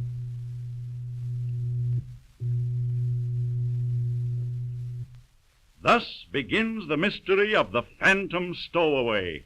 5 persons came under immediate suspicion. They are George Webster, Patrick O'Brien, Jack Talbot, Thomas Gilbert, and Madame Descartes, an exotic and fascinating adventurist. Captain Weatherby ordered his first mate, Jones, to send Inspector Lemaire of the French secret police to him at once, to notify the suspected persons that they must be in the captain's cabin at 8 bells sharp. Please make yourself comfortable, Madame Descartes. I trust I haven't inconvenienced you at this late hour. Not at all, Captain. I understand. But please be brief. I am naturally nervous and very tired. Thank you, Madam.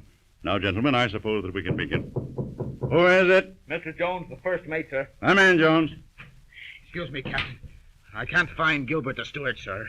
And Mr. Talbot, sir. I've searched everywhere for him. Mr. Talbot, the young scientist who found the body? Yes, sir. That's strange. Where the devil can he be? Give the alarm, Mr. Jones. Very good, sir. Now, Mr. Webster, you say you were Mr. Dodge's secretary for the past 5 years. Is that correct? Yeah, that's correct, Inspector. To the best of your recollection, when did you last see Mr. Dodge alive? Well, Inspector, I should say about 10:15 tonight. What did he say to you? He said, I just don't remember what he said. Now, Mr. Webster, how do you know it was 9:45 when your memory is not clear as to what Mr. Dodge said to you? Well, you see, I left him on deck, went to my cabin, and met Mr. O'Brien. Then we heard a scream. Oh, then you heard the scream, eh? O'Brien, what were you doing in Mr. Webster's cabin? Didn't you say you were Mr. Dodge's bodyguard? Yes, and I'm an ex-New York detective, too. You made a fine job of it, O'Brien. Yes, Captain. Now, O'Brien, how do you know it was 9:45 when Webster came into his cabin? Well, you see, I don't exactly. Why not? You have a watch, haven't you? Yes, but somebody lifted it. Pardon me, Captain. I'm Mr. Talbot. You sent for me? Oh, yes, Mr. Talbot. By the way, my first mate reported he couldn't find you. Why, I was walking on deck. Walking on deck in this heavy fog? Why, yes. This is Inspector Lemaire. He wants to talk to you. All right, Inspector. Will you tell us exactly how you found the body and precisely the hour? Well, let's see. I was talking with Madame Descartes in the lounge. Then what, Mr. Talbot? I just stepped outside when I heard the piercing scream of a woman. Did you see anyone on deck? Not a soul. The fog was too thick. I could barely see the rail of the ship. I stepped forward, and there he was, right under the lifeboat. Do you remember the exact time? It was a few minutes after 10. Oh, then you left the lounge shortly before, say, 10 o'clock, eh? Nonsense. I know you left me before 10 because I looked at my watch. I'm sure you must be mistaken, madam. I am not mistaken. Madam, are you trying to insinuate that I'm lying? Take it any way you wish, Mr. Talbot.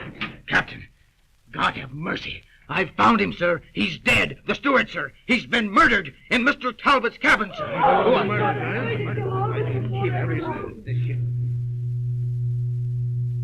The discovery of the murdered body of Gilbert in Talbot's cabin completed the chain of evidence against him. But a shadow invades this web of evidence, a phantom shadow that appears and disappears before the very eyes of the hysterical passengers. Then Captain Weatherby ordered the ship to be thoroughly searched and doubled the night watch to prevent any more tragedies. Shh. Wait until the night watch goes by. Shh.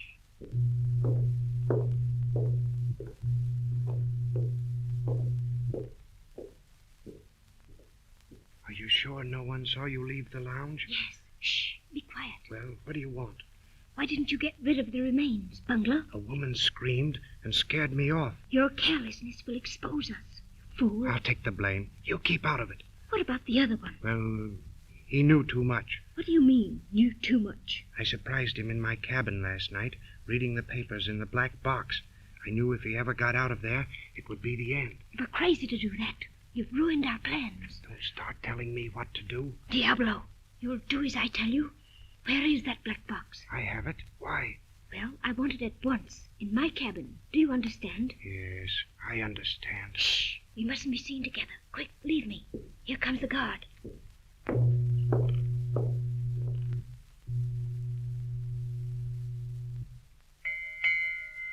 9 p.m., 24 hours later.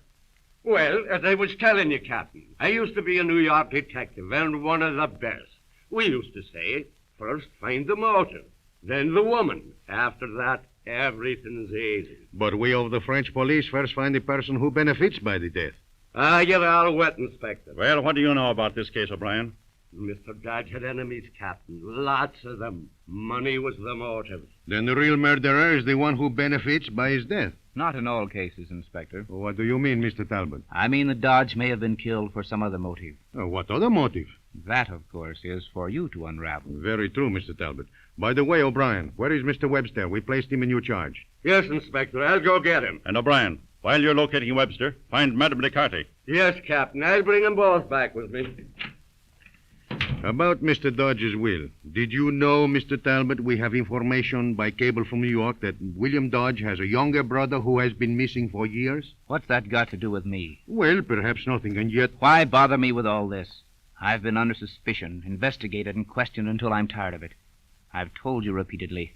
I know nothing about his death. Yet you have no alibi to prove where you were between the 10 and 10:15 last night when Mr. Dodge was killed. You must know, Inspector, all murderers have good alibis. Mr. Talbot, we just want you to know that the identity of William Dodge's missing brother is known to us.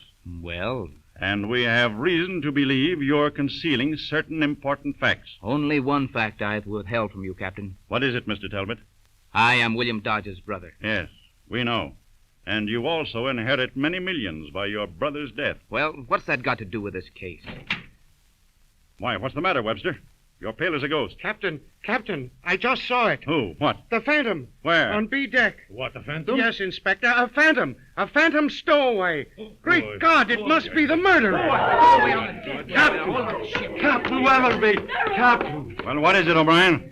I was walking down the passageway, and here she comes a-running, screeching bloody murder. Oh, who? Maid. She was a-pointing towards her cabin door. Well, what of it? So I ran to the door, looked in. There was a woman lying on the floor, dead. A woman dead? What, another murderer? Yes, Inspector, that Italian lady, Madame Descartes. The shocking news threw the whole boat into a turmoil. Captain Weatherby reluctantly allows Talbot his freedom until midnight, in which to produce the murderer.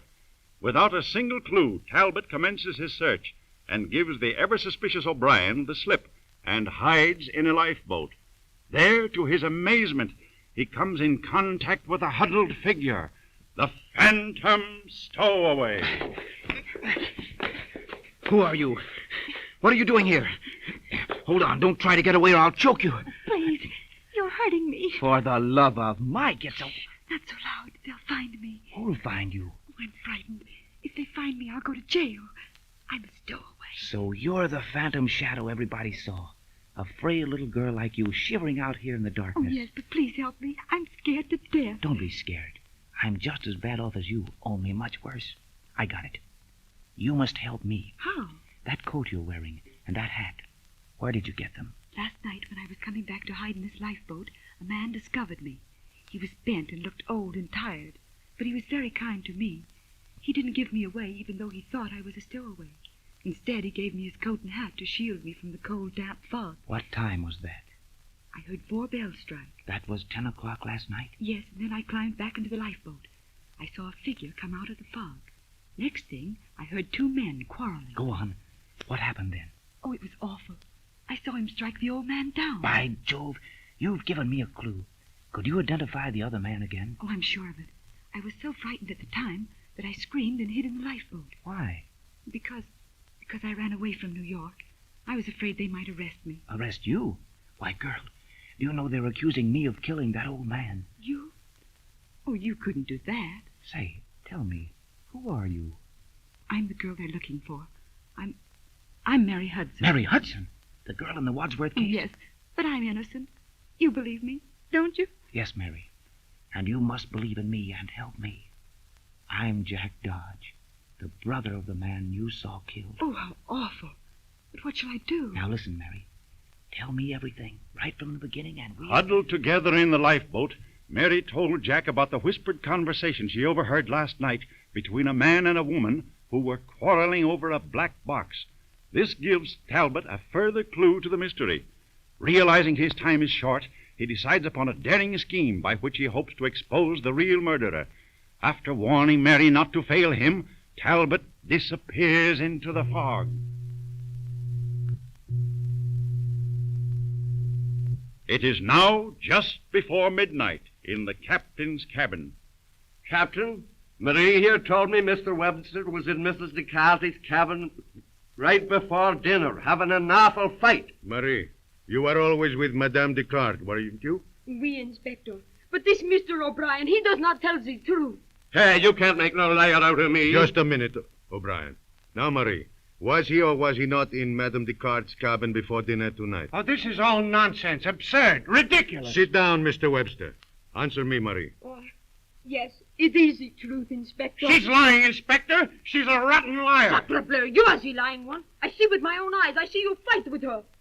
Oh, Madame, she was so good to me. 8 bells, Mr. Talbot. It's midnight. Your time is up. I'm ready, Captain. Oh, I can't see anything. Turn on those lights. Hold him, O'Brien. He'll get away Guard in the the door, darkness. Jones. Don't let Talbot out. Please be quiet, gentlemen. I have no intention of running away. Open the door, O'Brien. I can't see a thing in the dark, Mr. Talbot. You'll see plenty when the door is open. Take me place to ghost. William Dodge. My God, he's alive. Mon Dieu, impossible. Take him away. Take him away. Take him away. There is your phantom stowaway, Captain, standing right there in the door. It can't be true. It can't be Dodge. He's dead. Turn on the lights, O'Brien. Now, Mary, point him out. That is the man who killed William Dodge. George Webster. There's your man, Inspector. Great heaven, Webster. Look out, he has a gun. Take it. You have just heard the startling climax of a powerful and dramatic story. A story packed with suspense, thrills, and mystery. You have had the unusual pleasure of hearing a complete resume of this story. You know the solution of the mystery. Your radio audience does not.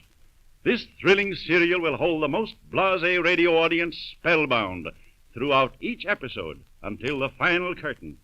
A surefire program, the best bet for radio entertainment.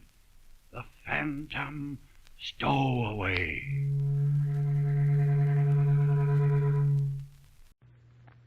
Truth or Consequences, the program to which you customarily listen at this time, is leaving the air for the summer, but will greet you again at the same time on September 9th.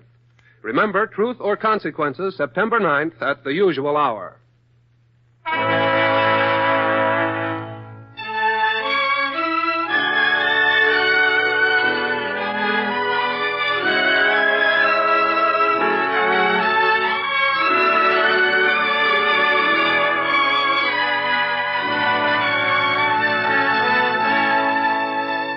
Authors Playhouse.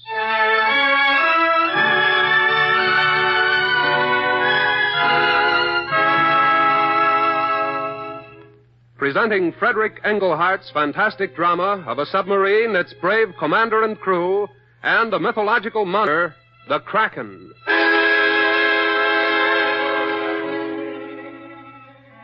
The National Broadcasting Company takes pleasure in presenting a special 9-week summer series of Author's Playhouse. Radio adaptations of the best in the field of short stories, selections from the works of contemporary writers, as well as the acknowledged masters of the past. The 9 dramas to be presented in this series have been chosen as outstanding from the weekly Author's Playhouse productions heard regularly over the National Broadcasting Company during the past 3 years. The theme of tonight's presentation is courage. The story of a submarine commander and his crew carrying on in the face of unknown peril, an unbelievable horror which rose from the past and held them in its grip. Author's Playhouse presents Frederick Englehart's The Kraken.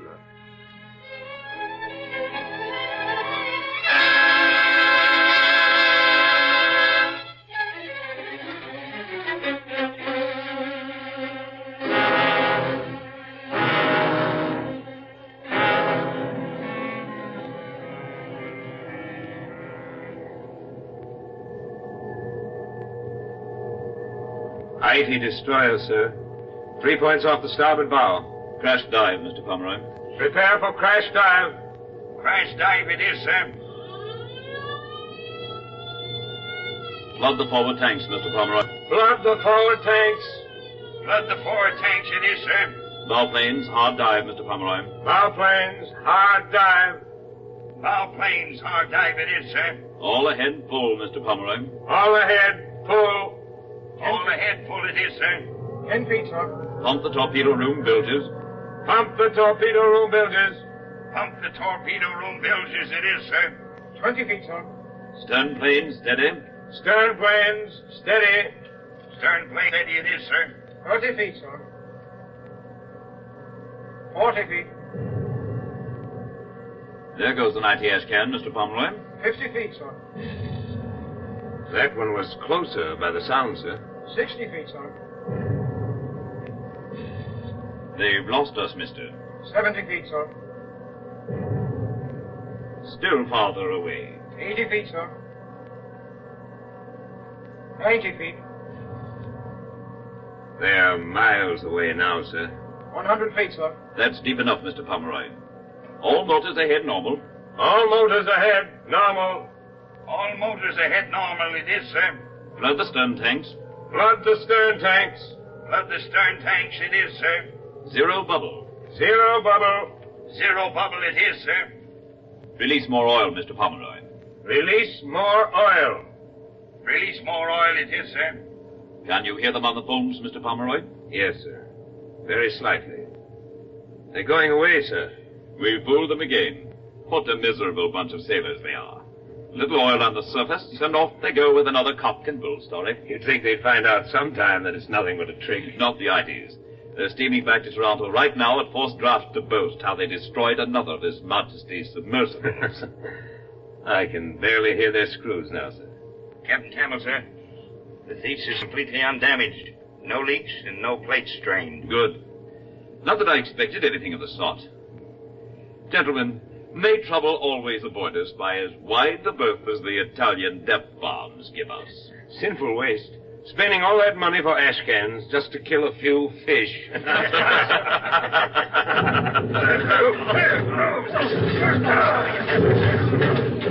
Lord, Captain. What's that? I don't know. Something shaking us like a carrier. She collapsed. Captain, Hawkins. Forward of the cabin to 6 torpedo. Battle stations, Mr. Pomeroy. Battle stations. Battle stations it is, sir. Secure all. Stand by to blow tanks. Secure all. Stand by to blow tanks. Secure all. Stand by to blow tanks it is, sir. We're not going up, Captain. Something's holding us down. What is it? I don't know, Mr. Pomeroy. Pull ahead both motors. Pull ahead both motors. Pull ahead both motors it is, sir. Up ship, Mr. Pomeroy. Up ship. Up ship it is, sir. 90 feet, sir. We're loose from it now, sir. Whatever it is. 80 feet, sir. 70 feet. 60 feet, 50 feet, 40 feet, 30 feet, 20 feet, 10 feet.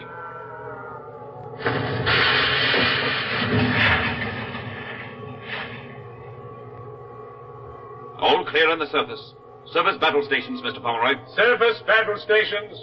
Surface battle stations it is, sir. Now we'll see what was playing with us.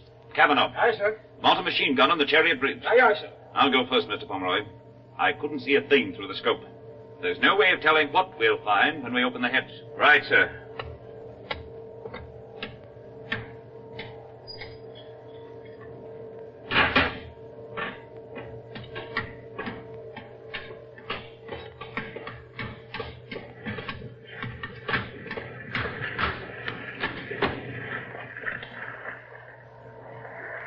Nothing. Not a thing in sight anywhere.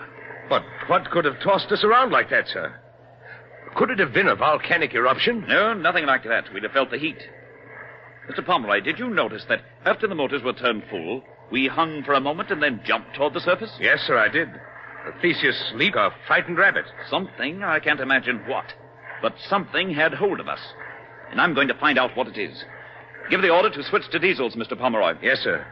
Diesel motors. Diesel motors it is, sir.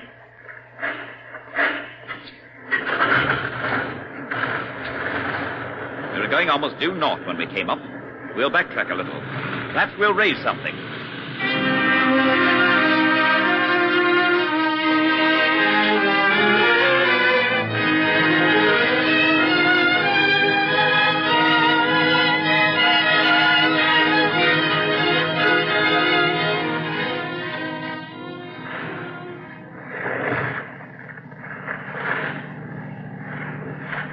We've gone more than a mile, sir. Yes. And we're slowing down, Mr. Pomeroy. Order full speed ahead. Yes, sir. Full speed ahead. Full speed ahead it is, sir. The screws are turning full speed, sir. But we're losing way. This is it, Mr. Pomeroy, whatever it is. Well, we'll give it a battle. If it's something we can fight. Give the orders to stop ship. Yes, sir. Stop ship! Ship it is, sir. Stafford. Aye, aye, sir. You men at the gun, look alive. Be ready for anything. Aye, aye, sir. Captain, look! Crawling across the deck. It's the tentacle of an octopus. An octopus? That thing's as big around as an oak. Ah! It's got me! Help! Grab him, Stafford. Get Hawkins loose with his hand. More of those tentacles, sir. Look, 6 of them at least. It's the Kraken! That's what it is! It's the Kraken! It's the Kraken, all right. Swing that gun around. Train it on those arms where they clear the ship. Rapid fire if you value your lives. Turn loose the machine gun, Kavanaugh. Aim near the surface of the water. Aye, aye, sir. Let up one of those arms, Mr. Pomeroy. Yes, sir. Look out, men. Stafford, watch those arms! It's pulling us under by main strength, sir. We're going down by the head. Prepare to dive, Mr. Pomeroy. Yes, sir. Prepare to dive.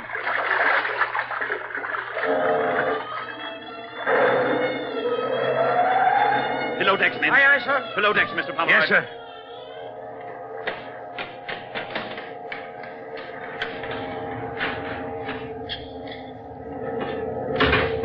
There's nothing else we can do, Mr. Pomeroy.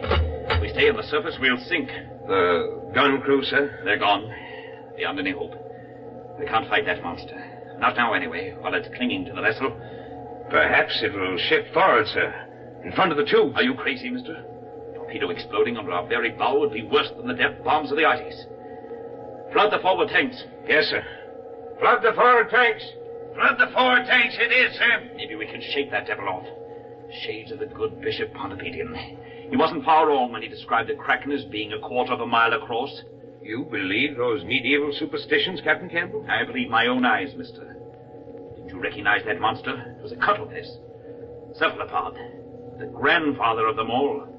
Must be hundreds of years old. Maybe 1,000. Poor Hawkins was right. It is the Kraken. But the Kraken hasn't been reported in 200 years. Be reasonable, sir. This is bad enough as it is. Reported? No. But how do you know the monster hasn't been sighted?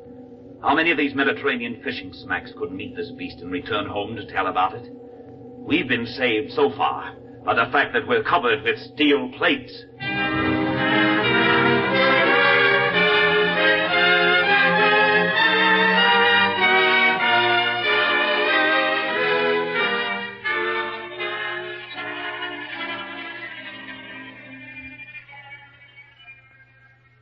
Isn't there something we can do, Captain Campbell? Nothing, Mr. Pomeroy. It's suicide to go on deck while the Kraken still has hold of the Theseus. The only thing we can do is wait until it finally gets tired of wrapping itself around us and swims away. What do you think happened to the gun crew? I prefer not to think. It's been 30 minutes since we cut the motors and let that devil tow us. What's our course, sir? Northeast. Speed 3 knots. If this keeps up until midnight, we'll reach the coast of Sicily. The Kraken probably has its home in a cave somewhere along the shore.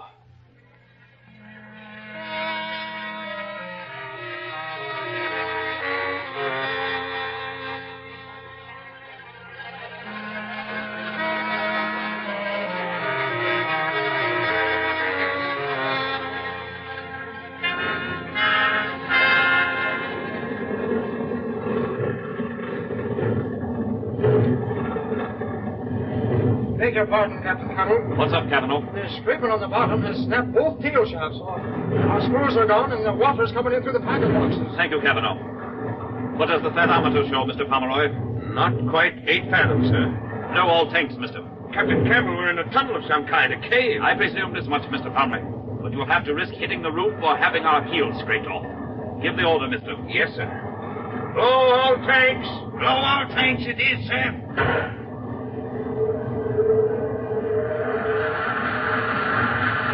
What's our course now, sir? No course at all. The way we're twisting and turning, the needle's jumping all over the compass. Do you know where we are, sir? Somewhere on the south coast of Sicily. Then we can call for help by radio. Only if we can't work out of this mess ourselves. I don't fancy losing my ship to the Ites. I believe we've stopped, sir. We have. Give me that audiophone receiver, Winkle. Aye, sir. Here it is, sir. I don't hear the Kraken's tail swishing. Perhaps it's left, sir. Possibly. See if you can spot anything through the scope, Mr. Pomeroy. Yes, sir. Dark as pitch, sir. Can't see a thing. It's a subterranean cave, all right. I want a diver to go out. Who'll volunteer? I will, sir. Thank you, Kavanaugh. Mr. Pomeroy, break out a suit and rig, Kavanaugh. Yes, sir. And see that the airlock's prepared. Yes, sir. Equip with an acetylene torch and a lamp. Yes, sir. Listen closely, Kavanaugh. Aye, sir. I don't want you to take any unnecessary chances. Stick close to the airlock until you're sure that monster isn't around. There isn't much water here, so you can blow to the surface with a periscope as a guide. There's a portable radio in the suit. Keep in communication with us. Aye, aye, sir. And Kavanaugh, good luck. Thumbs up. Thumbs up it is, sir.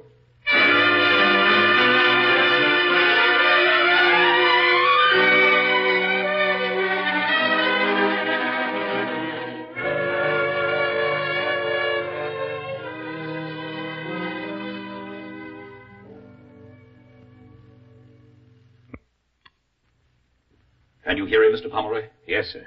He's outside now. I'm going aft now, sir, to look over the damage to the screws. Yes, he's going aft, sir. Tell him to be on his toes every second, mister. If the Kraken is only playing doggo, he won't have a chance. Yes, sir. Kavanaugh, Captain Campbell says be on the alert every moment. I will, sir. I'm under the stern now, sir. He's under the stern. Both the screws are gone and the rudder's unhoused, sir. He says both screws are gone and the rudder's unhoused. I'm going up to the surface now, sir. He's going up to the surface. Caution him again, Mr. Pomeroy. This is the path that's liable to be dangerous. Yes, sir. Kavanaugh, the captain orders you to be extremely careful when you hit the surface. I will, sir. Ask him to tell us what he can see as soon as he comes out on top. Tell him to use his light. Yes, sir. Kavanaugh. Aye, sir. When you get on top, use your light. Describe to us everything you can see. Aye, aye, sir. I'm on the surface now. It's a cave, all right, sir. He says he can see it's a cave. There's plenty of room on all sides and overhead. Plenty of space on all sides and overhead. My light won't reach the... Hey, what's this? Kavanaugh, what's wrong? Get him off. Good Lord, Captain. It's got me. Kraken. It's holding me high in the air. It's got him, sir. It's got him in its tentacles and it's lifted him right out of the water. Tell him to use his torch on it. Kavanaugh, use your torch on it. Burn it. I dropped it, sir. I dropped the torch. Dropped it, sir. Oh, it's swallowing me. Help, Lieutenant. It's eating me! It's eating him. What a way to die.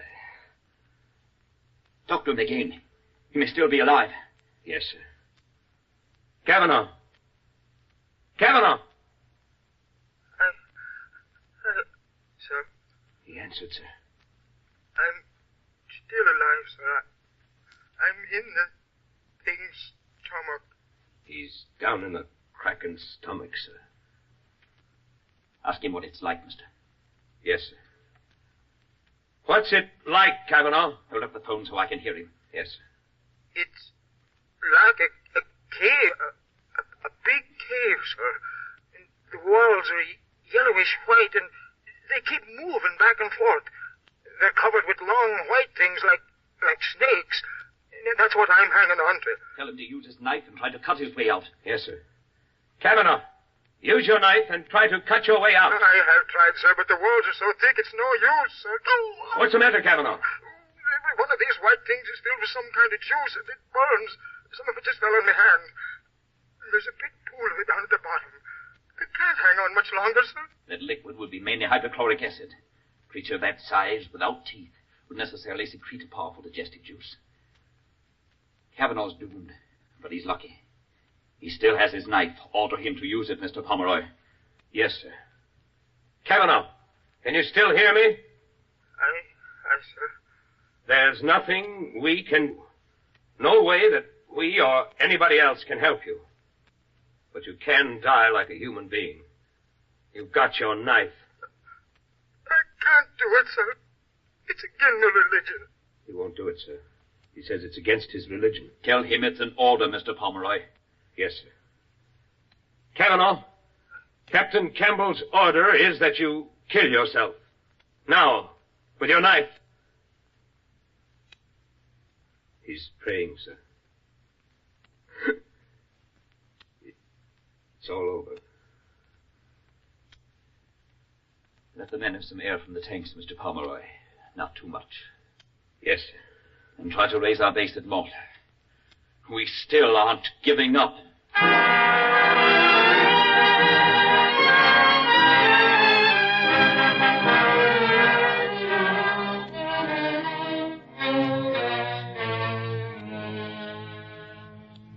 No luck at all. There's an IT warship nearby, and she's jamming our signals.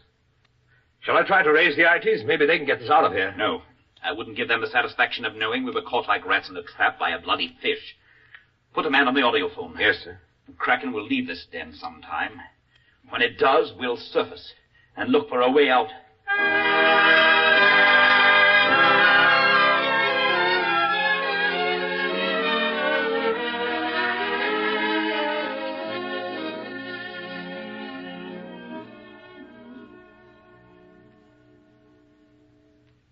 I believe it's leaving. Probably hungry, sir. After 2 days, it should be. Give me the phone. Here they are, sir. It's going out all right. I can barely hear it. Blow all tanks, Mr. Pomeroy. Easy. Yes, sir. Blow all tanks. Blow all tanks it is, sir. Easy does it. We haven't far to go. 0 depth, sir. We're on top. Good. Follow me, Mr. Pomeroy, and we'll take a quick look-see. Yes, sir.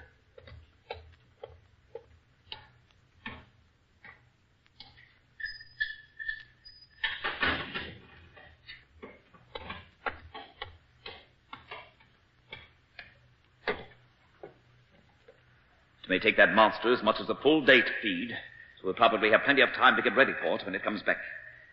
Try the searchlight, Mr. Pomeroy. Yes, sir. Nothing there. Solid rock on top. No opening on that side. It's what I was afraid of, Mr. Pomeroy. The tunnel mouth is underwater, so we'll probably have the devil's own time finding it. What do you think this cave is, sir? An ancient volcano? Not exactly. Notice the folds in that rock over there? Yes, sir. The stratum was forced up at some time and has since been cut out by the sea. You can see the marked ocean. Then the land dropped and carried the tunnel below sea level. Organize a gun crew from the men who are left, Mr. Pomeroy. Yes, sir. Do you think we'll get out, sir? We'll get out. Never doubt that for a moment, mister. But the first thing we've got to do is to kill that monster when it comes back. We can't do anything while there's still danger. It may turn up at any minute.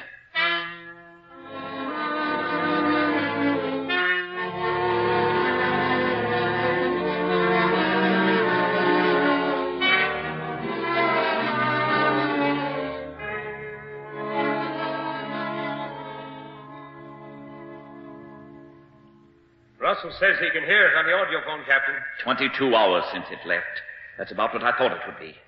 It's coming back, men. Pour those 80 shells into it as fast as you can load. As soon as it gets in sight, I'll turn the searchlight off and I'll fire a flare so it can't spot us so easily. We're ready, sir. Let it come. I can hear it, sir.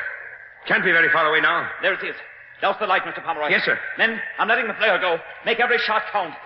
We'll blast it, sir. It's a point to starboard, men. Rapid fire. Lower, men, lower. Underwater, aim for the body.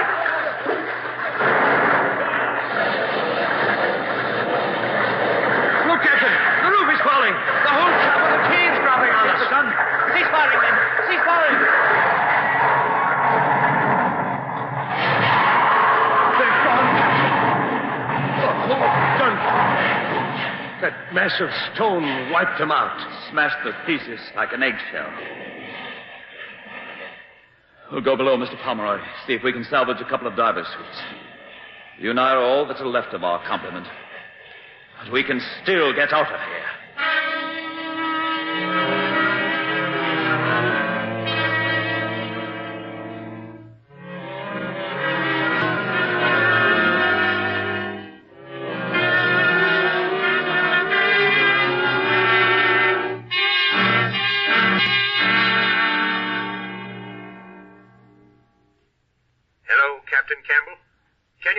Faintly, mister.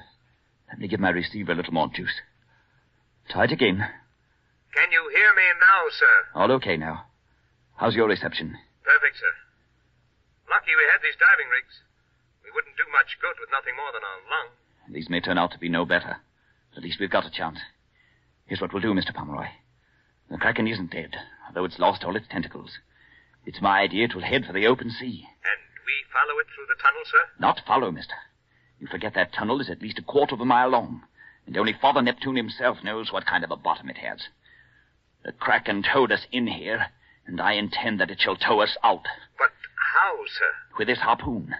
It offers a big enough target that I shouldn't miss. When I harpoon it, it will probably dive into the tunnel. You grab the line and go overside, and I'll be right behind you. Yes, sir. Inflate your suit so that you float clear of the bottom. It'll be a terrible passage, Mr. Pomeroy. But if you let go of that line, you're lost. I understand, sir. When we're clear of the tunnel, cast off and low to the surface. The tide is flowing now and should wash us ashore. Here it comes, mister. Get ready. I hit him. Grab the line and hang on.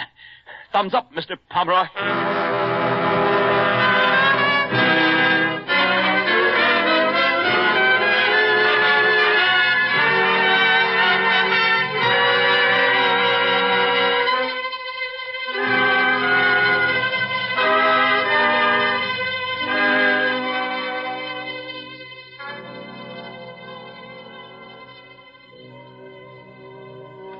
Lieutenant Alastair Montgomery, commander of His Majesty's destroyer Cadmus, will take the stand. At your service, sir. It was your ship which picked up Captain Donald Campbell, late commander of His Majesty's submarine Theseus. We're very anxious to add anything we can to Captain Campbell's report that his ship was destroyed by Italian depth bombs. It was quite mysterious, sir. We were on patrol in the general area 15 degrees west and 36 degrees north when we spotted an object floating in the sea.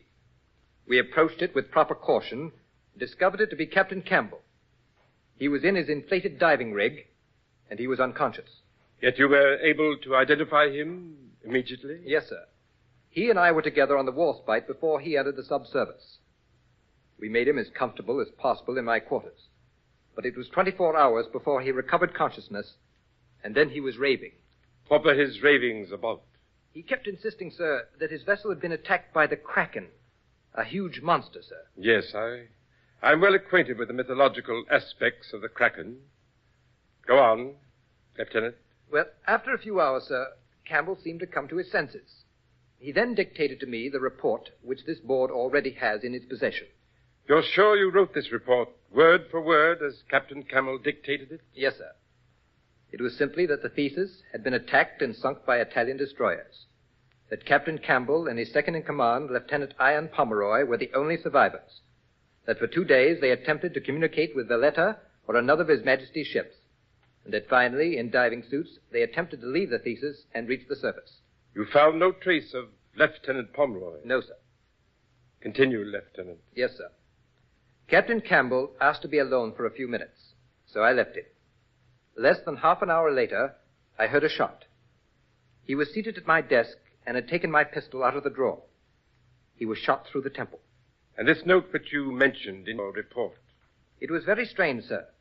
It made me realize that poor Campbell never had actually recovered his sanity. Please repeat what was in the note, Lieutenant. Yes, sir. The note read, "A commander loses his ship to a fish, and then survives the loss of his vessel and its entire crew. Not a nice story to return to the world with." Those were the exact words, sir. There's no doubt Captain Campbell was stark mad. We buried him at sea, sir. To the sea which took his mind, we gave his body.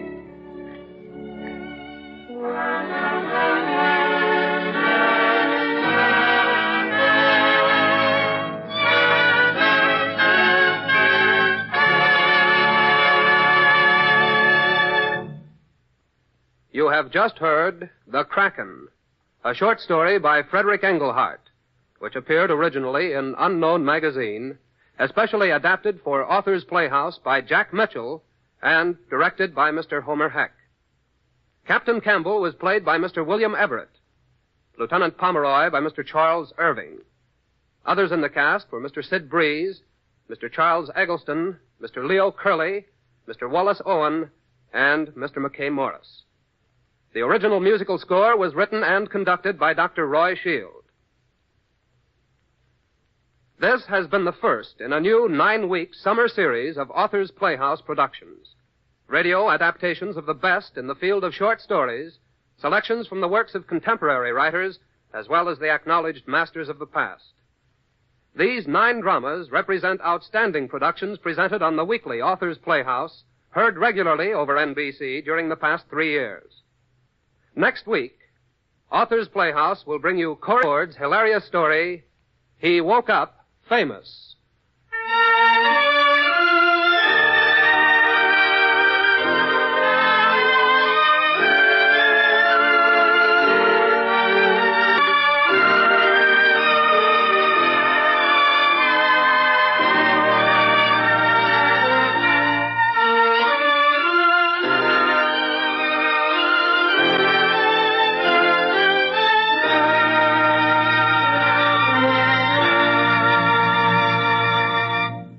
This is the National Broadcasting Company.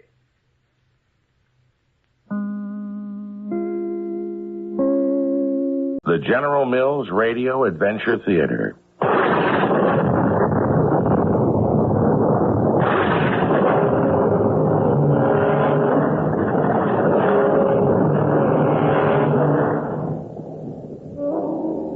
I'm Tom Bosley.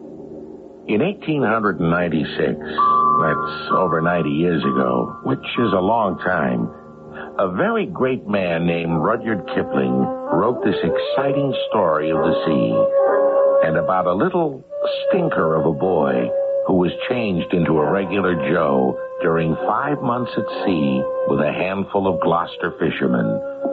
But not till he had lived through more adventures than he could have had in 5 years ashore. Our adventure story, Captain's Courageous, was adapted from the great saga of the Gloucester Fishermen by Rudyard Kipling for the General Mills Radio Adventure Theater by Ian Martin. It stars Skip Hinnant and Fred Gwynn. I'll be back shortly with Act One.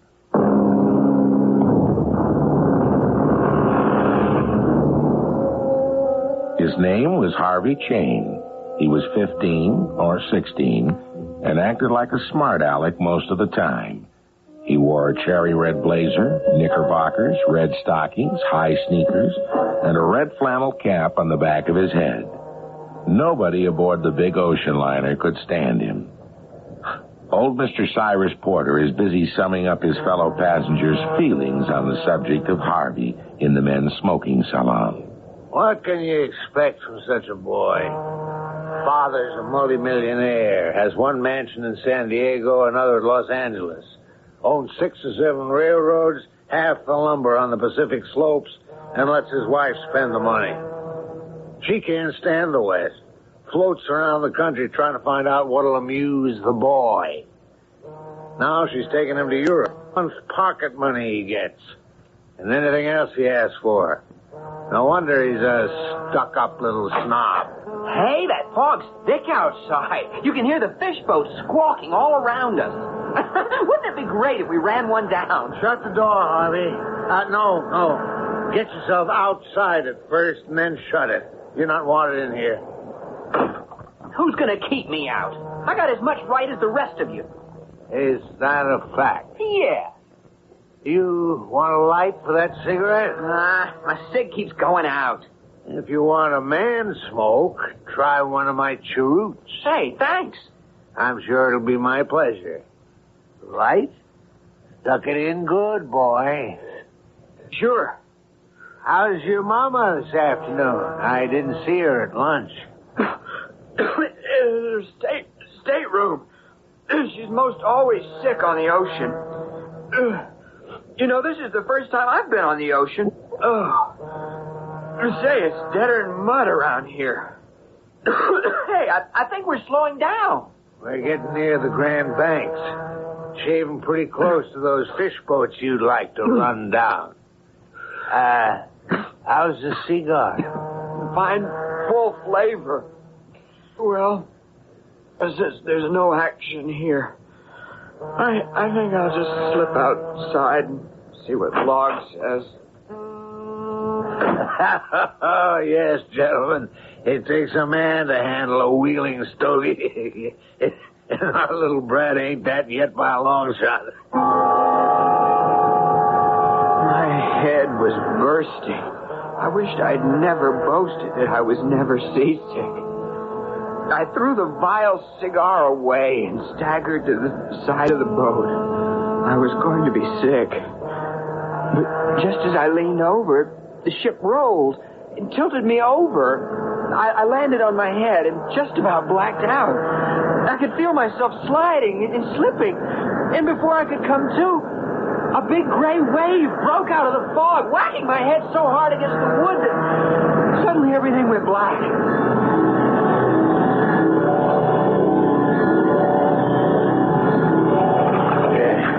Santa Maria, you big boat! What's the matter? You cannot hear Manuel, hey? Lucky thing you do not run me down. Good for Manuel. He blows his horn, so you turn away last minute. But not so good for this young boy, huh? Hey, little fish. You feel some better now? Where am I? Am I drowned? No, you are alive. Well, pretty good, so. I take you aboard my boat. I row now. Hey, still, we move better. If you rock the dory, maybe you slide off back into sea, huh? I thought I was a goner, sure enough. Fine, good job I caught you, eh, what? How come you fall out? I was sick. I couldn't help it. Just in time I blow my horn and your ship, she turned a little. Then I see you come down. I think you are cut up with the propeller, but you drift to me, and I haul you in. So, you will not die this time. Well, where am I? You are with me in the dory. Manuel, my name. And I come from the schooner We're Here of Gloucester, Massachusetts. I live in Gloucester. By and by we get supper, eh, what? Oh, I can't eat. I think so, boy. You try rest. Manuel blow on to one schooner he got trouble. Then they be ready to help.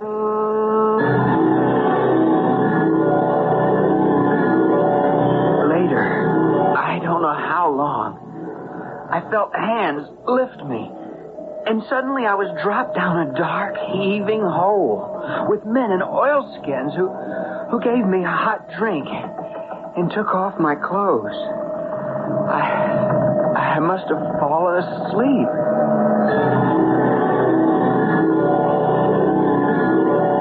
Well, good morning. Feeling better?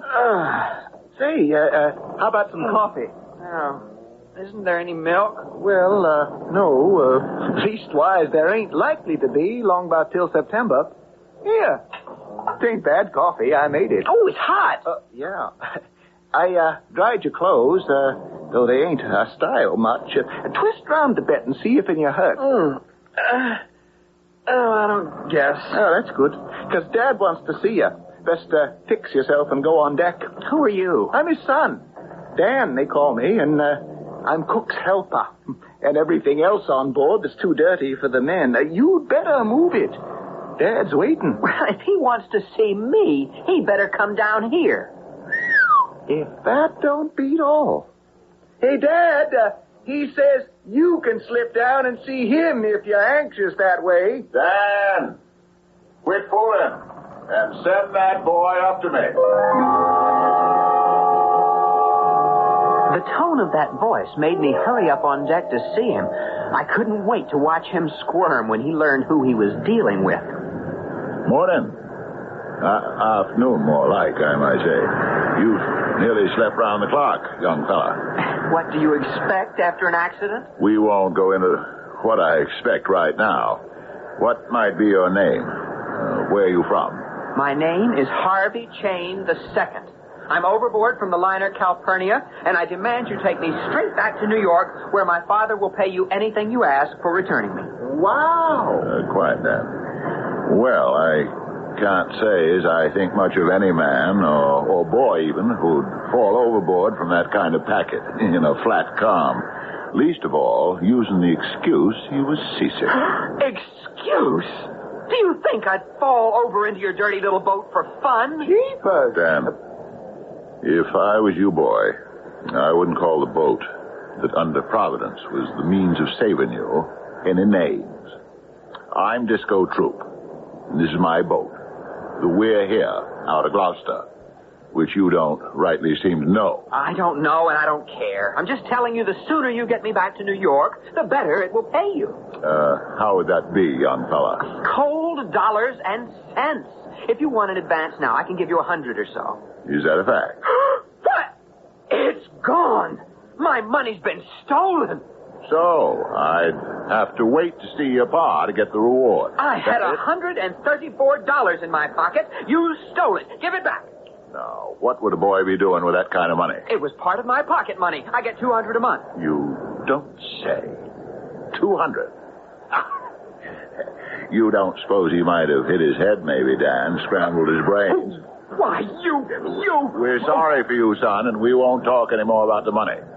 About getting back, we've just come onto the banks, fishing. So with good luck, we ought to make it sure about the middle of September. But this is May. I can't stay here doing nothing while you fish. Right and just and right. We won't ask you to do nothing. You'll go with Dan here and help him do as you bid, and I'll give you 10.5 months. 10.5? You must be crazy. For what? You don't expect me to wash pots and pans and things. And lots of things. No call to shout. You take me to New York, you hear? And my father will give you enough to buy this dirty little fish kettle 10 times over. Then I won't tell him you stole my money. How? Now, don't you call Dad a thief. He don't take that from no one. I'll call him what I want. Pirate? Thief? I won't do menial work for anyone. You hear me? You see? Shut up! Oh, you hit me. You hit me right in the nose. Dan, I was set again this young fellow when I first saw him. Now I'm sorry for him because he's not quite all there. He ain't responsible for the names he calls. You be gentle with him, Dan. I'm going below for a while. My nose is bleeding. Harvey, I tried to warn you. Dad ain't no ways hasty, but you asked for it.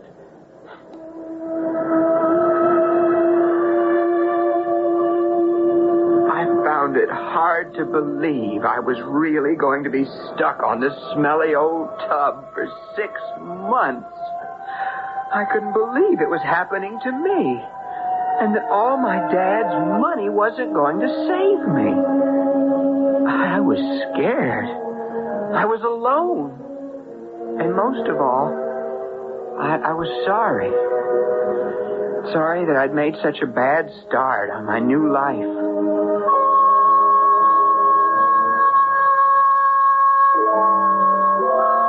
Well, how would you like to be in Harvey Chain's shoes? Or maybe I should say high sneakers. Of course, I know none of you are spoiled brats like Harvey sure is, but just the same, his comeuppance is kind of rugged. I wonder if he can handle all he has to face. For the answer to that, we'll just have to wait till I return with the rest of his story. The General Mills Radio Adventure Theater will return shortly.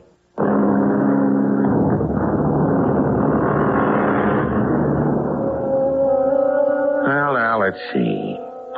We left a very miserable boy in a wrinkled, shrunk, saltwater-stained cherry red blazer and knickerbockers, nursing a nosebleed and feeling very sorry for himself. He's still sitting there as the other boy in his rubber boots and seaman's garb comes back across the deck. He steps in front of Harvey, lifts a pail he has fetched, and suddenly... What did you do that for? To wash up. And the deck. And you better forget being mad at Dad. You are crazy to call him a thief. Why? My money's gone. Your father has never seen more than a $5 bill at one time, so why wouldn't he just... You don't know what this ship, the We're Here, is worth. You wouldn't say that. Oh, my father could buy up this boat once a week and never miss it. Oh? How did your dad get all this money? Gold mines and things. Out west. Does he go around with a pistol and a trick horse the way they do in the circus? They call that the Wild West. My father hasn't any use for ponies. When he wants to ride, he takes out his own private railroad car. I bet you've never even seen one. Oh, yes, I have, at the Union Depot in Boston. But that belonged to Slayton Beaver. He's a millionaire. My father's what you call a multimillionaire, and he has 2 private cars. I told him about the private cars. One named Harvey after me, one Constance for my mother. And I described them as I remembered them. The Morocco leather chairs, the velour drapes, the crystal chandeliers, and the electric lights. And I told him about how I was going to Europe to go to school, and 1,000 other things. And Dan listened with his mouth open, and I could see he believed me. Gosh. Dad's made a mistake for once in his life. He has for sure. Oh, he'll be mad clear through. Harvey, you better get up and start pitching in alongside of me or you'll catch it. But if you do your job, you'll be all right. Dad's a mighty just man. My nose looks like it, doesn't it? Oh, that's nothing. All dried up now. Now, I can't have any dealing with a man thinks me or Dad or anyone aboard is a thief. We're fishermen, and we've shipped it together for 6 years. I'll tell you this fair and square. I didn't look through your pockets when I dried your clothes, but it's my opinion. They were empty. Ask me. You lost the money afore you fell overboard.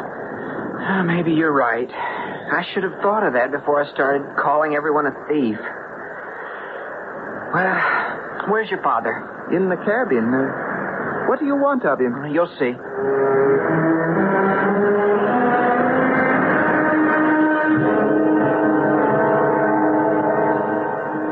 Excuse me, Captain True? Huh? Watch it now, boy. I'm here to take things back. I want to apologize, sir, and to thank you. Yeah? Well, you'll make a man of it yet, if you go on that way. That'll be the men coming back with a catch. You go back to Dan and tell him to fit you out in some seafaring clothes.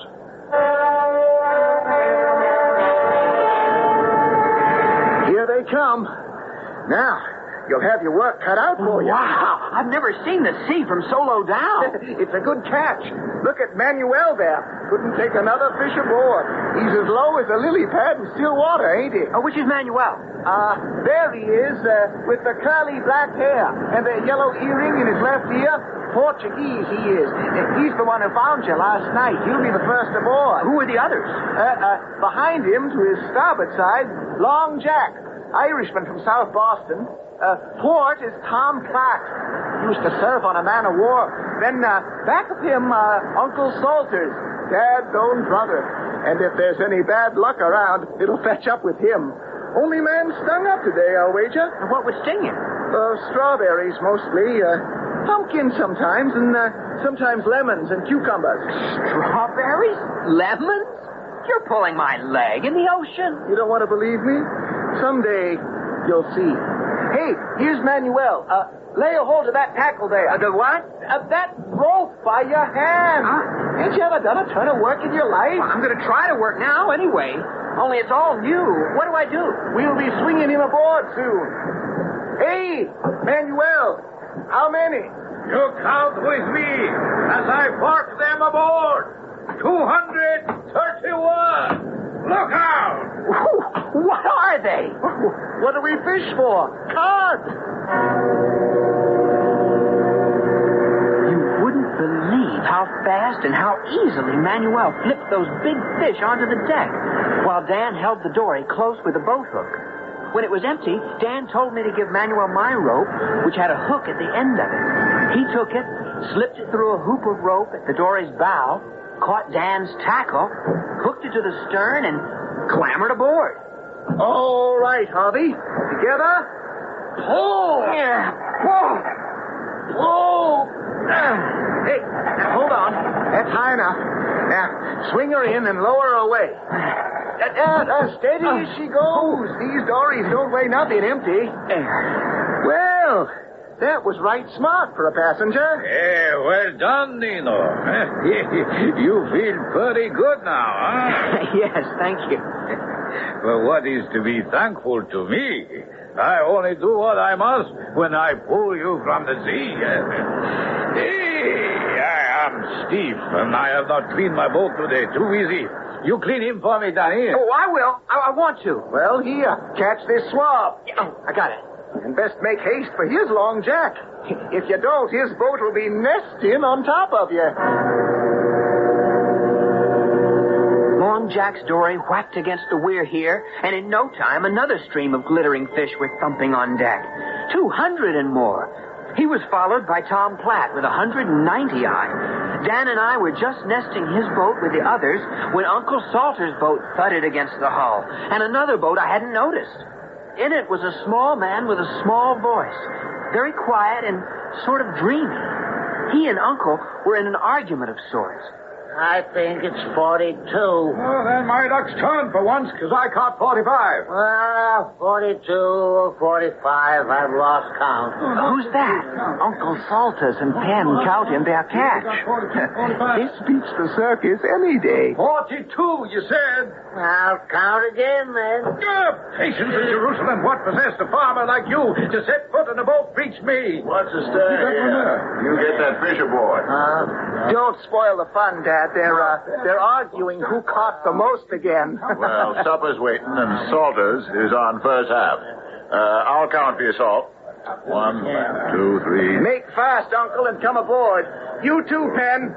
Toss them lines, Harvey. Aye, aye, Dan. Come on, Uncle Salters. You too, Penn. Hi, thank you, Danny. You're a good boy. What's count? 47 for Penn, 41 for you. Salt, Penn here beat you. I thought you called yourself sailor. Well, 'twant a fair count. Come on, Salt. After supper, we'll go to dressing down. You'll fish to me. Tom and me'll stow. We are second half, Harvey. You, me, and Manuel and Penn. Now, what's second half? Oh, well, we sit down to eat second. What's dressing down? You'll see.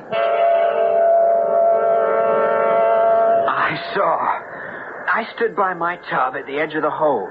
Long Jack, with one scoop and a wrench, cleaned the fish and waxed their heads off. Uncle Salters caught the fish as they were slid to him. There was a wrench, and the backbone was out. And the fish splashed into my tub. From there, I pitched to Dan. Pitch 'em bunched. Don't scatter 'em, Harvey. That was Dan crying out from deep in the hole as he stacked. After an hour, the fish were heavy as lead, and I wanted to quit, but you couldn't. And I made up my mind to keep at it till I dropped, which by the time we were finished, I was ready to do. Water! Turn in! I did a little better that time, Denny. Aye, Pen. And I think it's my duty to help clean. I wouldn't have your conscience for 10,000 cod, Pen. Turn in. You've no cause to do a boy's work. Good night, lads. Good night, Captain Troop. Here's your water, Dan. Oh, thanks. Where do you think you're going?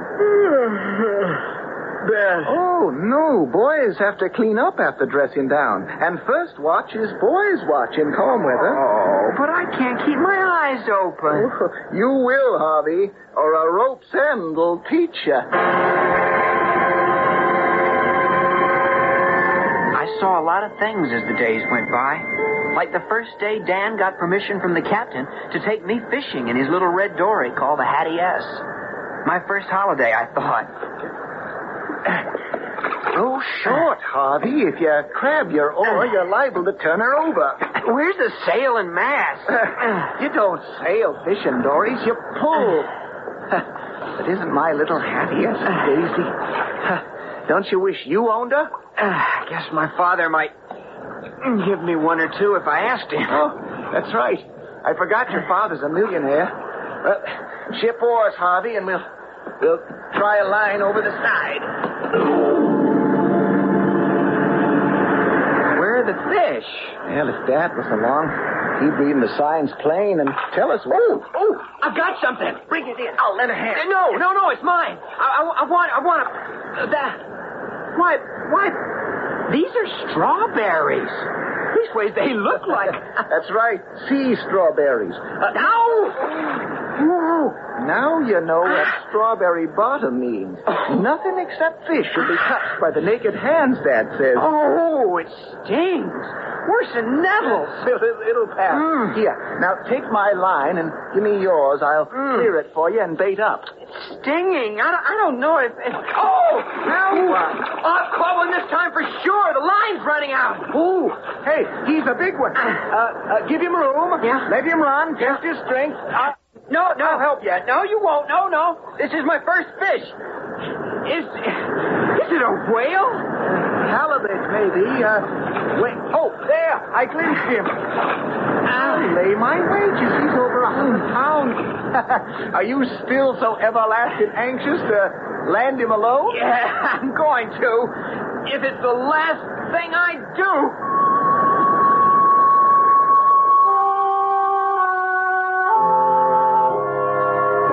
Which is always a very dangerous remark to make. Supposing it turned out to be just that, the last thing you really did. A 100-pound fish. Is that what's on the end of Harvey's line? And if so, can he land it? Is this rugged sea life starting to make a sniveling little snob into a right guy? If you stick around for a couple of minutes, we can find out about that when I return with Act 3. Welcome. The General Mills Radio Adventure Theater will return shortly.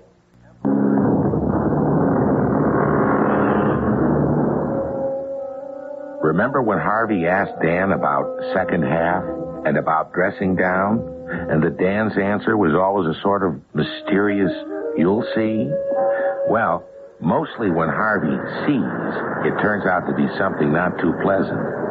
But to get back to the story, just what is it Harvey is hooked on his line? Well, if we listen, we'll see. You've let him run enough. Check him. I can't. Look at my hands. They're bleeding. I'd better help you. No, he's my fish. You run out of line, he'll be nobody's. I had to let him help. If I didn't, I'd have lost him for sure. Dan came over and snubbed the line in the bow cleat. Then the two of us started to fight him. He took off all over the place, and for the next 20 minutes, he was in charge of the dory. Then suddenly, with my face blue from hanging on, and my hands near cut to ribbons, he went dead on us. And Danny let me haul him in. Bring him home, Harvey. He's all yours. I'll gaff him soon as you get him alongside. I don't know if I can make it. Oh, sure you can. You can't lose him now. There. He's breaking water. What is it? Halibut. Bring him in. I'll sink the gaff. There. Oh! Hey, beginner's luck. You'll go at least 100. Is he that big?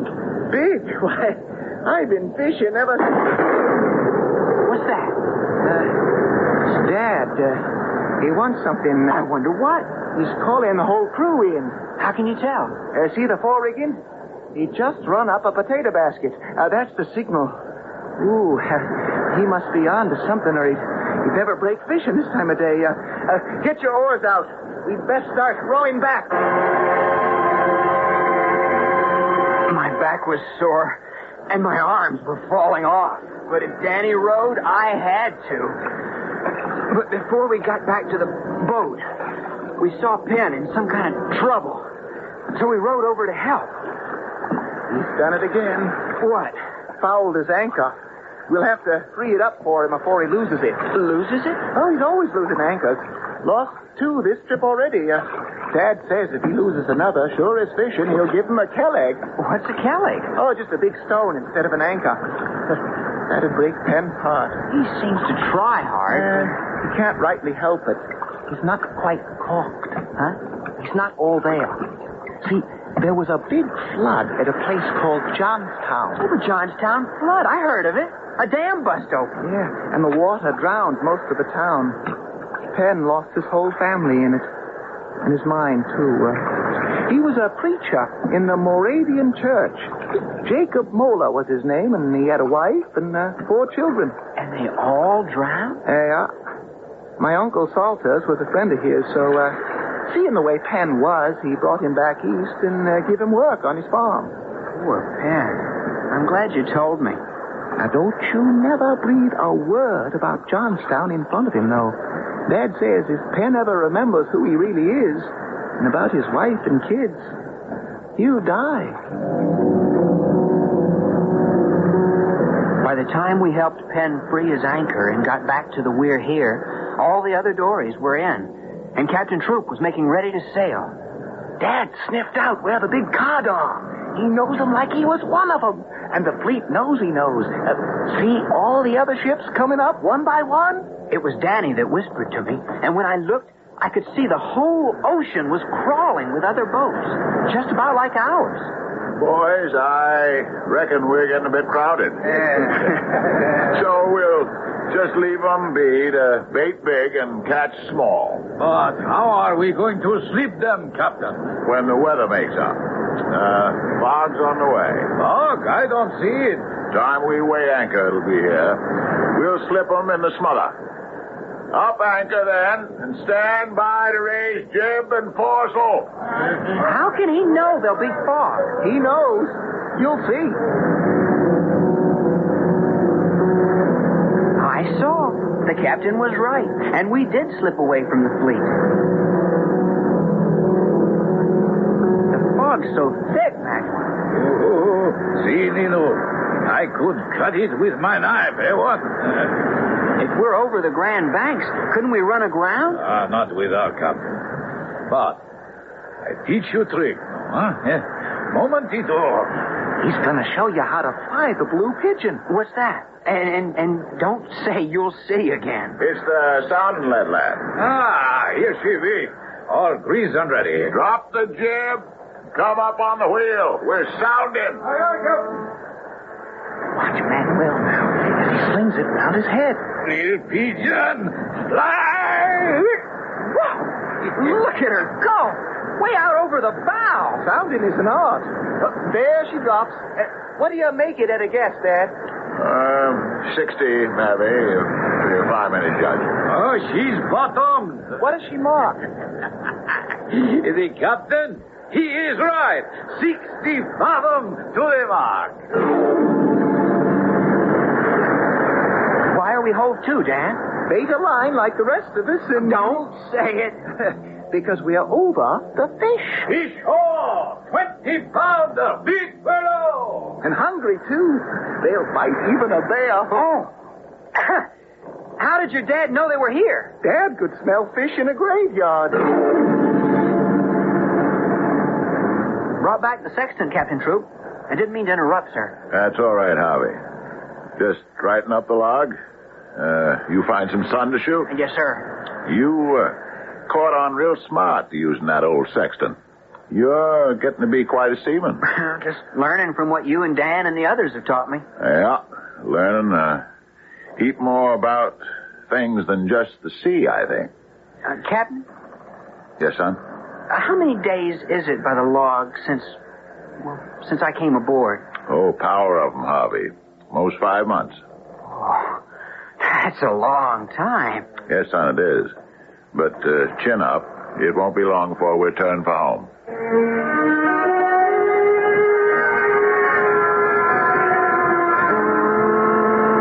There's coffee below, Captain. I'll spell you. No, Harvey. It's best I'm where I can get at things, in case. I mistrust I hear something. You hear anything? No, sir. Nor see anything in this fog. Thick as I've ever seen it. I got an uneasy feeling. I'd feel happier with the wheel under my hand in case of anything. Keep the horn going. Aye, aye, sir. It came on me sudden, after all those months away from home, how I used to be a no-good stinker of a kid in that cherry red blazer. How I once thought it would be great if a steamer ran down a fishing boat. How I hated what I used to be.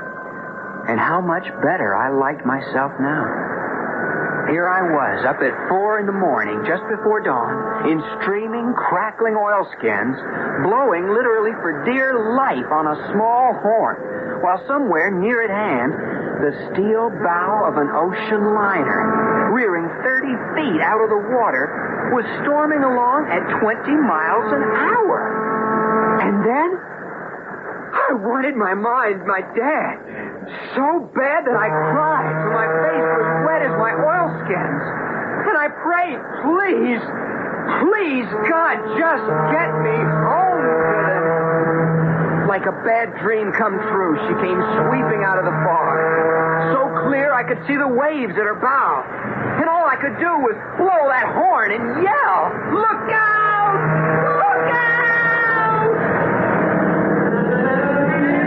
She passed so close a jet of steam blasted in my face, and a spout of hot water raked our deck.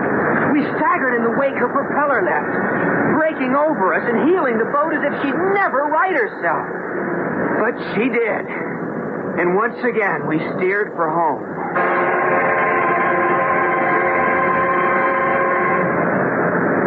You sent for us, Dad? Me and Harvey? Why, yes, boys, I did. Did I do something wrong, Captain?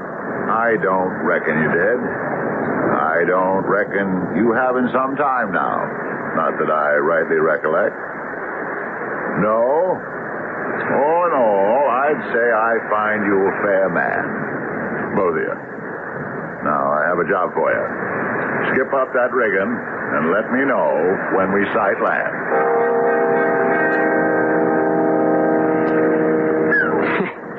First time I saw you climb up here to the cross trees, I never thought I'd have the nerve to get here myself. Well, you took to it good, like everything else. Well, thanks to you and the captain and Manuel and Long Jack and Tom Platt and Uncle Salters and Penn. Harvey? What, Dan? I guess this will be just about goodbye. Why? Dad sent us up. He knows we are making landfall, so I guess you'll go back to being a millionaire's son. You know, like you was. No, Dan. I'll never go back to what I was. All of you took care of that. And you'll be seeing me. Why, you're my father. And you just wait till you see what he'll do when... Hey, Daddy, look! Yeah. I saw it afore. Land. I never thought I'd see it again. Especially that morning in the fog, the steamer nearly ran us down. I never thought we'd make port. Oh, Dad always does. That's why he called his ship the We Are Here. Harvey, you let him know we've made landfall. Aye, aye, Dan.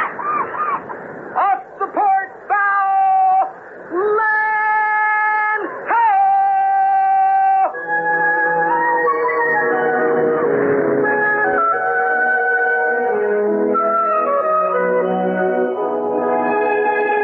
Harvey didn't have to take Dan out west, for as soon as his father got the telegram saying he was safe, he came east with Harvey's mother in the private car. Oh, what a reunion they had, and what a party for all on the ship. Dan did get to go west later to learn the best parts of Harvey's life ashore. But the best of all was that Mr. Chain learned that money was less important than his child, and that Captain Troop had given him a gift he could never repay, a son he could be proud to call a friend.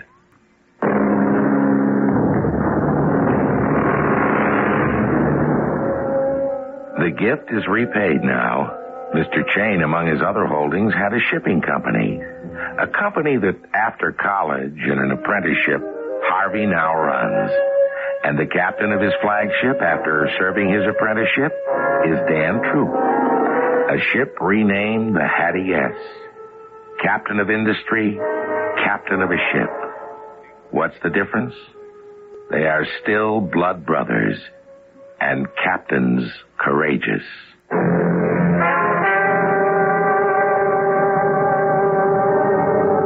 Our cast included Skip Hinnant, Fred Gwynn, Russell Horton, Ian Martin, and Robert Dryden. This is Tom Bosley inviting you to return to the General Mills Radio Adventure Theater for another exciting tale you can hear through the magic of radio. The General Mills Radio Adventure Theater is recommended by NEA, the National Education Association.